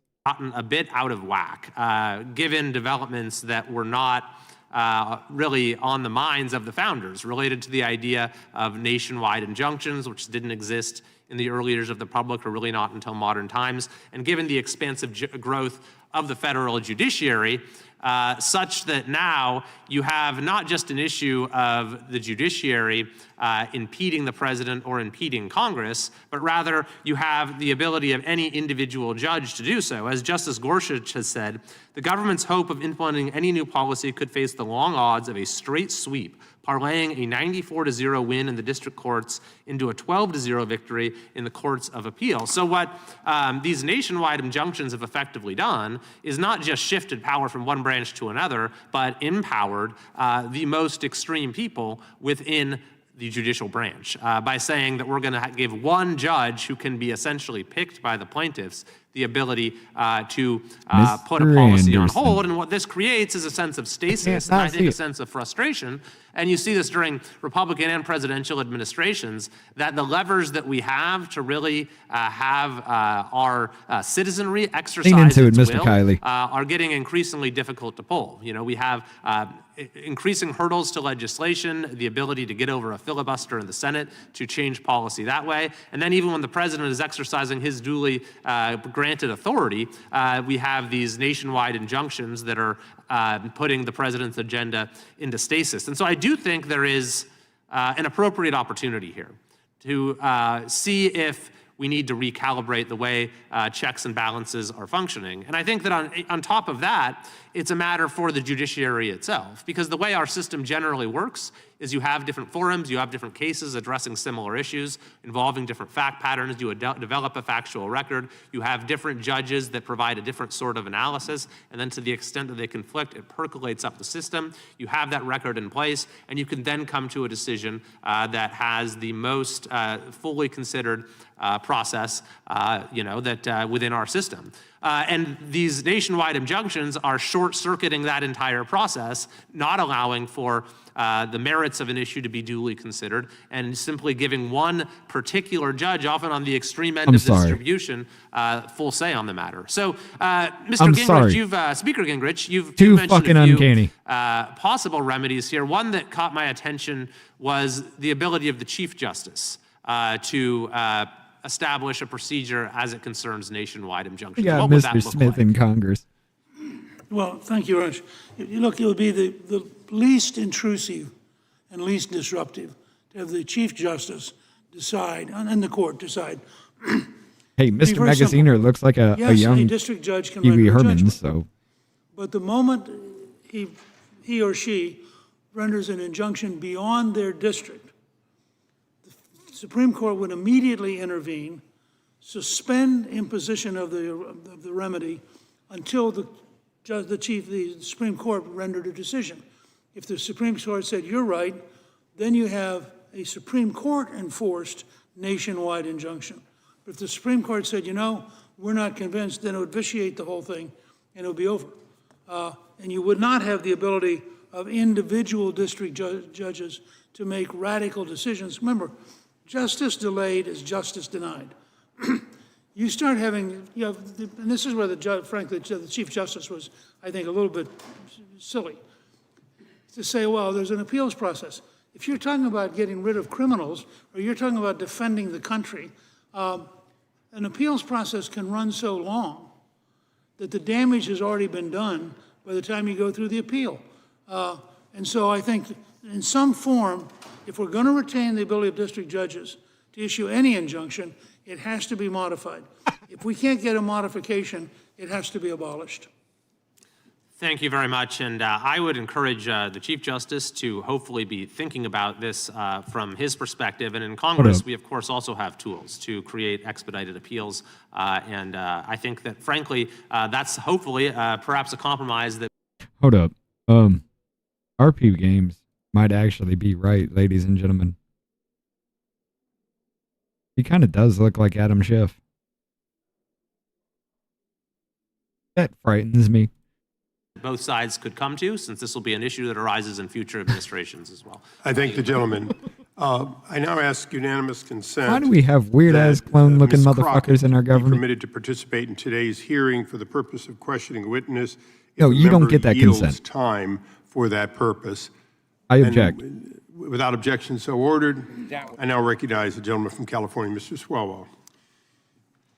We're about 2+ hours into this hearing, maybe 3, and as I'm taking stock, we're here because some guy I've never heard of, he might be in Congress, introduced an impeachment resolution, but he's not here. He hasn't been here for at least the last hour, and every witness Mr. here Anderson.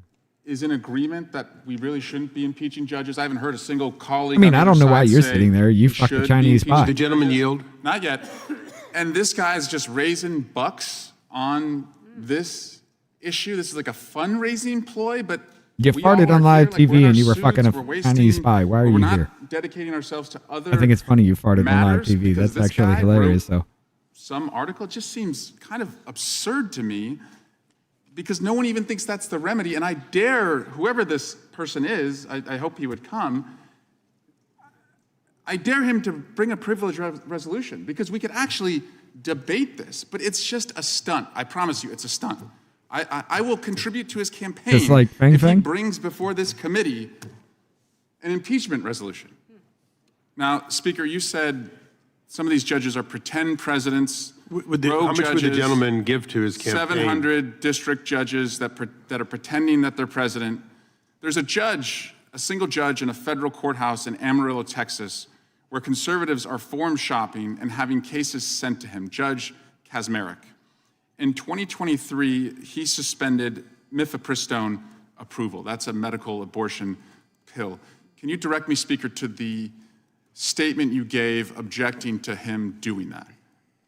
I couldn't find it.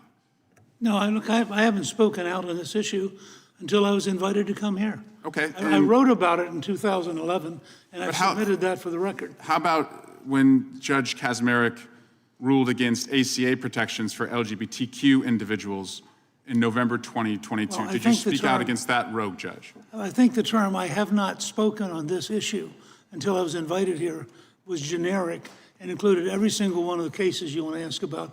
So I will stipulate in advance. I did not comment because I did not comment. And I'm not here to comment on a single case. How about an election? Okay, I got it. I'm here to say that the system is out of whack. Speaker. Which, by the way, I wrote about in 2011. An elected Trump third term, is that constitutional?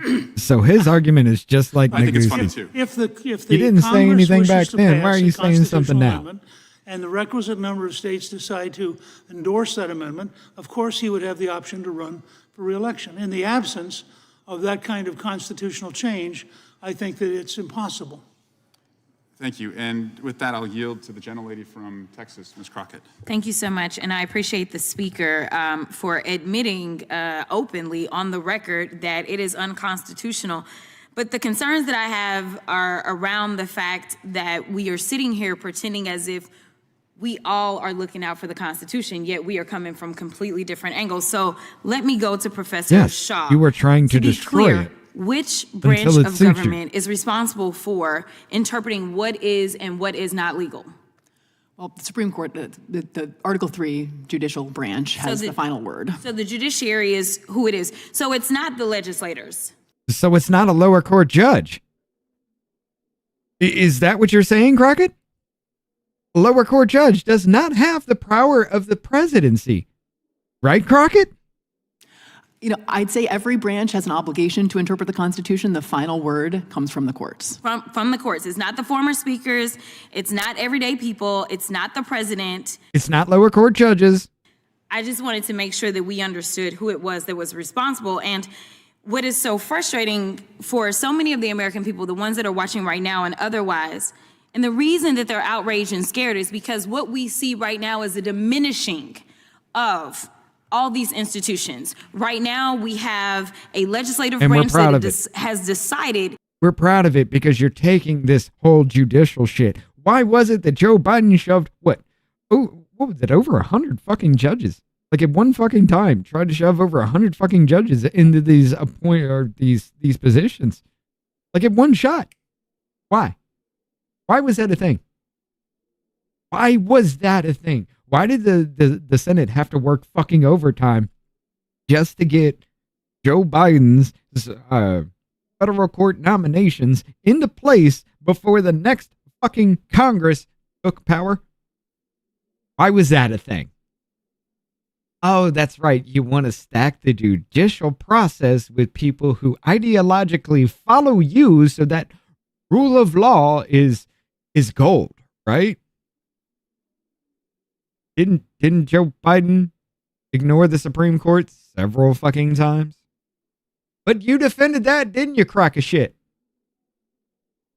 That it intentionally would disregard their duties. They are not checking the president whatsoever. The only check that the American people have had thus far has been from the judiciary. And the judiciary isn't pulling this out of the sky. In fact, they are coming from basic reading of like the plain language of the Constitution for all of those that are constitutionalists when we start talking the about same things thing you such did before, as what birthright citizenship that was legal then is now but illegal one of the now. things that I want to make sure that I get to, because there are deeper implications if we go down this rabbit hole. Imagine the type of world where the president does whatever he wants to and no one can rein him in. It's a world that right now many people are afraid of. Let me put it this way. If Joe Biden would have done an executive order for abortion, despite what the Supreme Court said, that would have been a problem. Imagine if the Joe Biden did an executive order to forgive student loans, despite the Supreme Court saying that was unconstitutional. And you praised that. You covered for that. Your retardation is on full fucking display here, you dumb sack of shit. We all remember you sitting here. Oh, Joe Biden, he's going to give you your money. Or he's going to invalidate. He's just going to say your loans are all paid for. They're paid for. Yay. Supreme Court says no. Well, the Supreme Court should be done away with. These people need to go. And here you are saying that the Supreme Court is the end-all be-all in this situation. The same ones that you were going after yourself are the same ones that you're trying to say have the end-all be-all. Interesting how that works, isn't it, Crockett? Isn't it, you dumb bitch? When you had the Supreme Court, when the Supreme Court went against what you said, you were calling for their abolishment. But now that the Supreme Court is actually backing you up on some things, you're praising them for it, saying they are the end-all be-all. I'm tired of this fucking retardation. And I'm tired of the goddamn attitude these stupid sons of bitches have when they sit there and break everything in this fucking country and then point the finger at everybody else saying, you did it. Either that or, I did this because you made me. The childish mentality of these motherfuckers. Open insane asylums again. Throw a straitjacket on them. Throw the fucking key away. Lock them away. Never to be seen in public again. The state of Colorado kept Trump And off that's the the ballot best and I other got. states follow suit. That would have been a problem. Or imagine if Jack Smith ignored Eileen Cannon and with the help of an activist judge decided that he was going to prosecute the sitting president anyway. You mean like Chutkin tried to do, you dumb fuck? Hey, guess what? They're gaveling in.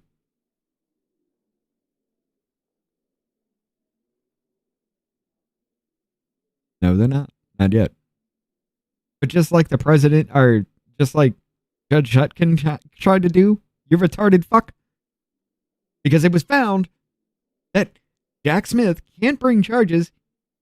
He took an oath for a lower office that cannot bring charges, but Chutkin tried to push it through the fuck anyway in the same goddamn case. So what do you mean? What are you talking about here, Crockett? What are you trying to say? That you're fucking retarded? Or are you trying to say that you think everybody else is retarded and your word is gold because you're not retarded? Just because you can cut your own meat? Is that your qualification? Is that your classification for intelligence? Because, Beach, I'm leaps and bounds above you if that's the case.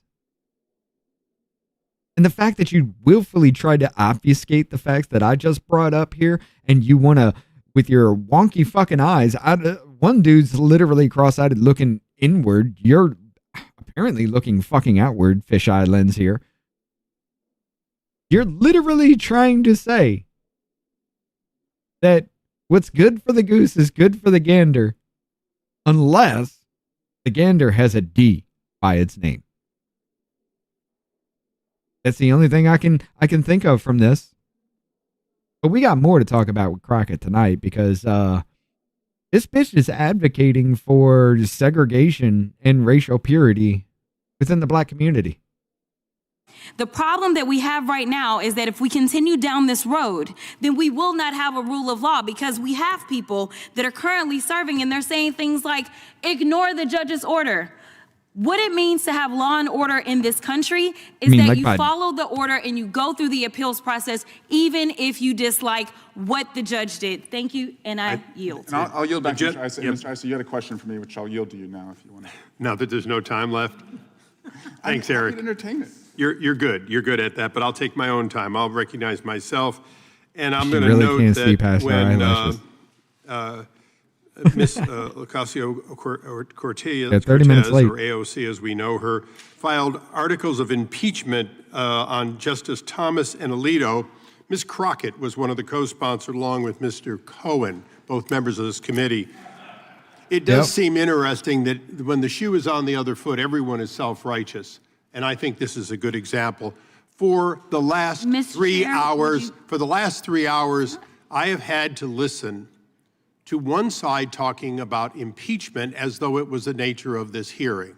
It is not.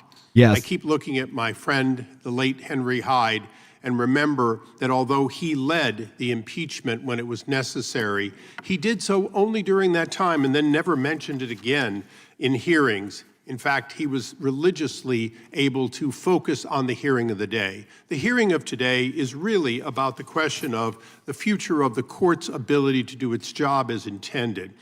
And I'm going to get into a couple of things fairly quickly. Last night, a California judge, Judge Chen, proactively stopped the ending of these temporary protective status. So the very person that they're talking about, who is now apparently back in his home country of El Salvador, can no longer be sent there because a judge has decided in California to stop an action which was done completely by one president at his discretion. And when another president says, I'm ending it at my discretion, they stop him. So I'm going to go to Mr. Larkin first. Federal secrets will come to order. Welcome, everyone. Uh-oh. I request unanimous we got consent that Luna Mr. up. Biggs of Arizona, Mr. Perry of Pennsylvania, Let's go. Mr. We Ogletree switching of gears Tennessee, hard, ladies and Mr. gentlemen. Moskowitz of Florida are permitted to participate in this hearing for the purpose of questions. Oh, courts are corrupt, Matt. Without You are right. objection, so ordered. Without objection, the chair may declare a recess at any time. I now recognize myself for the purpose of making an opening statement. Let's go. Let's hear Good it. afternoon, esteemed colleagues, distinguished guests, and fellow Americans watching today. We stand at a pivotal moment, a juncture where history demands our unflinching attention and our unwavering commitment to the truth. The assassination of President John F. Kennedy on November 22, 1963, remains one of the most defining and haunting events in our nation's history. For over 6 decades, questions have lingered, shrouded in secrecy and speculation. With the recent efforts made to declassify over 80,000 pages of classified documents, fighting against the request of redactions, combined with prior releases under the previous administration, we have an unprecedented opportunity to peel back the layers of the dark day and lay bare the facts for all to see. For the first time in years, we are seeing a complete cooperation between the U.S. government enterprise. Today marks a historical day in our nation's history. After over 80,000 pages were declassified by this administration and previous documents declassified under previous admins were located at the National Archives, it is time to present the findings to the American people so that they can determine the truth for themselves. What has been alarming to me is the amount of stonewalling the federal government put forward to hide this information from the American people. The days of overclassification in the name of national security is coming to an end. The revelations emerging from these files are nothing short of staggering, discoveries that challenge the long-held assumptions and raise profound questions about what we've been told happened on that day. Investigators poring over these pages have uncovered evidence that demands our scrutiny, evidence that suggests the official narrative may have been incomplete at best and at worst deliberately obscured. It has become apparent that in this investigation, some factions of the federal government did not want to be transparent. This type of perspective cannot exist in a free and fair society, and today we have called some great witnesses. To be quite honest, we had more, but for various reasons, those individuals did not want to come forward. I also understand the implications that this has on the family, and it is not our objective to reopen old wounds, but to ensure that what happened to President John F. Kennedy can never happen again in U.S. history. That can only be done if the truth is known to the American people and the facts are able to speak for themselves. The courage of those who are here today, experts in their fields, underscores the gravity of this moment. Their testimony will help us piece together a puzzle that has been fragmented for too long. Let me be clear. There are sincere concerns and discrepancies regarding the Warren Commission pushing forward a narrative without all the facts and, according to testimony of various witnesses, omitting evidence. I would also further argue that the handling of this investigation has largely contributed to the deep distrust the American people have had with the federal government and various intelligence agencies. It is those facts that I hope to present to the American people today. For years, we've relied on a report that, while maybe well-intentioned, was built on a foundation of omissions and half-truths. Now, with these newly declassified documents, we can confront those discrepancies, whether it's inconsistencies in witness accounts, overlooked intelligence, or the troubling indications of interference that investigators are just now bringing to light. This is not about rewriting history for the sake of sensation. It's about honoring our duty to the truth and to the citizens we serve. As we begin this hearing, I ask you to approach it with open minds and steadfast resolve. The American people have waited long enough. They deserve answers, not obstruction. They deserve a government that trusts them with the unvarnished reality, not one that hides behind locked vaults.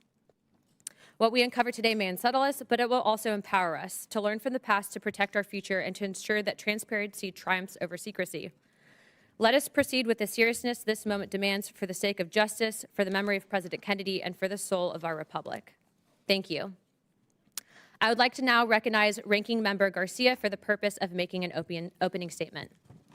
Well, thank you very much, This is going to be Chairwoman Luna. even Before dumber. I begin, I just want to This motherfucker's so first stupid. congratulate you on a, I think, tremendous effort, obviously, within the Congress and your support of new parents in the Congress. And I also want to recognize the hard work that many folks from our caucus as well participated in. But I think that was a very courageous step forward. So I want to just congratulate you on your success so far. And we look forward to the days ahead there.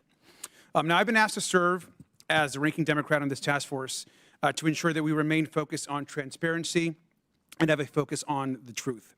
Now, declassification of historical documents and careful review of the research can always provide us new and meaningful information to the public on a variety of topics. Now, for this hearing, I do have some broad remarks about declassification, but I want to start with, I think, really grounding us in who President Kennedy was and some facts about the president and his legacy. Now, we know that President Kennedy's assassination was a defining moment in our history and a genuine trauma for millions of Americans and people across the world. It has been, of course, an object of interest for decades. It's also a very human tragedy. President Kennedy was a son, a father, a brother, and a husband, and we should never lose sight of his family, and they're having to revisit this moment over and over again, as of course it's an important moment in American history. And I also don't want to lose sight of President Kennedy's legacy. President Kennedy stood proudly for American leadership. He fought for values all over the world. In the face of Russian threats, he told the free people of Europe that he stood with them. And he told the world, of course, over and over again, that America would stand for peace and for justice. And I want to read a quote that he said that America would, quote, pay any price, bear any burden, meet any hardship, support any friend, oppose any foe to assure the survival and the success of liberty, end quote. We know he founded the Peace Corps, USAID, and his patience and restraint guided the world through the Cuban Missile Crisis. He reminded us that, and I quote, civility is not a weakness, and sincerity is always subject to proof, end quote. Of course, he broke barriers with our nation's first Catholic president, and in an inaugural address, he reminded us that we all have the power to abolish poverty as a single important mission of the United States and the world. He believed in service, he believed in government, and that government could achieve big things.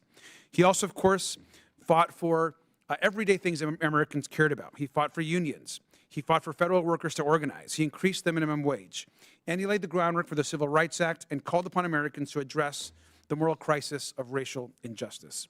President Kennedy was actually the president that coined the phrase, a rising tide lifts all boats. It's a vision of the world, of course, where we all work together to make the country a better place for everyone.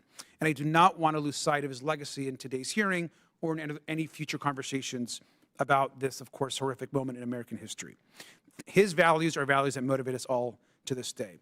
Now, I also share the chairwoman's interest in transparency, and in transparency in a variety of topics. We've worked together on various issues that relates to UAPs, other declassification issues, and we know that in the past, the government has overclassified documents. I mean, I think that is a known fact that we should all agree on. This has been a bipartisan priority and discussion for decades. Now, in the past, we've had the House Select Committee, of course, the JFK Records Act, and releases of records, including the most recent, of course, tens of thousands of pages that were recently released. We know that today our federal agencies obviously have in the past obscured information and key facts from the public for too long. Overclassification at the expense of transparency is something we should all take seriously, but also note that it's incredibly serious and a delicate subject. Now, the CIA and the FBI, to be clear, particularly from this period of time in history, were deeply flawed institutions. To be clear again, the CIA and the FBI routinely overclassified documents in many instances, not just on the subject of President Kennedy and the assassination, but in multiple other subjects as well. And so I think it's important that we understand that, particularly during this period of time, there was an overclassification of documents on a variety of subjects. So it's of course responsible that we stick to facts, that we don't speculate, but certainly also allow new information to come into this hearing and for the public. It's important that we recognize that this process and safeguards do exist for a reason, and I hope our witnesses today will focus their testimony on information which is grounded in facts, in truth, and they provide this task force with more information. I hope that we have an informative and respectful hearing, and I yield back. Thank you, Chairwoman. Thank you, Mr. Garcia. Thank you, Mr. Garcia. Our witnesses today are Mr. Oliver Stone. Mr. Stone is an Academy Award-winning director and has directed more than 20 feature films, including JFK in 1991. Mr. James DiGenio. Mr. DiGenio is a researcher and expert on the assassination of former President Kennedy. He's an accomplished author and has written numerous books regarding the assassination of President Kennedy. Mr. Jefferson Morley. Mr. Morley is a researcher and expert on the assassination of former President Kennedy. He is currently the editor of JFK Facts. And Mr. John Davison. Mr. Davison is senior counsel and director of litigation at the Electronic Privacy Information Center, where he works on a number of issues pertaining to data privacy and protection. Pursuant to Committee on Oversight and Government Reform Rule 9G, the witnesses will please stand and raise their right hand.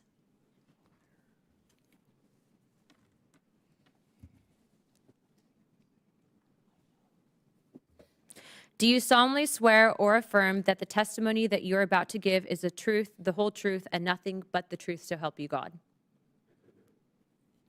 Thank you. Let the record show that the witness answered in the affirmative. The task force certainly appreciates you for being here today, and we look forward to your testimony. Let me remind the witnesses that we have read your written statements, and they will appear in full in the hearing record. Please limit your oral statements to 6 minutes. As a reminder, please press the button on the microphone in front of you so that it is on and the members can hear you. When you begin to speak, the light in front of you will turn green. After 5 minutes, light will turn yellow, and after 6 minutes, you'll get gavelled. I now recognize Mr. Morley to give an opening statement. Thank you to all the task force, Mr. the House Task Force on Eugenic. Declassification. It is kind It's of an honor to testify before you. It's a solemn responsibility But to then report again- on the disturbing new revelations that have emerged from Maybe the Bill newest Gates had a point. JFK files.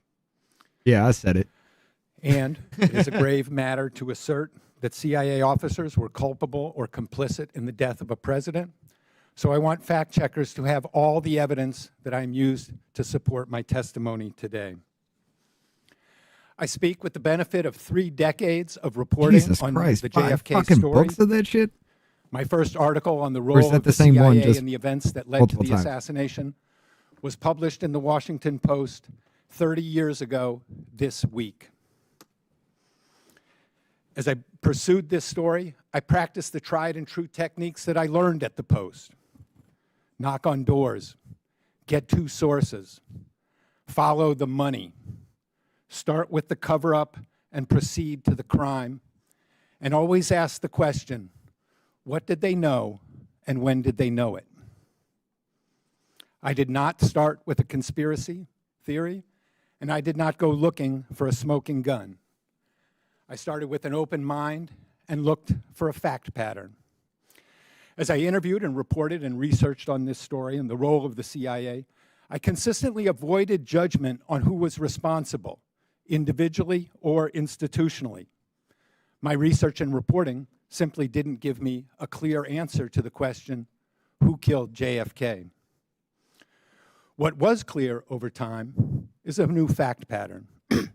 In the spring of 2023, the CIA fully declassified for the first time its pre-assassination file on Lee Harvey Oswald, the accused assassin who denied killing the president and was killed himself in police custody before he could defend himself. I have a copy here of the CIA's pre-assassination file on Lee Harvey Oswald, and I'm submitting it for the record. The declassified Oswald file runs to, and fact checkers can confirm this, 198 pages. In the fall of 1963, in November of 198 1963, pages this file was of held them in the knowing. office of James Angleton, counterintelligence chief at CIA headquarters in Langley, Virginia, not 5 miles from the White House where President Kennedy lived and worked.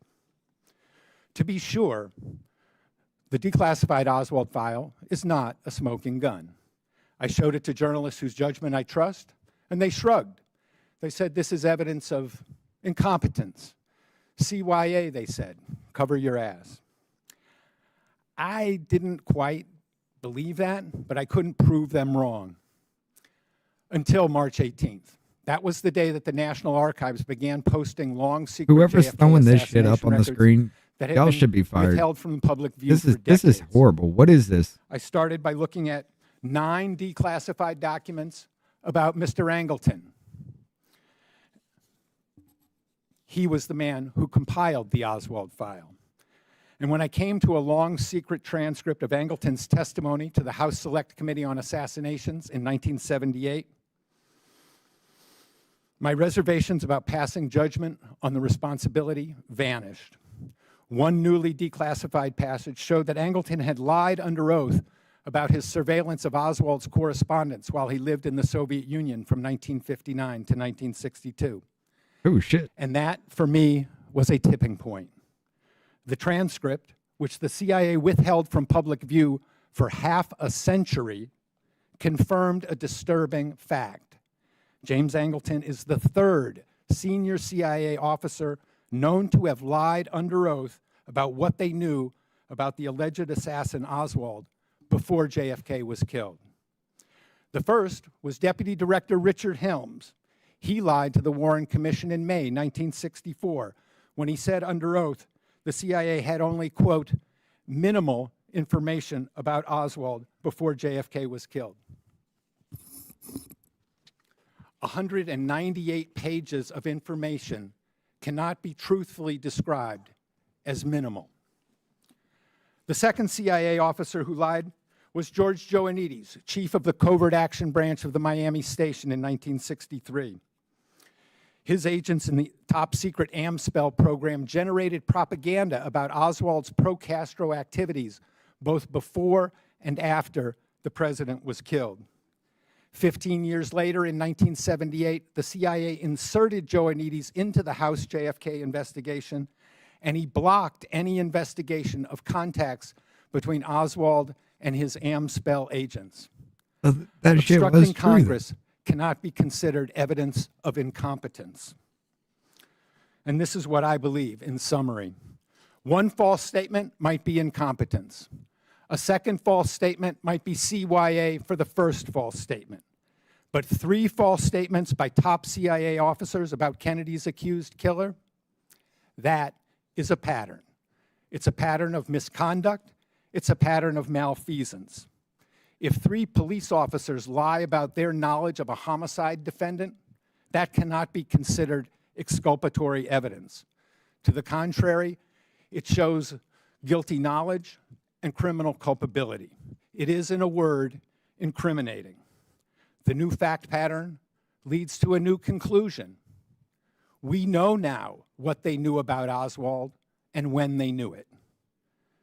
We know now that Richard Helms, James Angleton, and George Joannides were responsible for or complicit in the death of the president, either by criminal negligence or covert action.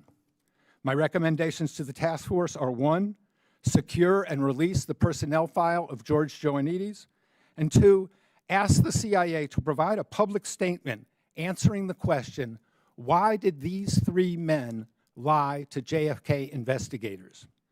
The answers will help fulfill the task force goal, the president's goal, and the people's goal of full and complete JFK disclosure. Thank you. I now recognize Mr. Stone for an opening statement.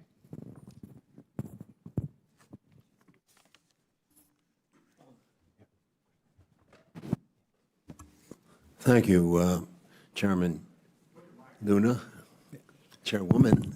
Yeah, it's a pleasure to be here. You know, I was here 33 years ago. I was sat in one of these rooms in Washington, and I told the congressmen and women about this movie I just made, JFK. And half of them were wondering what all the fuss was about. It was just a movie. And the other half were passionate in responding to the cries of their constituents that demanded no more guys, national mother-in-law came security in. reasons preventing this from getting to clarity on our president's assassination. The Warren Commission of 1964, as it turned out, got us to second base with a lot of unknowns. And what was that? Obfuscations. And it all got crazier and crazier, sides taken on this and on that, and what happened that awful day. It wasn't clear as to who the heck did this. Killed the president at high noon in Dealey Plaza in Dallas on November 22. And then year by grudging year, we learned in increments a little, but not much more. Often one step forward and 2 steps back. And now it's 2025. 58 years since Jack Kennedy was killed in '63. Repeat, almost 60 years. That's about 2 generations. Let's say from 1900 to 1960. As a result of the 1992 hearings that resulted from my film, in which I participated, Congress passed the JFK Records Act, which firmly said all the records out unless you have a strong reason to protest our national security. All the reasons, all the records out, which is exactly what this case was, a national security matter. Our president was killed. What is more important than that? Well, the Assassination Records Review Board really tried for a few years, till 1998, to get those records out. But they didn't get any cooperation, although mandated by law, from the Central Intelligence Agency, which operated and still operates as a taxpayer-funded intelligence agency that arrogantly considers itself outside our laws. They say things like, "We will get back to you on that," and they never do. Or they give me a day and I'll come up with a reason why this matter is a national security matter, et cetera, et cetera. Nothing of importance has been revealed by the CIA in all these years, although we know from other records that there's a illegal criminal activities in every facet of our foreign policy in practically every country on earth. Just to begin, Cuba, Vietnam, Indonesia, Egypt, South America, the Middle East. We could write a whole separate history of our country from the viewpoint of the countries. Yet we do not know and are not allowed to know anything about the CIA's true history of the United States, which is almost, I believe, the real story. There are many people, some in this room today, who do care and remember the details and the clues. There are real people alive with the integrity of a true detective, like that of the fictional detective Sherlock Holmes, willing year by year to track this cold case, to not so much prove it or debunk it, but essentially to know if this so-called democracy of ours has a foundation or a future, a meaning or a purpose for our country, to mean something more than its wealth or its military might. To the people here and all over the world who loved President John Kennedy, who know he really wanted peace in our time. And by that, he said clearly in one of his greatest speeches, not a Pax Americana enforced by American weapons of war, but a genuine peace. A peace he described so beautifully that we could all share in because we all live on this planet. We all breathe the same air. We all cherish our children's futures, and we are all mortal. Can we return to a world where we can trust our government to level with us, the people for which this government exists? And if some people in power betrayed our Constitution and chose the path of war over peace, let the rest of us see past the lies and let us hear what we think happened. And with that knowledge, let us forgive, but not forget the transgressions, and let us praise the representatives, Democrat and Republican, who believe with the vast majority of the American people that the truth is the greatest treasure a Socratic soul can attain in this lifetime. I ask the committee to reopen what the Warren Commission failed miserably to complete. I ask you in good faith, outside all political considerations, to reinvestigate the assassination of this President Kennedy from the scene of the crime to the courtroom, which never happened, but which means the chain of custody on the rifle, the bullets, the fingerprints, the autopsy that defies belief, and that if it were a murder, we'd have given to the poorest man dying in a gutter.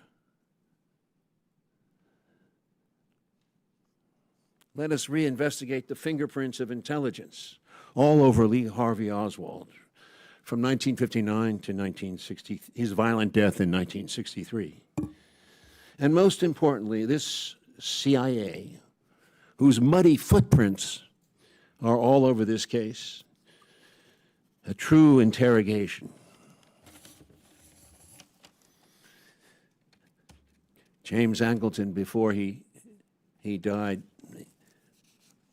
who was one of the original members of the CIA, was talking about Dulles and Helms and the others, what he called the Grand Masters.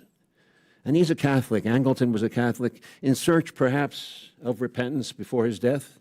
He did say, quote, if you were in a room with them, you were in a room full of people that you had to believe would deservedly end up in hell.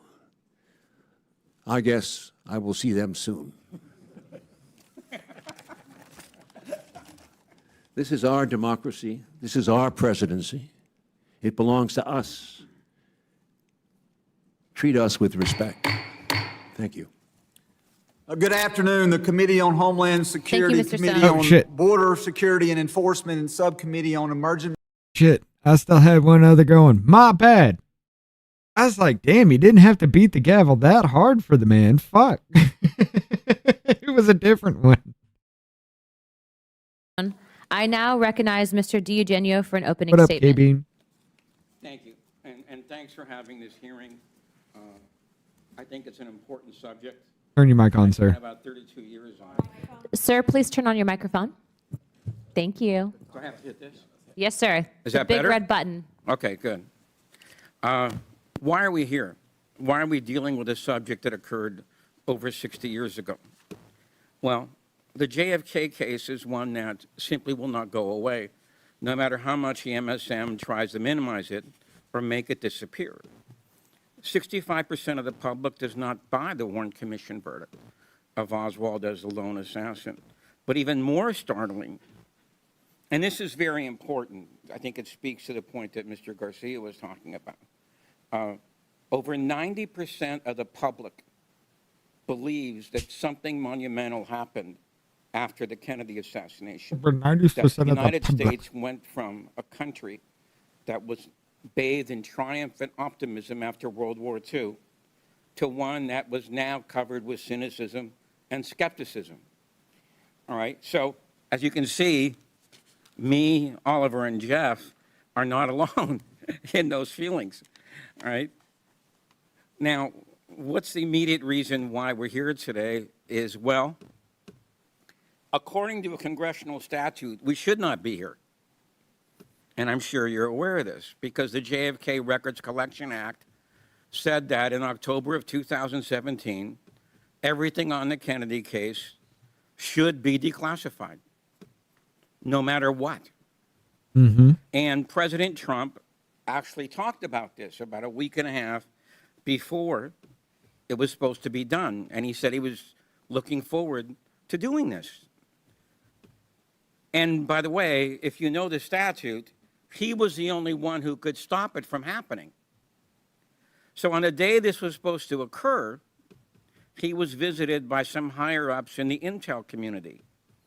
And under their, I believe, unwise advice, he reversed what he had said. He did declassify some documents, but not all. But before anybody jumps on me, I don't want to say that this is a partisan issue because President Biden was pretty much the same thing, all right? And some would say, like my friend Andrew Eiler here, that he might have been even worse on this subject. Now, during the last presidential campaign, candidate Trump was reminded of this reversal. It was not by the MSM, of course. It was by two independent broadcasters, Joe Rogan and Andrew Napolitano. And I think this was the impetus for him to sign the executive order, which he did. And to his credit, he added the much ignored King case and the RFK case. Now this committee has decided to back that executive order up, which I think is salutary. So hopefully we will now see the final documents on the JFK released over 60 years after his assassination, and hopefully the beginning of an excavation on the RFK and the MLK cases. It's a cliche, but it's true. Secrecy is the enemy of democracy. It's the enemy of the Republican form of government. And an misinformed or uninformed public cannot make good decisions. And a compliant press helps cushion the public from that fact. And this process leads to a loss of belief in both the government and the media. And you can examine every poll out there, okay, and they'll tell you that. When President Kennedy took office, 75% of the public believed in what the government was saying. By the 90s, it was down to 19%, all right? The biggest year drop was the year the Warren Commission was issued, all right? Now, from the beginning, the FBI and the CIA, as these two gentlemen have mentioned, have refused to divulge all the information they have had about the murder of President Kennedy. And I want a popular example, which I'm sure everybody here is familiar with. I'm sure you're all familiar because it actually made it into the MSM about the Schlesinger memo. This was the memo written by Arthur Schlesinger at JFK's request to do a top-down reorganization of the CIA because he believed that he was deceived and lied to about the Bay of Pigs invasion. All right? Now, I'm sure you also know that that was censored. About two of the most important pages were censored by the CIA, okay? These dealt with a very important subject, which is the control of the State Department by the Central Intelligence Agency. That many of these State Department employees overseas are not really State Department employees. They are really CIA guys undercover. And Schlesinger cited the Paris office, all right, which is very important because these guys are trying to overthrow de Gaulle at the time, and JFK gets on the phone with the ambassador and says, look, I don't know what these guys are doing half the time. Okay, so I don't even know if we're involved with this covertly or not. All right, and he was trying, and Schlesinger's memo was trying to get control of that. Now, my friend Andrew gave me, it's bad enough that the 2 pages were cut, but the CIA version of the Schlesinger memo, and you should all know this, the CIA version of the Schlesinger memo cut it by 60%, all right? And of the remaining pages, about 40% of those pages were totally redacted. And this is what I mean. How can you be an informed person when you don't even know this stuff? You know, when you have a first gatekeeper, in this case, the Central Intelligence Agency, keeping you from the wishes of what JFK and Arthur Schlesinger were trying to do, all right?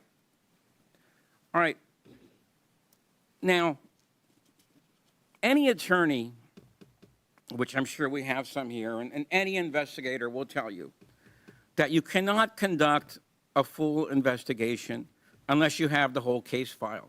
Well, here we are in 2025, still looking for the end of that case file. I think that's happiness, Luna. On the JFK case. Now, let me relate in closing 2 episodes from the last attempt of getting all these documents out there. This is which I'm sure you're familiar with, the ARB, the Assassination Records and Review Board, which my friend here said lasted from 1994 to 1998. When the board had its first meeting with the CIA, they flashed a memo on the wall, and they said, we're going to declassify this unless you have a humdinger of an excuse, all right? And the CIA liaison said, well, I don't have anything right now, but give me a couple of minutes and I'll think of something. This is what these guys have gotten away with. This is what they're used to. Now, when the FBI came in for their first meeting, the review board did the same thing. You know, unless you give us a great excuse, we're going to declassify this document. The CIA liaison came in the FBI liaison came in with a lawyer. The FBI liaison was so shocked, he turned to the lawyer and said, can they really do that? The lawyer said, yes, they can. All right? So this is the kind of arrogance that you're going to be dealing with. All right? So I really hope that people will learn from the past, learn from these experiences. You got a difficult road ahead of yourselves, and I congratulate you on trying to change things. The FBI and the CIA should not have the last word on JFK's murder. You should. Thank you, sir. I'd like to now recognize Mr. Davison for an opening statement. Chairwoman Luna, Ranking Member Garcia, and members of the task force, thank you for the opportunity to testify today about the privacy, transparency, and accountability issues raised by the recent release of documents from the President Kennedy assassination records collection. My name is John Davison, and I am the Director of Litigation and Senior Counsel at the Electronic Privacy Information Center, or EPIC. EPIC is an independent nonprofit research organization established in 1994 to protect privacy, freedom of expression, and democratic values in the information age. As this task force knows well, the assassination of President Kennedy was an event of surpassing historical and political significance, one that has engendered more than 60 years of investigation, analysis, and debate. Today's hearing highlights the critical role that open government laws, and in particular the JFK Records Act, have played in informing that discourse. As the Supreme Court has written, open government laws are one of the key mechanisms for holding the governors accountable to the governed. With that in mind, Congress has rightly established a robust array of public disclosure requirements for federal entities, including the Freedom of Information Act, the Federal Advisory Committee Act, and the JFK Records Act. Having spent decades to secure the transparency of government records, EPIC firmly supports the objectives of the JFK Records Act and the fulfillment of its disclosure mandate. But given that many federal records contain sensitive personal information, Congress has also made it clear that government transparency must be balanced with the protection of privacy. Disclosing personal information is inherently invasive and can expose individuals to a broad spectrum of secondary harms, including identity theft, fraud, reputational harm, psychological harm, stalking, harassment, doxing, and vigilantism. Accordingly, the FOIA, the FACA, and the JFK Records Act all establish that the disclosure of records is not required to the extent that such dissemination would constitute an unwarranted invasion of personal privacy. Together with the Privacy Act, these provisions ensure in principle that the federal government only disseminates personal information to the extent that the public interest in disclosure outweighs the privacy interest of the individual to whom the information pertains. To fulfill this dual mandate of transparency and privacy protection, federal agencies consistently conduct a detailed review of documents prior to release, redacting personal information or sometimes withholding records in full where disclosure would cause unwarranted privacy harm. For example, when processing FOIA requests, the National Archives is ordinarily careful to withhold records about a living individual that, if released, would cause a clearly unwarranted invasion of personal privacy. In the past, NARA has also conducted extensive reviews of documents subject to the JFK Records Act to identify and request the withholding of any Social Security numbers or financial information of living persons. By all appearances, these procedures and safeguards were completely bypassed in last month's hurried release of 60,000 pages from the JFK Records collection, which led to the public disclosure of Social Security numbers and other private information of more than 400 former congressional staffers and other former officials, some of them still living. This shocking violation of privacy has compounded a national trauma and distracted from Congress's stated goal of informing the public through the JFK Records Act. Security experts, as well as those directly harmed by the breach, have deemed it outrageous, sloppy, unprofessional, astonishing, foolish, incompetent, egregious, almost criminal, and a breach of a first-grade elementary level rule of security. NARA has reportedly begun to reach out to individuals affected by the breach, and the White House has promised free credit monitoring services and new Social Security numbers to those affected.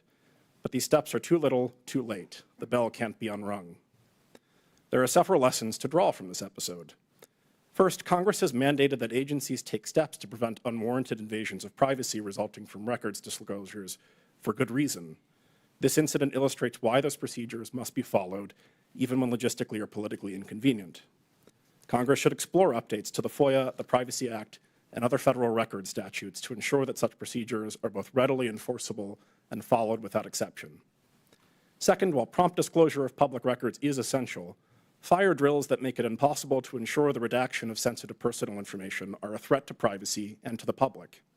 Although it is difficult to see how any agency could have completed an ongoing review of 60,000 pages within the 24 hours abruptly allotted, this incident serves as a reminder of the need to adequately fund public records offices throughout the federal government to ensure that they can carry out their weighty and growing responsibilities in a timely fashion. Third, this breach, while deeply serious, is a drop in the bucket compared to the wrongful disclosure of personal information now occurring within and between federal agencies. Failing to rein in the ongoing government-wide misuse of systems of records by largely unaccountable actors risks far more dangerous consequences. Thank you for the opportunity to testify today.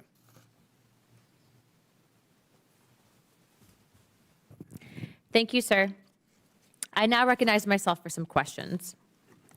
Mr. Morley, why do you say that the Oswald file was sitting on the desk of James Angleton a week before the assassination? Can you really prove that? Yes, I can. In the Oswald file, on page 254 and on page 275, you'll see a routing slip on 2 FBI reports about Oswald. And on November 15th, 1963, and November 14th, 1963, you'll see the initials JAR on the routing slip. That stands for Jane Atherton Roman. She was the liaison officer for Mr. Angleton. So when she signed for those 2 FBI reports, we have proof positive that they were on Mr. Angleton's desk. Are you saying that the 3 men, Angleton, Helms, and Joanides, plotted to kill the president? No, I am not saying that. I'm saying that they were engaged in covert activities related to Lee Harvey Oswald that have never been disclosed. And that's the imperative for the task force, to obtain those records of that secret operation. Real quick, I'd like to enter into the record a document that was actually one of these declassified documents of the CIA rejecting the lone gunman theory. Without objection, so ordered. Mr. Morley, who was George Joanides, and why do you emphasize the importance of getting this file? George Ioannidis was a career CIA officer. In 1963, he was chief of the Covert Action Branch of the Miami station. His agents had contact with Oswald before the assassination. His agents in the top-secret program, AMSPEL, generated propaganda about Oswald's pro-Castro activities both before and after the assassination. When Mr. Ioannidis was questioned by congressional investigators here on Capitol Hill in 1978, he was asked who was running these Cuban students who had all this contact with Oswald. The investigators had no idea that they were looking at the answer to their question. And Mr. Ioannidis, who had been running that Cuban student group, told congressional investigators, "I don't know. I'll get back to you." That was obstruction of Congress. That was an obstruction of an investigation of the president's assassination. His records have never been fully released by the Central Intelligence Agency, and they obviously should be. Mr. Morley, you actually had written an article specifically addressing a whistleblower that had reports at the CIA, potentially showing information that Oswald was in Mexico City. Can you speak more to that? I was approached a few years ago by a man who had worked inside the CIA, who had a very high security clearance.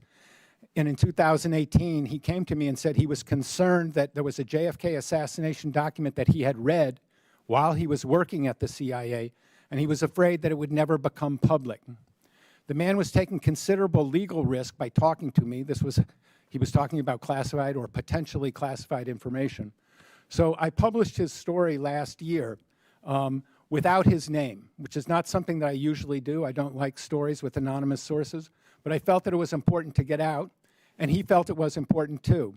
I have spoken with him, and he says he is willing to come public and tell his name under his own story with assurances that he will not face legal retaliation. I hope that's something that can be arranged in the near future.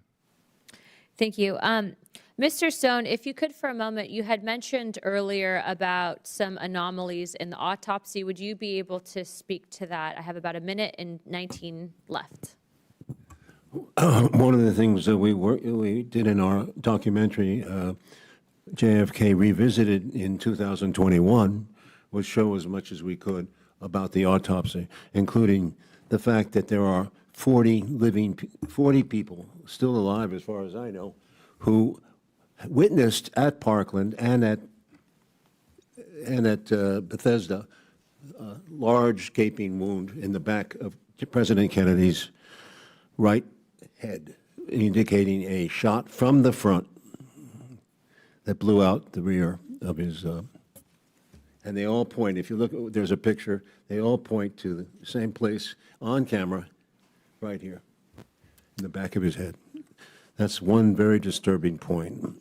Additionally, there's a lot of inconsistencies in what was seen and done. The tracking of the bullet, the concept of a magic bullet, which deserves a lot of deserves your re-examination. And I think Jim is more expert in this than I. If I can point to him, he's my researcher. Well, thank you. I'm sure that will be in the next line of questioning. I'd like to now recognize Mr. Garcia for 5 minutes. Thank you, Madam Chair. Thank you again to our witnesses for all of your testimony. Just want to run through a few questions that might bring some clarity on some of the opening statements.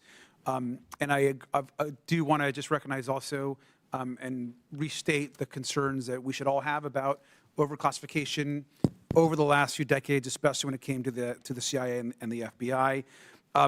Mr. Morley, I know you didn't say this explicitly in your testimony. I just want to clarify. I think it's good for the record. Now, we know that your research, of course, is very focused on what the U.S. government knew about Lee Harvey Oswald. I think you made that also very clear. You believe Lee Harvey Oswald fired the shots who killed President Kennedy. Is that correct, sir? He was not solely responsible for the president's... The microphone. No, I don't believe that President Lee Harvey Oswald shot President Kennedy. No. I don't think the evidence supports that. You don't think the evidence supports that he fired the shots? He might have fired a gun. He was not the intellectual author of the president's death. Okay, and I wanted to clarify, because I think the firing of the shots, I just wanted to clarify that you do believe that he fired the shots. No, I don't. Okay, That has not been determined by the evidence. Okay, well, I want to just get you to clarify that. Now, I want to also just say a few points. You, Mr. Morley, you have said that the CIA was not forthcoming with Congress in past investigations, correct, sir? Yes. Okay. I know you have said that you also you have said that CIA counterintelligence was also either new information or could have been responsible in some sort of broader plot. Is that correct, sir? Correct. Okay. But you have said, I think, just to correct what you said, you have said, though, that there is no direct evidence as of today that the CIA committed the assassination. Is that correct? I would say that the fact pattern that has emerged in last month shows culpability or complicity in the president's death. But no direct evidence. Is that correct, sir? We have very direct evidence of the CIA's surveillance of Oswald. No, I'm not asking about that. I agree with you, sir. I mean direct evidence that the CIA is connected to the assassination. All of these events connect the CIA to the assassination. And I understand that, sir. I'm just telling you my interpretation of what's been presented is that I have not seen direct evidence. I'm not saying, by the way, that there haven't been, that the CIA or the FBI haven't been involved in a variety of covering up information in the past. We know that to be true, but I just want to make sure that I'm very clear that I have not seen direct evidence yet. Okay. Thank you. I want to just recognize again, the overclassification issue is an issue, and I appreciate that clarification. I also think it's important that we're very clear with the public that no one should be defending the CIA or the FBI, particularly from this period of time. I think they were involved in very questionable practices, not just on this issue, but on a variety of issues, so I understand that. I want to also just note that we should follow, of course, the facts wherever they go. Mr. Morley, in the run-up to this hearing, I know that there was some public reporting about this video that has been referenced. It's never before seen video of the shooting. That video itself is not a secret. I mean, JFK researchers have known about this video for a few years. Is that correct? For decades, yes. Okay. And the film is not definitive about Oswald's whereabouts at the time of the incident. No, it is not. Okay, and it's not regarded as overly important by serious JFK researchers. Would you agree with that? Correct. Okay. And it has never been a factor in major analysis in the causes of JFK's assassination. Is that also correct? Not in mine and not in any of the researchers I work with. Okay, thank you. And I think it's important to clarify that because there's a lot of speculation and interest in the video, but I think we should be very clear about what the video actually is. Also, I know as it relates to the rollout of the JFK files, it also included a lot of, I think, personal information. And Mr. Davison, I just want to turn to you for a minute. One of my concerns, of course, has been that a lot of personal information was actually released and has actually caused harm to certain folks. Can you just kind of speak to some of the concerns about the way that was released? That would be helpful. Sure. So the National Archives was aware, as was the National Security Council from public reporting, that these records contained a substantial amount of personal information, including Social Security numbers, which are consistently redacted in public records requests and in prior disclosures under the JFK Records Act, and proceeded to complete this rollout with a sort of abrupt 24-hour deadline at the end without taking the steps that are ordinarily taken to redact that information and to ensure that privacy is protected. And as I indicated in my initial statement, there's a whole host of harms that can come from that. Obviously, it's deeply inconvenient for your Social Security number to be published. It is, the White House has said they will issue new Social Security numbers, but there's a lot of harm that can happen in the meantime. And updating that information for an individual is tremendously complicated. Thank you. My time is concluded. So I just want to add to that point that as we declassify and work with the archives and others, we've got to make sure that people's personal information, of course, isn't being used in a way that's negative and can dox their family. So thank you. Agreed. Thank you, Mr. Garcia. And I will now recognize myself for 5 minutes. First of all, I want to say thank you to all of our witnesses who are here today. I also believe I want to say that the American people deserve transparency, not just on JFK files, MLK, Epstein list, all the things. I also want to say I'm grateful to President Trump for keeping good on his promise for transparency. This is a man who literally also took a bullet for his country. And I agree with you, Mr. Stone, on your testimony and your opening statement. giving our country, giving our democracy meaning and a purpose for a nation. And that, to me, personally means getting to the bottom of the truth, getting the truth out of whatever three-letter agency is hiding information, whether it's from Congress, whether it's from the American people. But sunshine literally is the best medicine. And we've just seen over the last few years, regardless of your politics, but we saw 51 intelligence leaders sign a letter saying the Hunter Biden laptop was fake. Turns out that was a cover-up. We saw a presidential candidate and Donald Trump spied on by the political opposition. We saw Biden's health care, his health. The previous administration lied to the American people about the president's health. They called his falling down cheap fakes. We saw the origins of COVID covered up by a government. We saw documents after documents, hidden from the American Sergeant people. Jags, Donald what's Trump up? was treated differently when they found documents at Mar-a-Lago. We've already versus got the watch way hours. Joe Biden was treated We when they found literally documents have. in his garage. That goes from The government tried to cover it 27th. up, tried to cover from him. We were lied to about drones. We just got to wait. Just in the last few months. And so when we talk about this, the deep state, not only was it around during JFK's assassination, but it's here today. It is right before our eyes. And they are doing this in real time with regards to the Epstein list, which the government still has not released today, and the American people deserve to know who rich and powerful is on that list and who the government is covering up for. So for decades, we've seen this happen, and I'll get to a few questions. Mr. Morley, I want to start with you first. You said, according to your testimony, in asking, what did the CIA know and when did they know it? What do you think that is? What is the answer to that question? I want to preface my remarks by saying I'm a liberal Democrat, and I don't shy away from that. That's part of my reporting, and that's part of my reputation for straight shooting. What did the CIA know about Lee Harvey Oswald, and when did they know it? Mm-hmm. A whole lot.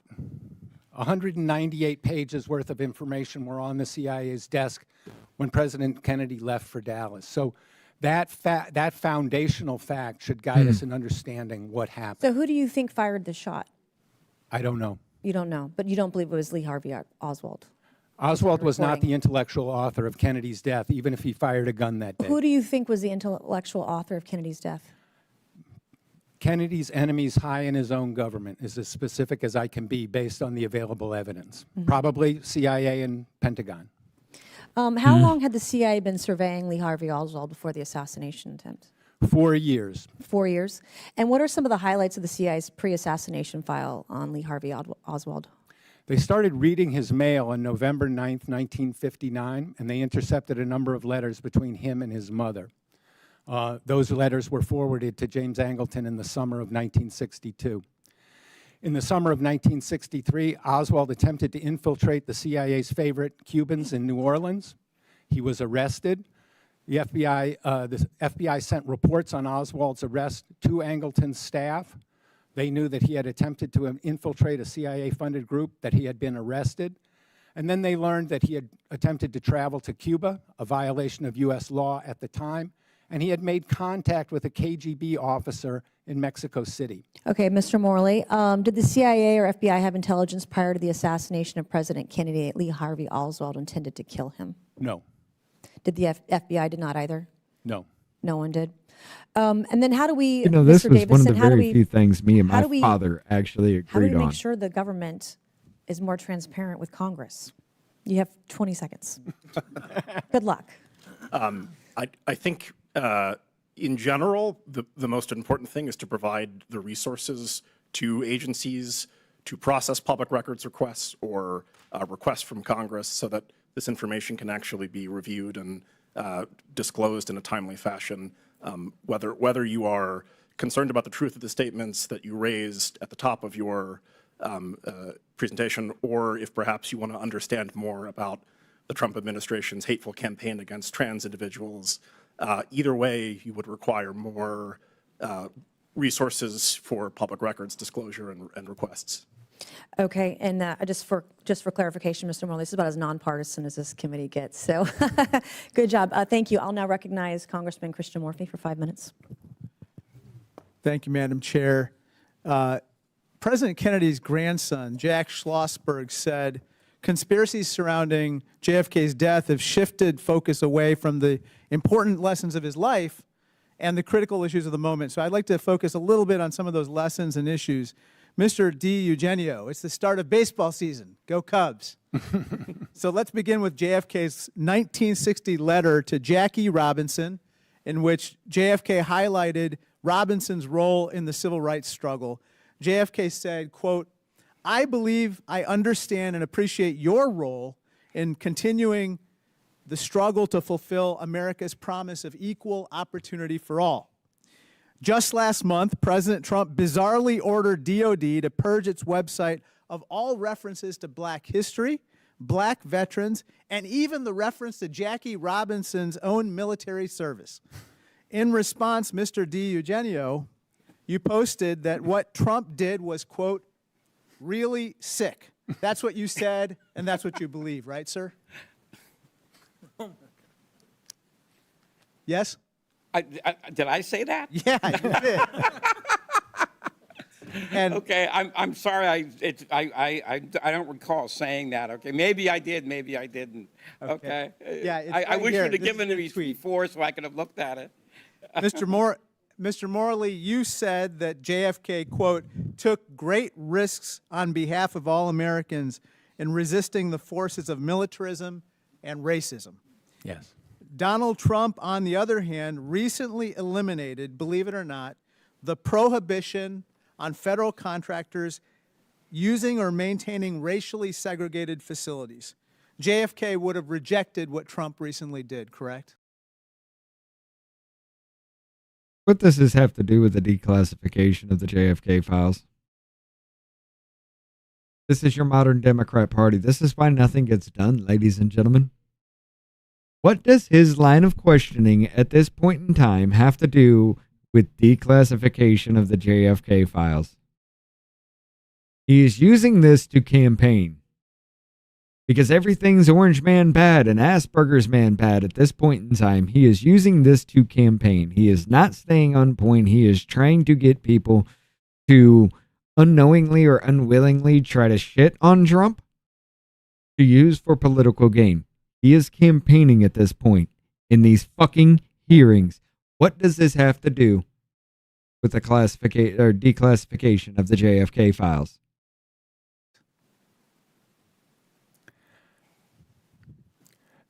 And that would be my answer to him. I was invited here to talk about the JFK files. Thank you. And I don't want to make a partisan political issue of it. Like I said, I'm a liberal Democrat. And if in general I had to choose between a conservative Republican like Donald Trump and a liberal Democrat like JFK, I would choose JFK. Well, let me talk about USAID for a second, because that was something that JFK actually established. Sir, recently, USAID is now being shuttered.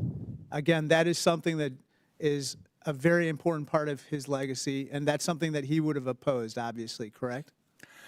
I think President Kennedy would have said that no government agency is sacrosanct, and I'm sure he would have said that any federal agency that should be abolished should be done in consultation between the President and Congress. And that hasn't been done here, yes, sir? Not that I know of. Let me turn to another topic. Mr. Stone, some of your films, such as Platoon and Born on the 4th of July, were inspired by your own military experiences in the Army when you deployed to Vietnam in the 60s, right? That's correct. We have this picture here of you in Vietnam. Thank you. I thank you deeply for your service. We actually found a picture of you in Vietnam, and you were awarded the Bronze Star for 1967 and 1968. You don't even know what fucking day your picture... What? Are y'all that fucking shitty? Are y'all that fucking shitty? You can't figure out the date a fucking picture was taken? It's within those years, ladies. I don't know what time. A 2-year time frame this picture could be taken, but by the way, thousands of your dollars have been wasted on both of those signs so far. for valor, correct? That's correct. You've written that your Bronze Star was because of your actions during a, quote, mean little ambush, which had cost you a lieutenant, a sergeant, and even your scout dog, correct? I'm sorry, I didn't hear that. What was he saying? He said, did it cost you a lieutenant and your scout dog, the ambush? No, that's another incident, sir. That was later on in another infantry unit. That was the reason that led to my Bronze Star. Bronze Star came in August of that year. This wound occurred in October of '67. Can I ask you about that? It's ambushes like this where sometimes people are waiting opportunistically to fire upon you, but sometimes they have some type of information that allows them to lie in wait for a surprise attack. Point of order. What does this have to do with the declassification of the JFK files, ladies and gentlemen?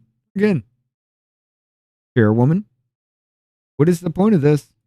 And part of that information could be your whereabouts or the timing of your arrival, correct? You're talking about friendly fire or fragging? Is this what you're... Ambush from the enemy. Ambushed, to be ambushed by your own man? Your own troops? Is that what you're saying? Ambushed by the enemy, the adversary. The adversary. Okay. Well, I'm a little confused, but I just want to make the point that yes, there was a tremendous amount of friendly fire casualties in Vietnam, and there's in any war, I believe. In my experience, 10% doesn't even describe it. I think it's closer to 15 or 20% in terms of friendly fire deaths and wounds.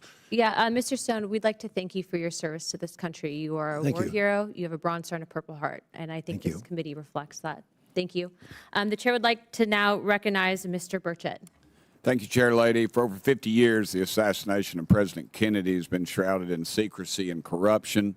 The American people have been lied to repeatedly by this federal government. President Trump's executive orders declassified the critical documents, I think, is a step in the right direction. But Congress must ensure that the bureaucrats in Washington, D.C. don't get away with what they've done, and they don't get in the way of transparency. Mr. Stone, I know you've talked about chain of custody, and I'd like to hear your thoughts on some of the NBC videos. And I know that since you've already talked about your service to our great country from 67 to 68, you were twice wounded in action. You received a Bronze Star, a Purple Heart, an Air Medal, and the Combat Infantry Badge. And we salute you for your service, sir. Today is the 80th anniversary of the invasion of Okinawa, and that's an island my dad was on. And he told me, he said the Purple Heart was one medal he was glad he never got.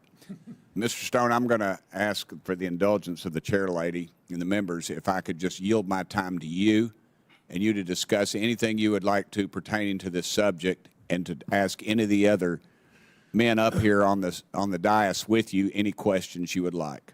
Well, I'd like to point out that in our film, JFK Revisited 2021, which is an important, I hope members of the committee have a chance to look at it because it is a follow-up to the original film, and it's a documentary made with Mr. Eugenio as a writer, in which we take the evidence from the AARB and we examine as much of it as we can. Included in that is the concept of chain of custody.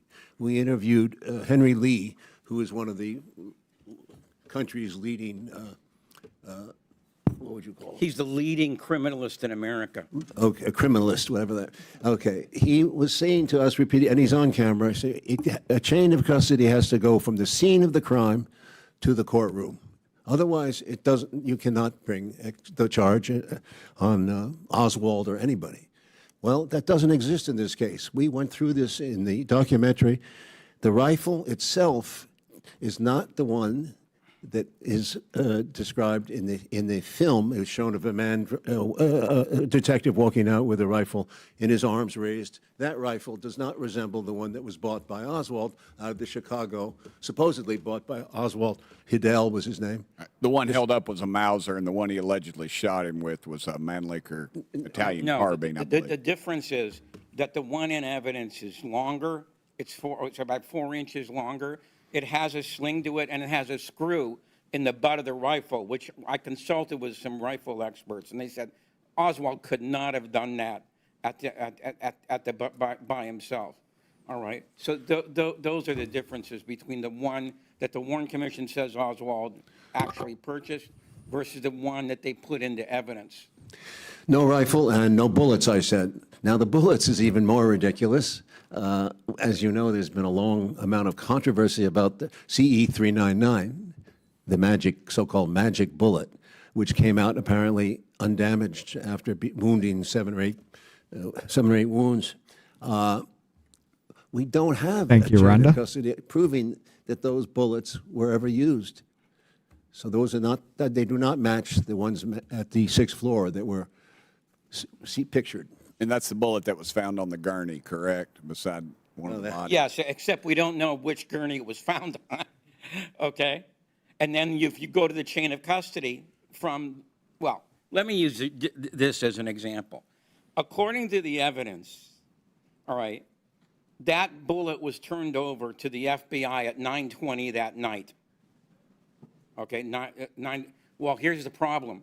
Frazier, who was the FBI ballistics expert, had the bullet at 7:35.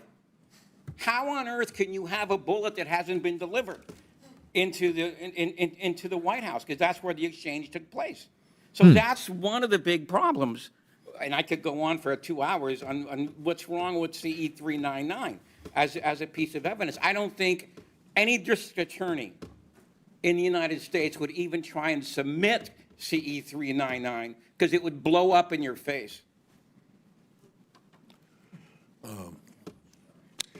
Concerning the medical that he mentioned, in the House Select Committee volumes, Volume 7, page 37, you will see a quote saying that the witnesses at Bethesda did not see this blown out back of the skull, which the witnesses at Parkland Hospital saw, which is strongly indicative of a shot from the front. All right? Well, this is what happened. When the ARB declassified all the medical files from the House Select Committee on Assassinations, that turned out to be a lie, because as many people at Bethesda saw this blown out back of the skull as saw it at Parkland. There's, I think, 21 and 21, so you have a grand total of 42 people. Can 42 people all be wrong? You know? I mean, that just defies imagination. 435 people are often wrong, but that's It Congress. was. That's Congress. It was, but they passed it off. Thank you, Mr. Burchett. Ms. Lee, you're now recognized for 5 minutes. Thank you, Madam Chair, and our Ranking Member Garcia for convening today's hearing, and thank you so much for the Lee, I witnesses forgot about being this here. one too. I don't want this task force to get drawn too far down the conspiracy theory rabbit hole when we convene these hearings, because the reality of the CIA's past action is troubling on its own. This dump of documents alone showed evidence of illegal surveillance, break-ins, overstepping of authority. What the hell you We've blanking even out got like specific that? instructions on how to wiretap, including how to use certain chemicals to create markings on phones to tip off spies. But we already knew this was happening. We knew that the CIA committed human rights abuses and illegally surveilled people, which is why the work declassifying these documents is so important. We've got to have transparency, right? So that we can learn to do better, so that we can hold agencies accountable. But being reckless with this sensitive information is also not the way to do it. Declassifying documents around the assassinations of President Kennedy and Martin Luther King Jr. is a serious matter, and we owe it to the American people to get it right. Bruce, you might have been right. The rollout of documents we've seen so far called has out been the wrong sloppy people, though. and rushed. The release didn't really give us a smoking gun, but it did produce a plenty of collateral damage. Trump's actions have jeopardized the safety and security of hundreds of former congressional and federal employees by releasing their social security numbers and personal information to the public. And for what? To score political points by rushing the release. Many of the people whose personal information has been exposed are rightfully afraid about their identities being stolen and about threats to their personal safety. And people identified in the documents are already being forced to get new social security numbers at a time when President Trump is literally dismantling the agency that administers them. Mr. Davison, President Trump ordered the declassification and release of tens of thousands of pages within 24 hours. Do you think that that was problematic? And if so, why? Thank you for the question. It was. Going back to January, there, of course, was the executive order requiring the disclosure of all the records in the collection. My understanding is that the process was playing out, that the archives was conducting the review it needed to determine what few bits of these records needed to be redacted to protect, among other things, the privacy of individuals whose information was contained therein. And then that process was short-circuited. And despite awareness at the National Security Council and the archives that the disclosure of these records would cause tangible privacy harm, the rollout was conducted without redactions all the same, leading to the situation where hundreds of Social Security numbers have been disclosed, creating a quite scary and alarming situation for those whose numbers were. Number one, the IRS was hacked and millions of Social Security numbers were exposed. Okay? The fact that you're complaining about how this information has come out is incredibly fucking telling, ladies and gentlemen. What? What does this have to do with the question of did the CIA fucking assassinate John Franklin JFK? What is his name? Is Jesus? I'm blanking on that. Yeah, JFK, John Franklin Kennedy, right? Jesus fuck, what is wrong with me? Were implicated, who now have to rush to place freezes on their credit accounts, if they're issued new Social John Security Fitzgerald. numbers, to update all of that information with all of this. I knew one of them was wrong. Creditors and so forth. So that it is a serious It's issue Franklin Delano for the people Roosevelt. affected, and it could have been avoided with just a little bit more due diligence of the sort that the archives normally exercises. Yeah, so is there a way that Trump could have protected that personal information? Is there a way that the president could have protected that information? Yeah, by going through the What does this ordinary have to do with process JFK? Of reviewing these documents and dictating that these particular Social Security numbers and other sensitive financial pieces of information would not be disclosed with the records. Certainly, thank you. Mr. Morley, as someone who's read through all of the documents, do you think that the documents could have been better organized so it was more accessible to more people? What does this have to do with JFK? I want to say that the release of the Social Security numbers and other personal information was unprofessional, reckless, careless. I'm the vice president of the Mary Farrell Foundation, which sponsors the largest online archive of JFK, RFK, and MLK records. And I was authorized by the president to release this statement about the Social Security numbers. While the MFF is an advocate of full transparency and the JFK Records Act make no exception for such information, we are electing to redact all the Social Security numbers in these records, unlike seemingly mundane document details, which sometimes do add to the history of the case. Yeah. Social Security numbers add nothing of value and expose their holders to possible identity theft. Accordingly, when we put these particular documents online in the coming weeks, we will be adding our own redactions to them. We will not be redacting other information. Most other data is long. Certainly, Mr. Morley. Thank you so much for adding that. Yeah. I just want to be clear. An open and transparent federal government is essential for public trust, and declassification is a good thing. There is a way to do this. It is important that we are not sloppy, that we are not rushing things, that we are not doing things in just a haphazard way, as we've seen with so many things that DOJ and the administration has touched. What we want is for this information to be out. We want people to understand the past. Our agencies, the CIA, we need to do it right. With that, I yield back. Thank you very much. Without further ado, I'd like to recognize Ms. Boebert for 5 minutes. Thank you, Madam Chair. And thank you to our witnesses for being here today. Hopefully we can stay on topic for the rest of this hearing. We seem to be wrapping up pretty close here. Mr. Stone, you wrote a book accusing LBJ of being involved in the killing of President Kennedy.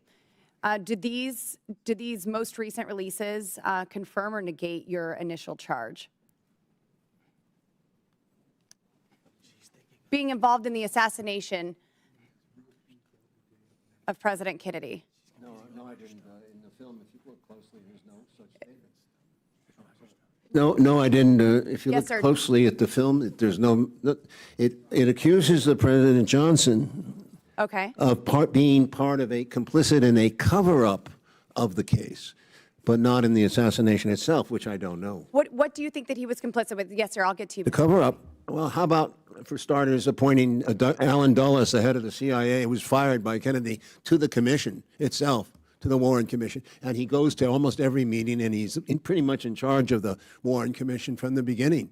Alan Dulles. That's part of the evidence that points to President Johnson's either incompetence or involvement. Mr. Morley, I think you had something to add on that. I think you're confusing Mr. Oliver Stone with Mr. Roger Stone. Stated it yet. Sorry. It's Roger Stone who implicated LBJ in the assassination of the president. It's not my friend Is that what all the Oliver Stone. whispers were there? I may have misinterpreted that, and I apologize for that. But there seems to be some alluding of, like you said, incompetence or some sort of involvement there on the back end. And so sorry, I'm going to move on. Mr. Morley, I would like to talk more about the CE 399 and this file. I want the American people to know what's in there, that what was recently released, how that lines up to this, and how we could get more clarity there. I'm not familiar with the number that you mentioned. Mr. D. Are you talking about Commission Exhibit 399? Yeah. Okay. I yield my time to Jim. All right. I have more questions for you too, All right. Mr. Morley. The Commission Exhibit 399 has a very wild trajectory, which I think any person Stone did too. Roger Stone. Yeah, I think he did too. Would question in the first place. Then the second place is it has a very, very dubious chain of custody. All right, from it was first captured at Parkland Hospital. Tomlinson and Wright, who worked there, turned it over to the Secret Service. Then the Secret Service turned it over to the FBI. Any investigator would want to interview Mr. Wright because he was the security guy who turned over the bullet to the Secret Service. Well, Wright was not interviewed, and there's a good reason he wasn't interviewed. When Josiah Thompson was writing his book, 6 Seconds in Dallas, he interviewed O.P. Wright, who was the director of security at the at Parkland Hospital. And he said, yeah, I'm the guy who gave the, and Thompson put up a picture of CE 399 in front of him. And Wright said, they say that's the bullet that I turned over to the Secret Service? And he said, yes.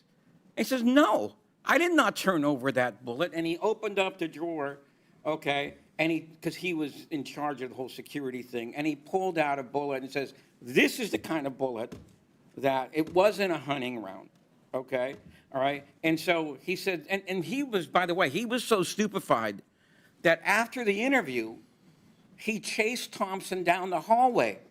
And he said, are you sure that's the bullet I said, that they said I turned over? And he said, yes. And he just shook his head. You know, I can't believe, he couldn't believe it. Thank you. I would love to go into that deeper. But Mr. Morley, before my time is up, why do you believe that the CIA was surveilling Lee Harvey Oswald in the years before JFK's assassination? And what methods did the CIA use in this surveillance? One of the documents that was released last month revealed that when Angleton put people on the list for intercepting their mail, his purpose was to approach them to be a contact or a source. So I believe that Angleton, when he put Oswald under mail surveillance, was considering using him as a contact, as a source. The means of surveillance that were used were first mail surveillance, and then Oswald came under photographic surveillance, wiretap surveillance, and contact with CIA-funded groups. Thank you. Madam Chair, I yield. I now recognize Ms. Crockett for 5 minutes. God damn it. God damn it. Thank you so much. There often isn't too much agreement when it comes specifically to Congress, let alone to this particular committee. And I will tell you that y'all have given me all the feels as someone who had an opportunity to practice law. So when you start talking about things such as chain of custody, these are the things that I used to challenge all the time as a defense attorney. And the reason that I had to make sure that I was here and public defender. Specifically on today is because on November 22nd, 1963, Texas 30th Congressional District, the district that I represent, became the site of one of the most tragic events in American political history. After being struck by the bullets of an assassin, Lee Harvey Oswald, President Kennedy was rushed to Parkland Hospital, where hardworking physicians from the UT Southwestern Medical Center worked tirelessly to resuscitate him. During the 48 hours between the moment President Kennedy was shot to the moment when Oswald was pronounced dead, Texas 30th Congressional District she always does, became the KB. temporary seat of the U.S. government, the temporary seat of the Texas government, the site of the 35th president's death, and the center of the world's attention. While I value government accountability and transparency like most of my colleagues, nearly all the previously classified JFK assassination files are now public and show no evidence of a CIA conspiracy. But what I find funny about this hearing is that the Republicans are here relitigating whether CIA agents lied 60 years ago, but aren't doing anything about the CIA director lying to Congress just 6 days ago. We should be having a hearing on the fact that the unqualified Secretary of Defense and What about other the senior FBI Trump director officials that were lied multiple times under oath? discussing classified military plans over an unsecure Signal group chat, and instead of providing oversight over the administration's handling of classified information, the Republicans have spent a week trying to convince the American people that the military plans were not classified. So instead of giving a platform to conspiracy theories, and let me be clear, there are holes. I don't want y'all to think that I don't think that there are holes. But when we're looking back, we need to look back so that we can look forward and hopefully do better. So that is why I am bringing us to present day. It might be helpful if we walk everyone through the classification and declassification process. I said it was either going to be Moskowitz or Crockett. Have decided to do it this way. Federal law defines classified information as, quote, information or material requiring a specific degree of protection against unauthorized disclosure for reasons of national security. Federal law also defines disclosure as, quote, communicating, providing, transmitting, transferring, conveying, publishing, or otherwise making available. Congress has long enacted classified information laws that forbid the disclosure of classified information. Separately, Executive Order 13526 puts in place a uniform system for classifying and declassifying national security information. According to the executive order, classified information includes the following, quote, military plans, weapons, systems, or operations, intelligence activities, including covert actions, intelligence sources or methods, and foreign relations or foreign activities of the United States, including confidential sources. Yes, Under the, RP. quote, general responsibilities That's provision exactly of the what those executive order, documents quote, show. heads of agencies shall ensure the agency record system are designed and maintained to optimize the appropriate sharing and safeguarding of classified information and help facilitate its declassification, not to mention that it's also illegal under federal law to destroy classified documents and information. So this administration is breaking law by discussing. She's winding up. She's winding the fuck up. That code switch happened very, very, very slowly. She's winding the fuck up to show her ass. Classified information over unsecured channels and breaking the law by destroying the evidence of the conversations. We wouldn't be able to have today's hearing if the CIA destroyed the records associated with the assassination of President Kennedy. So, Mr. Morley, wouldn't it be impossible for you to accurately report on the JFK assassination if the CIA and FBI deleted all documents like the Trump administration officials plan to do in the Signal group chat? The CIA destroyed a lot of records related to President Kennedy's assassination. Again, I didn't come here to engage in a debate about partisan politics. I think everybody agrees about the JFK files. And I want to endorse Mr. Davison's call for full funding of public records offices in the government. I understand. And Mr. Stone, wouldn't it be nearly impossible to produce a film if there was not a legitimate record of these events taking place?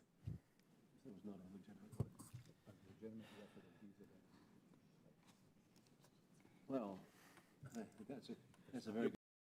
Wait, her question is, could you have made a film if these documents that I'm going to say are gold because they're into the record, they're everything about that, and the government has never lied, apparently, just because those documents say so, even though the things that we've gotten a hold of actually say the opposite of what she's saying, but the documents that she's referring to made up in her own goddamn mind about how they actually do clear the sea. I don't fucking know what's happening here, ladies and gentlemen, but this goes beyond retarded. She's winding herself up, though. Let's see if she actually gets a little bit loose with that. Not really. That's a very good question. Not really. I mean, the events unfolded as they did, and right away, from day one, people were pointing out inconsistencies, way before there was an official record of this. Thank you. With that, I will yield.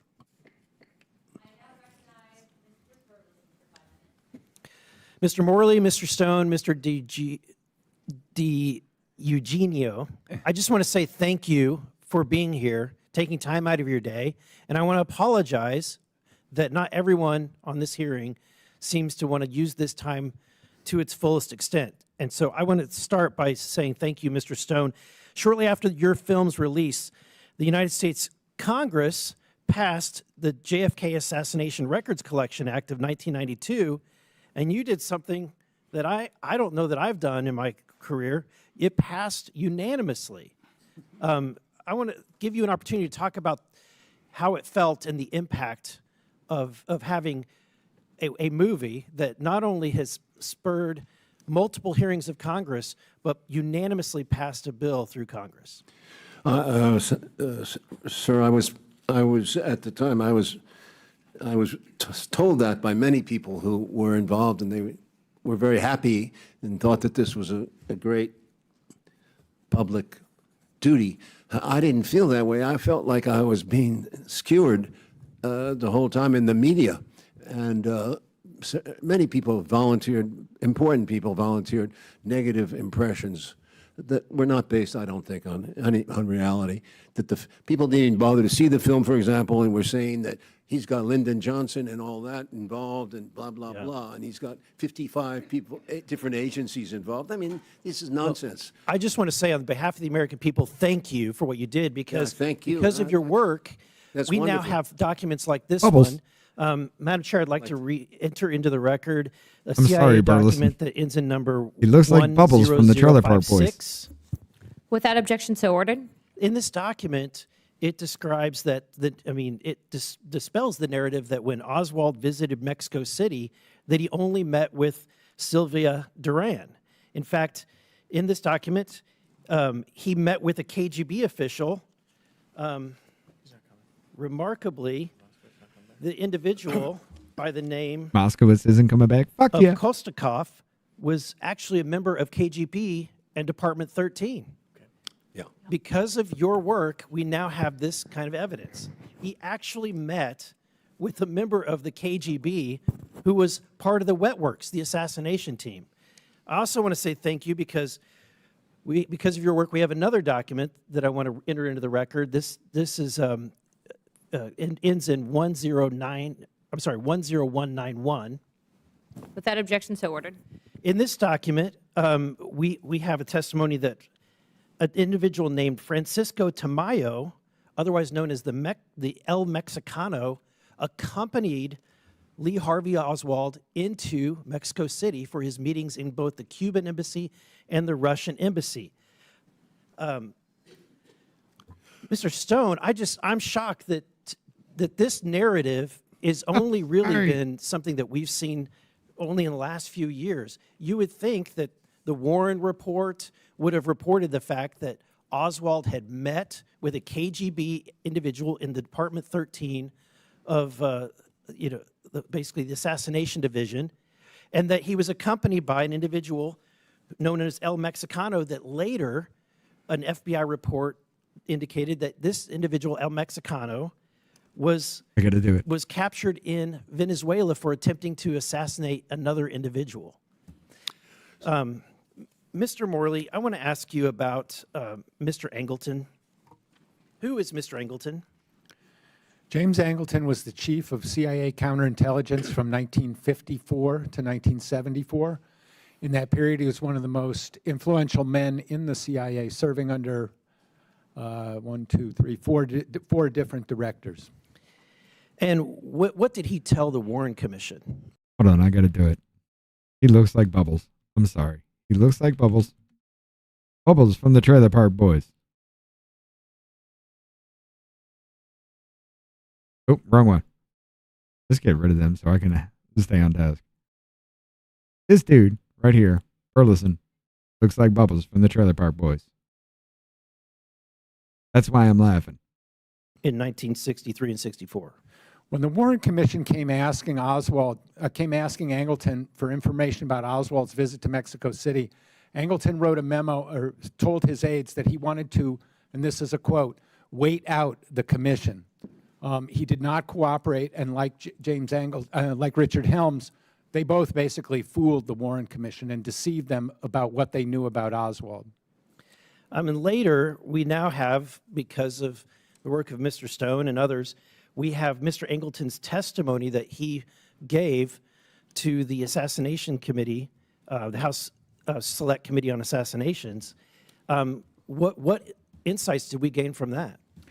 This document was not fully declassified until March 18th, and in there we learned for the first time that Angleton had lied to the House Select Committee when he testified in October 1978 in an office building about 2 blocks from here.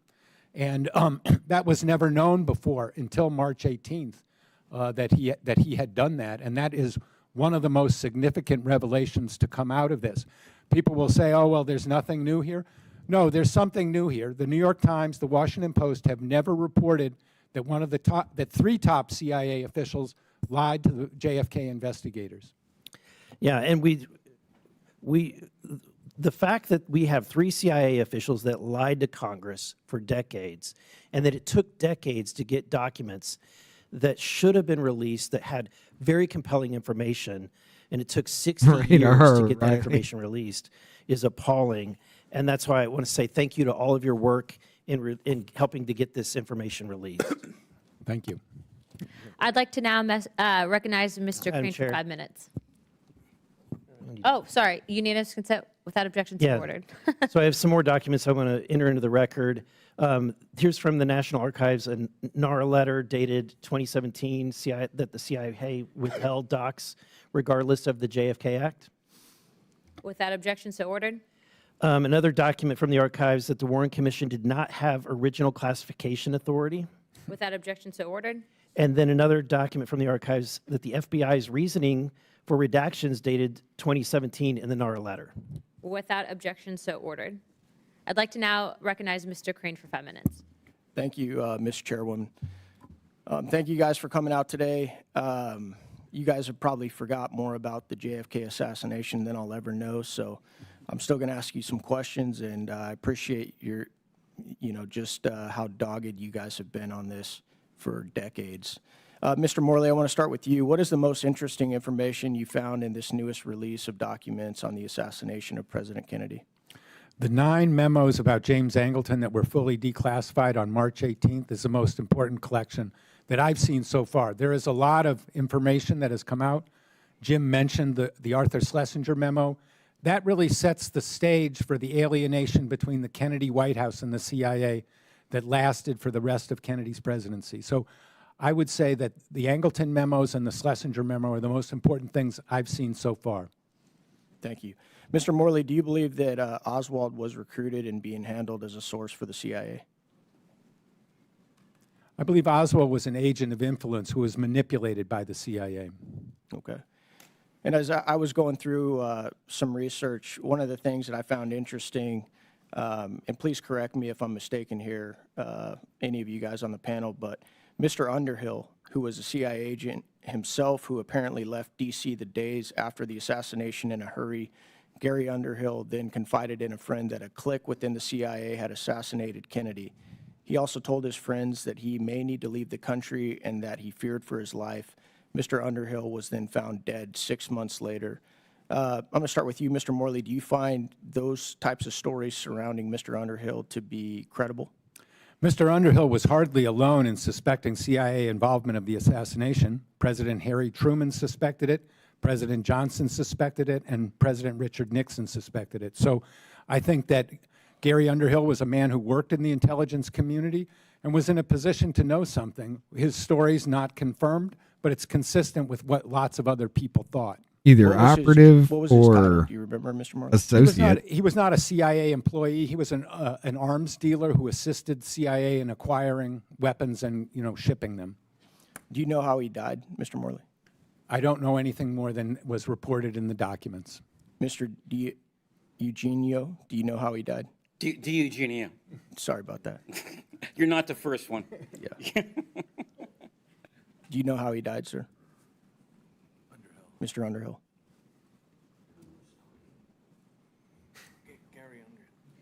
Do you know how he died?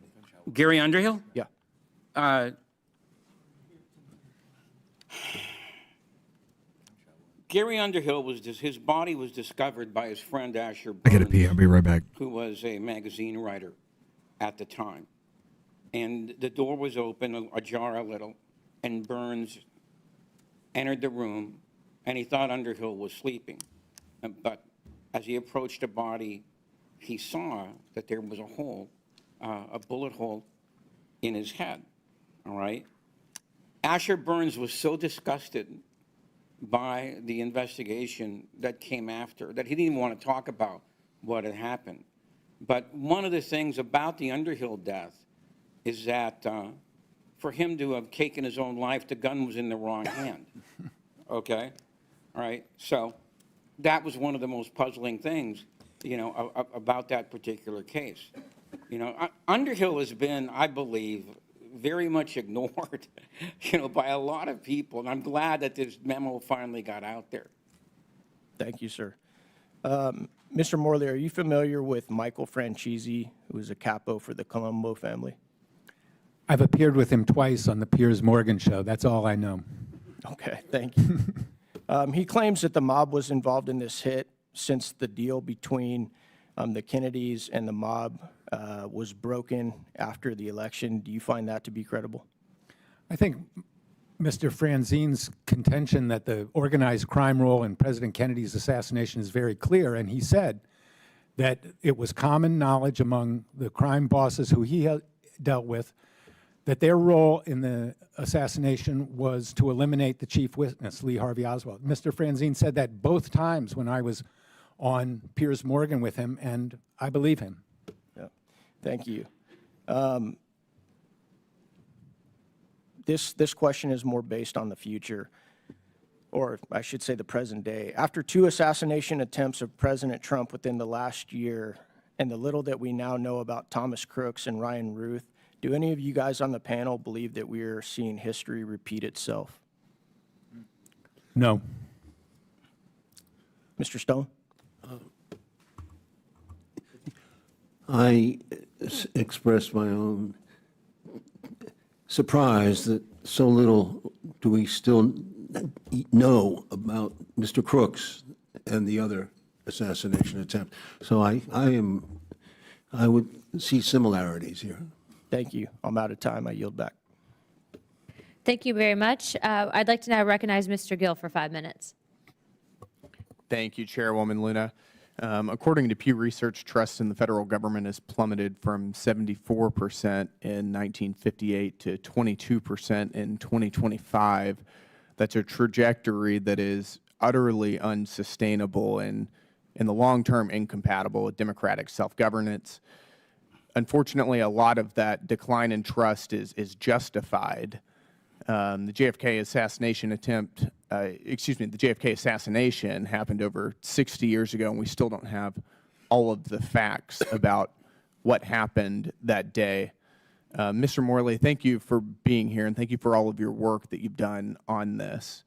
Do you believe that the CIA is in compliance with President Trump's executive order to declassify and release the JFK files? No, there are important records that have not been provided, like the personnel file of George Joannides. I should also note that as we go through these records, there are still redactions in some of these records. Not a huge amount, but we have not had full compliance either in producing all the records or in completely releasing all the records that were redacted. And for the record, how many of the JFK files has the CIA released since the executive order was issued? The figure of 80,000 pages is accurate as far as we can tell, and that's information from several thousand documents. Are those from the CIA specifically? Most of the records that were released last month, about 80% of them were from the CIA. Okay. And how many documents do you believe the CIA still has that either haven't been released or are overly redacted? Since we haven't seen them, it's hard to put a number on it, but I would put the number in the hundreds. Okay. Hundreds of documents. Hundreds, okay. And you are one of the foremost researchers on this topic. In your opinion, since the Warren Commission, has the federal government been forthcoming with information related to the JFK assassination? No. All of this information could have been released a long time ago. By law, all of it should have been released 8 years ago. So the attitude of obstruction and obfuscation from the CIA started on November 22nd, 1963, when CIA officers started lying about what the CIA knew. And that attitude, unfortunately, has continued to the present day. And we've had several congressional investigations related to these files. During those inquiries, in your estimation, do you believe that any FBI, CIA, or other government officials have lied under oath or deliberately misled investigators? In my remarks, I identified 3 of them who definitely lied. It's beyond reasonable doubt. Counterintelligence Chief Angleton, Director Helms, and Branch Chief George Joannides. Mm-hmm. And given the amount of uncertainty that we have related to these files, do you believe that there's information that we'll never know about because, for instance, maybe the information has already been permanently deleted or the figures involved have died? I'm actually optimistic that we can get to the bottom of this matter. We have a new attitude on the part of the government. We have President Trump's executive order, which strengthens the existing mandates of the JFK Records Act. So I think if the task force and the public and the Congress apply pressure and demand this material, we can get it and we can reach a decisive clarification about the causes of President Kennedy's assassination. Thank you, and I'd like to yield the balance of my time to the chairwoman. Thank you very, very much, Mr. Gill.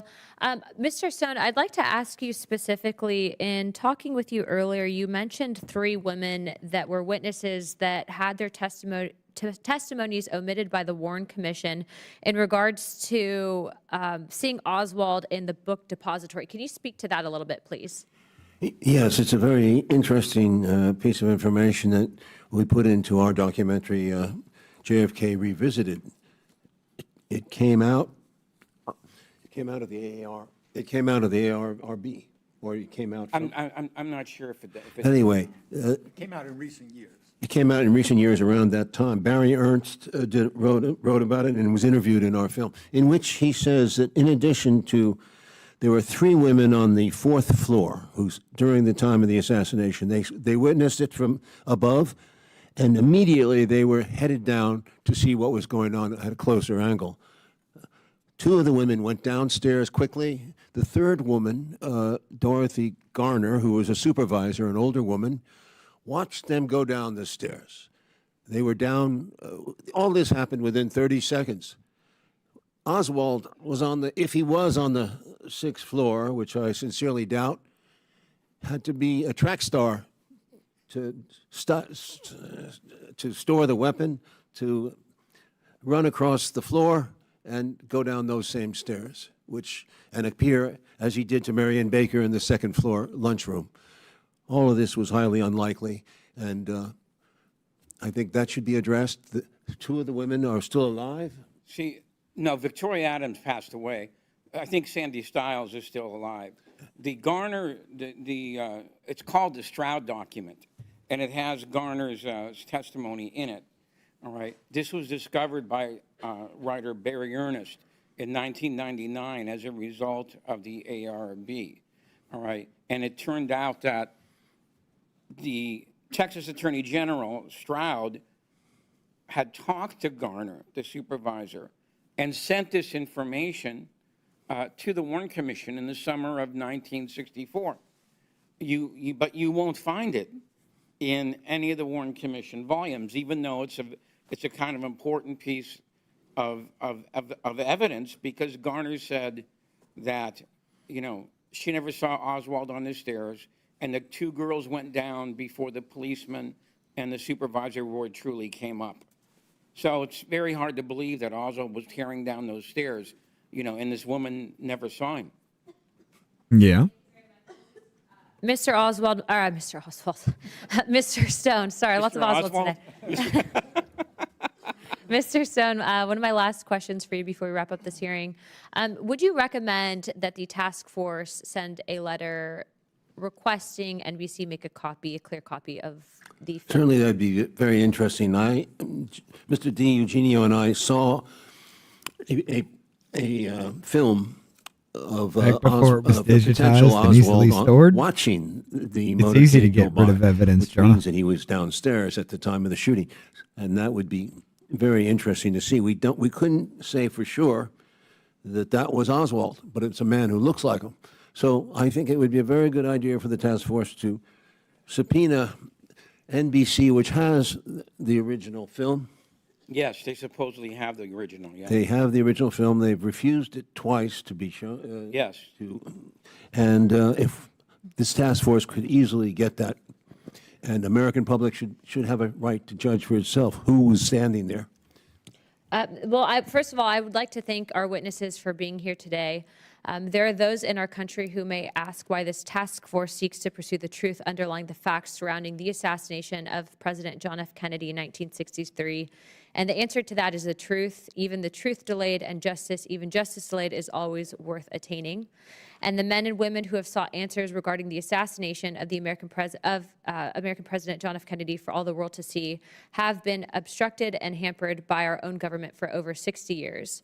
This hearing is not meant to provide a definitive explanation of the Kennedy assassination. This hearing demonstrates, however, that the CIA and other components of the federal government have not been honest with the American people that they are meant to serve up until recent efforts. And the American people must hold these agencies accountable, and they can. I've invited Mr. Stone, a filmmaker, to this hearing because he did just that, motivating Congress in the 1990s to pass a law that began the declassification process. And I'd like to applaud our president for continuing this process as he promised to do so. Researchers like Mr. Morley and Mr. DiEugenio have provided new information that helped bring light to some of the darkest days in American history. And I would like to thank the witnesses again and applaud their work. The search for truth continues, and the task force will pursue this at any price. I'd also like to note that we are planning on sending a letter to NBC requesting what you've recommended, Mr. Stone. Before I wrap it up, I would just like to say, do you guys have any statements in closing for the American people? I would just like to thank you, Chairwoman Luna, for your aggressive, action-oriented approach to this issue. While we diverge politically, it's been a pleasure to work with you, and your leadership is important on this. Like I said before, I think we are making progress. Thank you. Mr. Stone or Mr. DiEugenio? Thank you, Chairwoman. I really admire what you're doing, and I wish you the best of success. Mr. DiEugenio? I think one of the things that the committee should do is talk to some of the people who were on the ARB so you can understand just how difficult it was for them and why they couldn't complete their job. All right, I certainly hope that this committee does complete that job. And finally, 62 years later, we'll know everything the government did know about the.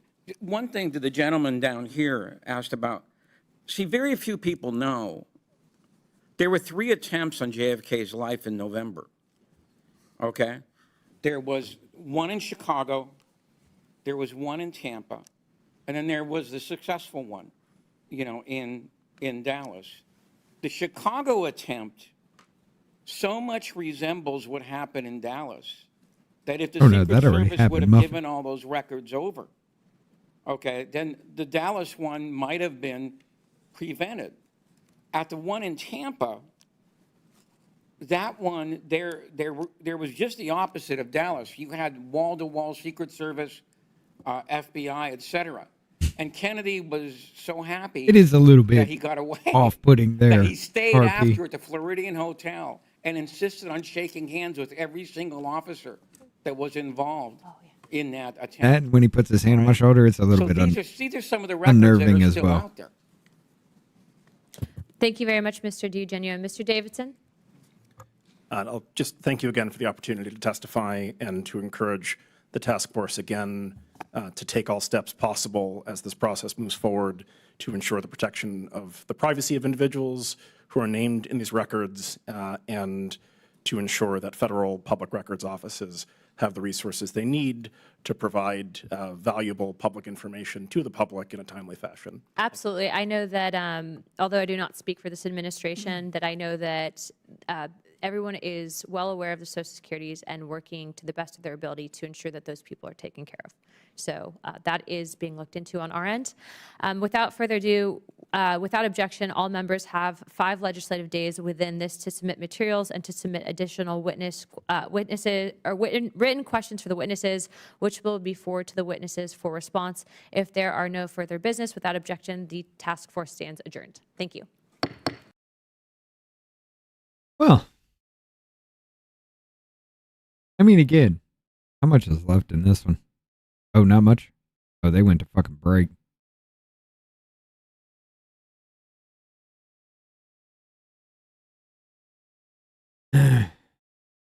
I'm gonna play the rest of this till they go to break. Then I'm gonna call it because I got to get the episode set up for tonight. I got to get things lined up. I got to get talking with Davey, see what's going on with that. But all of that, ladies and gentlemen, yeah, we didn't hear anything new, except for the fact that again, all these so-called conspiracy theories proven to be true time and time again.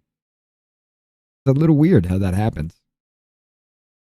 60 years later, hey, we still don't actually really fucking know. But honestly, everything it looks like it's pointing to is actually saying, yeah, the CIA had a fucking hand in it. Whether they were the ones that actually said pull the trigger or not is still up to be debated. But looking very, very bad for our own damn government. And the fact that not a single Democrat in that whole damn hearing ever stuck to the subject. It was all about Trump from everything. It's a telling thing. You literally, just like, they didn't do this back here, just like Trump didn't do right here, right? I'd have looked at him and said, I refuse to answer any questions that are not about what this hearing is about. And move the fuck on. And refuse to even open my mouth to even insult. Because that'd be a bigger insult than me opening my mouth. It's things like this. It's that retardation. That really just, you can't get anything accomplished with in the Democrat Party. You really can't. It's that basic level of, hey, this subject is about this. And your question says, hey, this subject, Orange Man. Or Asperger's Man.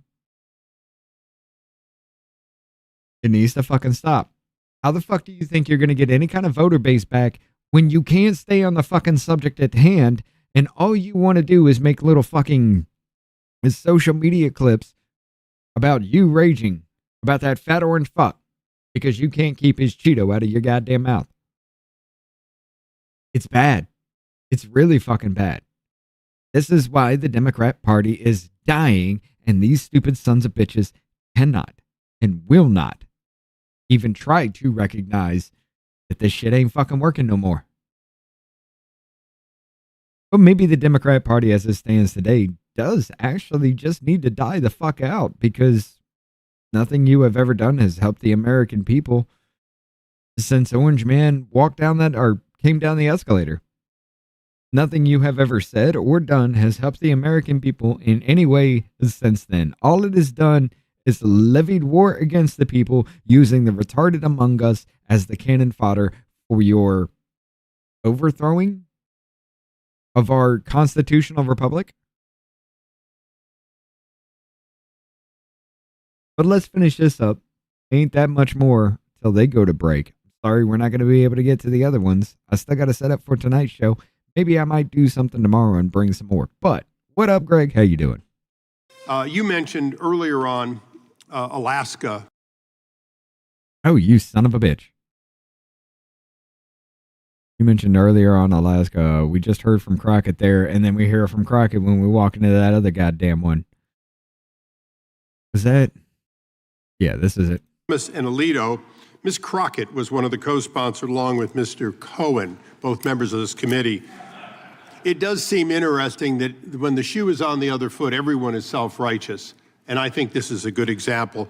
For the last 3 hours, I have had to listen to one side talking about impeachment as though it was the nature of this hearing. It is not. I keep looking at my friend, the late Henry Hyde, and remember that although he led the impeachment when it was necessary, he did so only during that time and then never mentioned it again in hearing. Y'all seeing a pattern of behavior with the Democrats yet? Again, this is why the fuck you lose. You couldn't stay on topic with the judicial overreach hearing, and you couldn't stay on topic with JFK. Everything you wanted to say was Orange Man bad. Again, it's weird. It's weird because you were raging out about Asperger's Man last fucking week, and now we're back on Orange Man again. But not a single goddamn one of you have ever said anything about any kind of, hey, other than lock Orange Man up, how should we solve this process? How should we fix this? You're screaming and whining and crying because they ain't talking about what you want them to talk about, and yet you have no answer for what you want to talk about anyway, other than lock him up. This is why the Democrat Party is dead. And maybe it needs to remain dead. Maybe it needs to die 100% completely. Y'all motherfuckers are too goddamn stupid to represent anybody in America. But yet you elect the dumbest among us because they say things that you like, even though it has nothing to do with what the fuck they're supposed to be talking about. You're too stupid to follow along with everything? You should be too stupid to fucking vote. Plain and simple. In fact, he was religiously able to focus on the hearing of the day. The hearing of today is really about the question of the future of the court's ability to do its job as intended. And I'm going to get into a couple of things fairly quickly. Last night, yeah, they do have their own Tea Party California judge, Judge Chen, but it's crazy ass fucking leftists. It's even worse, proactively stopped the ending of these temporary protective status. So the very person that they're talking about, who is now apparently back in his home country of El Salvador, can no longer be sent there because a judge has decided in California to stop an action which was done completely by one president at his discretion. And when another judge says, another president says, I'm ending it at my discretion, they stop him. So I'm going to go to Mr. Larkin first. You mentioned earlier on Alaska, I think, in passing about judges in various places. And I'll reiterate a question that Speaker Gingrich also answered earlier. Time and time again. If one judge can take a case before them and make rulings on behalf of plaintiffs not there, and yet it's a district court judge, and we know that courts around the country routinely take similar cases with different plaintiffs and decide them differently, and that's how we generally get to the Supreme Court, is to resolve those. Is there any reason that this administration couldn't file a declaratory judgment, not in California where Judge Chen ruled, but in some other place, let's say Texas, which has been mentioned today, and get a different outcome? And in fact, undo and give in fact the administration a legitimate right to say, no, we've been found not to be enjoined, but we have a right to do it as long as we siphon it through Texas instead of California. Is there any reason today that doesn't exist as a problem of these national injunctions, which are not in the jurisdiction of these judges? What you're talking about is a problem that the Supreme Court contemplated when it decided the Mendoza case some years ago. It recognized that different courts will decide issues differently, and it decided not to bind the government the first time it lost. If the government lost in Maine, it could continue to take the same position in Alaska or in the other states. They were asked to basically adopt a one-and-done rule, and the Supreme Court rejected it. So it's permissible under the law. So when people talk about this president acting illegally, the fact is this president, by acquiescing to these and going through the appellate process, actually is going further than he has to under the Constitution. The reality is he could simply say, you made your decision, we just won't do it in your district, but we'll do it elsewhere, and we'll seek other remedies in other areas. We'll be back later tonight with a real episode. The fact is, this administration has been overly generous for this first 70-some days, correct? The Supreme Court in Mendoza was unanimous. It included conservatives and liberals on that court, and they allowed that development So under Mendoza, the fact is only the Supreme Court speaks for the entire nation, and that is what we are discussing here today. It's the issue before us. Is that correct? Yes, absolutely. Okay, I'm going to just derive a couple of other quick things. There was an earlier question on Rule 65. Now, these are produced by the court, and the unambiguous language of it says that, in fact, at least in some cases, we won't argue over any one of these now approaching 100 cases, there has to be a bond, and yet there have been no bonds. Is that correct? I have not searched the record in all those cases, so We have. There hasn't been a bond. I'll trust you on that. So Rule 65 is being ignored by these activist judges, and as a result, there's a real question about, in disobedience of those rules, in absence of a bond, they may in fact not be enforceable as valid, correct? That may be. I would not say they've been ignored, because if they weren't raised by the government as an issue in the case, then they might have just been overlooked. So I would trust that from this day forward, they will not be overlooked. You've got enough time. This will be the last round until the recess. You're recognized. Thank you. Thank you very much, Mr. Chairman. Mr. Gingrich, I want to focus on some of your testimony today. You say that a judicial coup d'etat is being implemented by judges of the same political ideology. In another statement, you said that Judge Boasberg has a clear bias against President Trump. Do you know who appointed Judge Boasberg? I think his first appointment was by George Bush. Correct.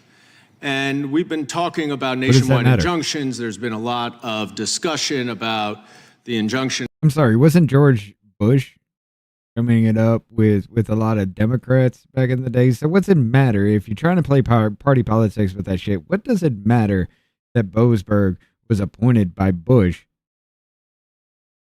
who is on the take with the Democrats? What's that matter? On the president's birthright citizenship executive order that was enjoined by Judge Kuenhauer. Do you know who appointed Judge Kuenhauer? No, I don't. Ronald Reagan. So let's just focus on these two Republican-appointed judges so we can just remove all the allegations of partisan bias. So we're removing the other 9. So let's focus first on Judge Boasberg's case, which is the Alien Enemies Act of 1798 law that very specifically applies during wartime or if the country is subject to an invasion. Now, you would agree, I assume, as a former Speaker of the House, that it is Congress's duty to declare war. I think there's also a provision of that act which does say for invasion, and I think the average American will tell you they feel that we've been invaded by the policies of the Biden. So the average, so are we now supposed to say that your assessment of the average American's view determines whether or not we are under invasion by Venezuela? So that's what we're supposed to do. Means now, absolutely jack is shit. it if not the average American, what your testimony is here today is that Donald Trump, because he was elected president, alone should determine whether or not that law Yes, applies RP. You are without correct. any due process. Is that your No, testimony? my position is that the Supreme Court should have the opportunity in a nationwide issue to render, but remember, Okay, so let me reclaim my time. So basically what you're saying then is the problem here is that Judge Boasberg pre-certified a class because, of course, it is the exact same legal question for every single person who was removed to El Salvador. And what really should happen is that every single one of those people should have to file their own lawsuits. And each district then judge should rule on it. That's the difference, the opposite of a nationwide injunction, right? actually, as I've said several times in the last 3 hours, there can be a provision by which the Supreme Court takes up that injunction. So which is immediately it? acts on Do you oppose nationwide injunctions as a judicial coup d'etat? No. Or do you think nationwide injunctions are appropriate in certain circumstances but should have expedited appeal? I believe that nationwide injunctions by an individual judge is far too much power, and that there can be, there could be a procedure. Let's keep on with Judge Boasberg's case, okay? So he issued, and by the way, he did not issue an order on the underlying issue. He temporarily enjoined the president from whisking off people to another country without due process so that the legal issue could be resolved. Now, you say expedited appeal. That opinion, that case was already appealed to the district court, the Court of Appeals for the district court. They've already ruled. And by 2-1, they kept the temporary injunction in. It was a Republican appointee, Judge Henderson, who was one of the two. So I guess I'm confused as to what the problem is with a temporary nationwide injunction so that the issue can be resolved, and if necessary, ultimately by the Supreme Court. It sounds like you agree with me that that is the approach. There shouldn't be a nationwide injunction for every fucking move a goddamn president does, you little stack of shit. That's the goddamn problem. That's what everybody's fucking raging about, is every goddamn... He takes a fucking step with his left foot. Ladies and gentlemen, we need an injunction against that. It's fucking ridiculous, Goldman. The fact that you're whining and crying so fucking hard to stop this shit is fucking 100% proof that you are a traitor to this goddamn country. This country wants all this shit to fucking happen, you retarded asshole, and here you are running your cockhole. Appropriate process. The difference is whether or not you believe, one, that time matters, and that Well, this the appeals was process... within a matter of weeks. It's now up before the Supreme Court. That's expedited. And I will say, I wholly agree with you. And to my colleague, Mr. Kiley, I would happily work to expedite appeals for nationwide injunctions. I hope my Republican colleagues would work with us to expedite enforcement of congressional subpoenas. The courts take far too long. I agree with you. But the notion that we do not have due process and that someone should be removed without due process based on false pretenses, which the administration now admits You mean like George under a Santos? petition for habeas corpus, I would add, Mr. Larkin, and that there's no recourse because their mistake is now out of their control. I think even you, Mr. Gingrich, would agree with me that when you mistakenly accuse someone of being a gang member and you deport them, that it is incumbent upon you to fix that mistake. Do you agree? I agree. And with that, we're going to give you at least until, let's call it 2:30 to return. We stand in recess. Oh, they're back in right now. Damn it. So guys, I actually gotta get the show set up. I gotta take some time to decompress a little bit and get in a different frame of mind for later tonight, because it's gonna be fun. We got a good little bit to talk about, including Jasmine Crackashit herself. And I swear to God, ladies and gentlemen, she is advocating now for the segregation and purity in black people, racial purity in black people. And she uses none other than Byron Donalds to make her point. It's disgusting as shit. We got some more things we need to talk about as well, ladies and gentlemen. But for right now, gonna end it here. 3.5 hours. We will be live again. I'll make sure Davey's up. I'm gonna make sure he's ready for this. Do not forget, ladies and gentlemen, that on Rumble only, we will go live 15 minutes early, so you hear the behind-the-scenes conversations that we have right before we go live. You don't want to check that out because we have a lot of fun behind the scenes and bullshitting around, saying the most ridiculous things to each other. Ladies and gentlemen, come join us. We got a lot to talk about tonight, but for right now, I do have to say adios, and we will see you in just a few more hours. Comes a president.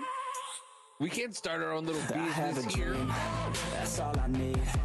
I'll make it happen with some work and belief. Know what I want, so I'll take it on. I'll make mistakes, but mistakes make you strong. Let's break it down for a minute. I want the crown, I'm gon' get it. You hear me loud, man, I'm winning. Yeah, Charlie Sheen will be grinning. These ladies know that I'm sinning, and this is just the beginning. I'm closing in the night inning. There ain't no point in resisting. Living life like a dream. Live it right, that's the thing. Every night got a team. I've been tied to the scene. Out on stage, here on screen.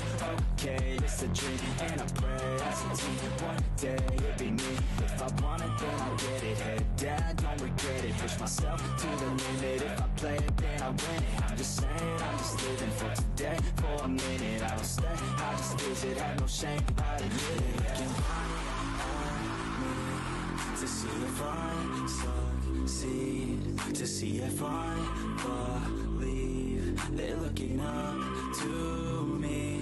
They want the best of me now, best of me now, best of me now, best of me. They want the best of me now, best of me now, best of me now, best of me.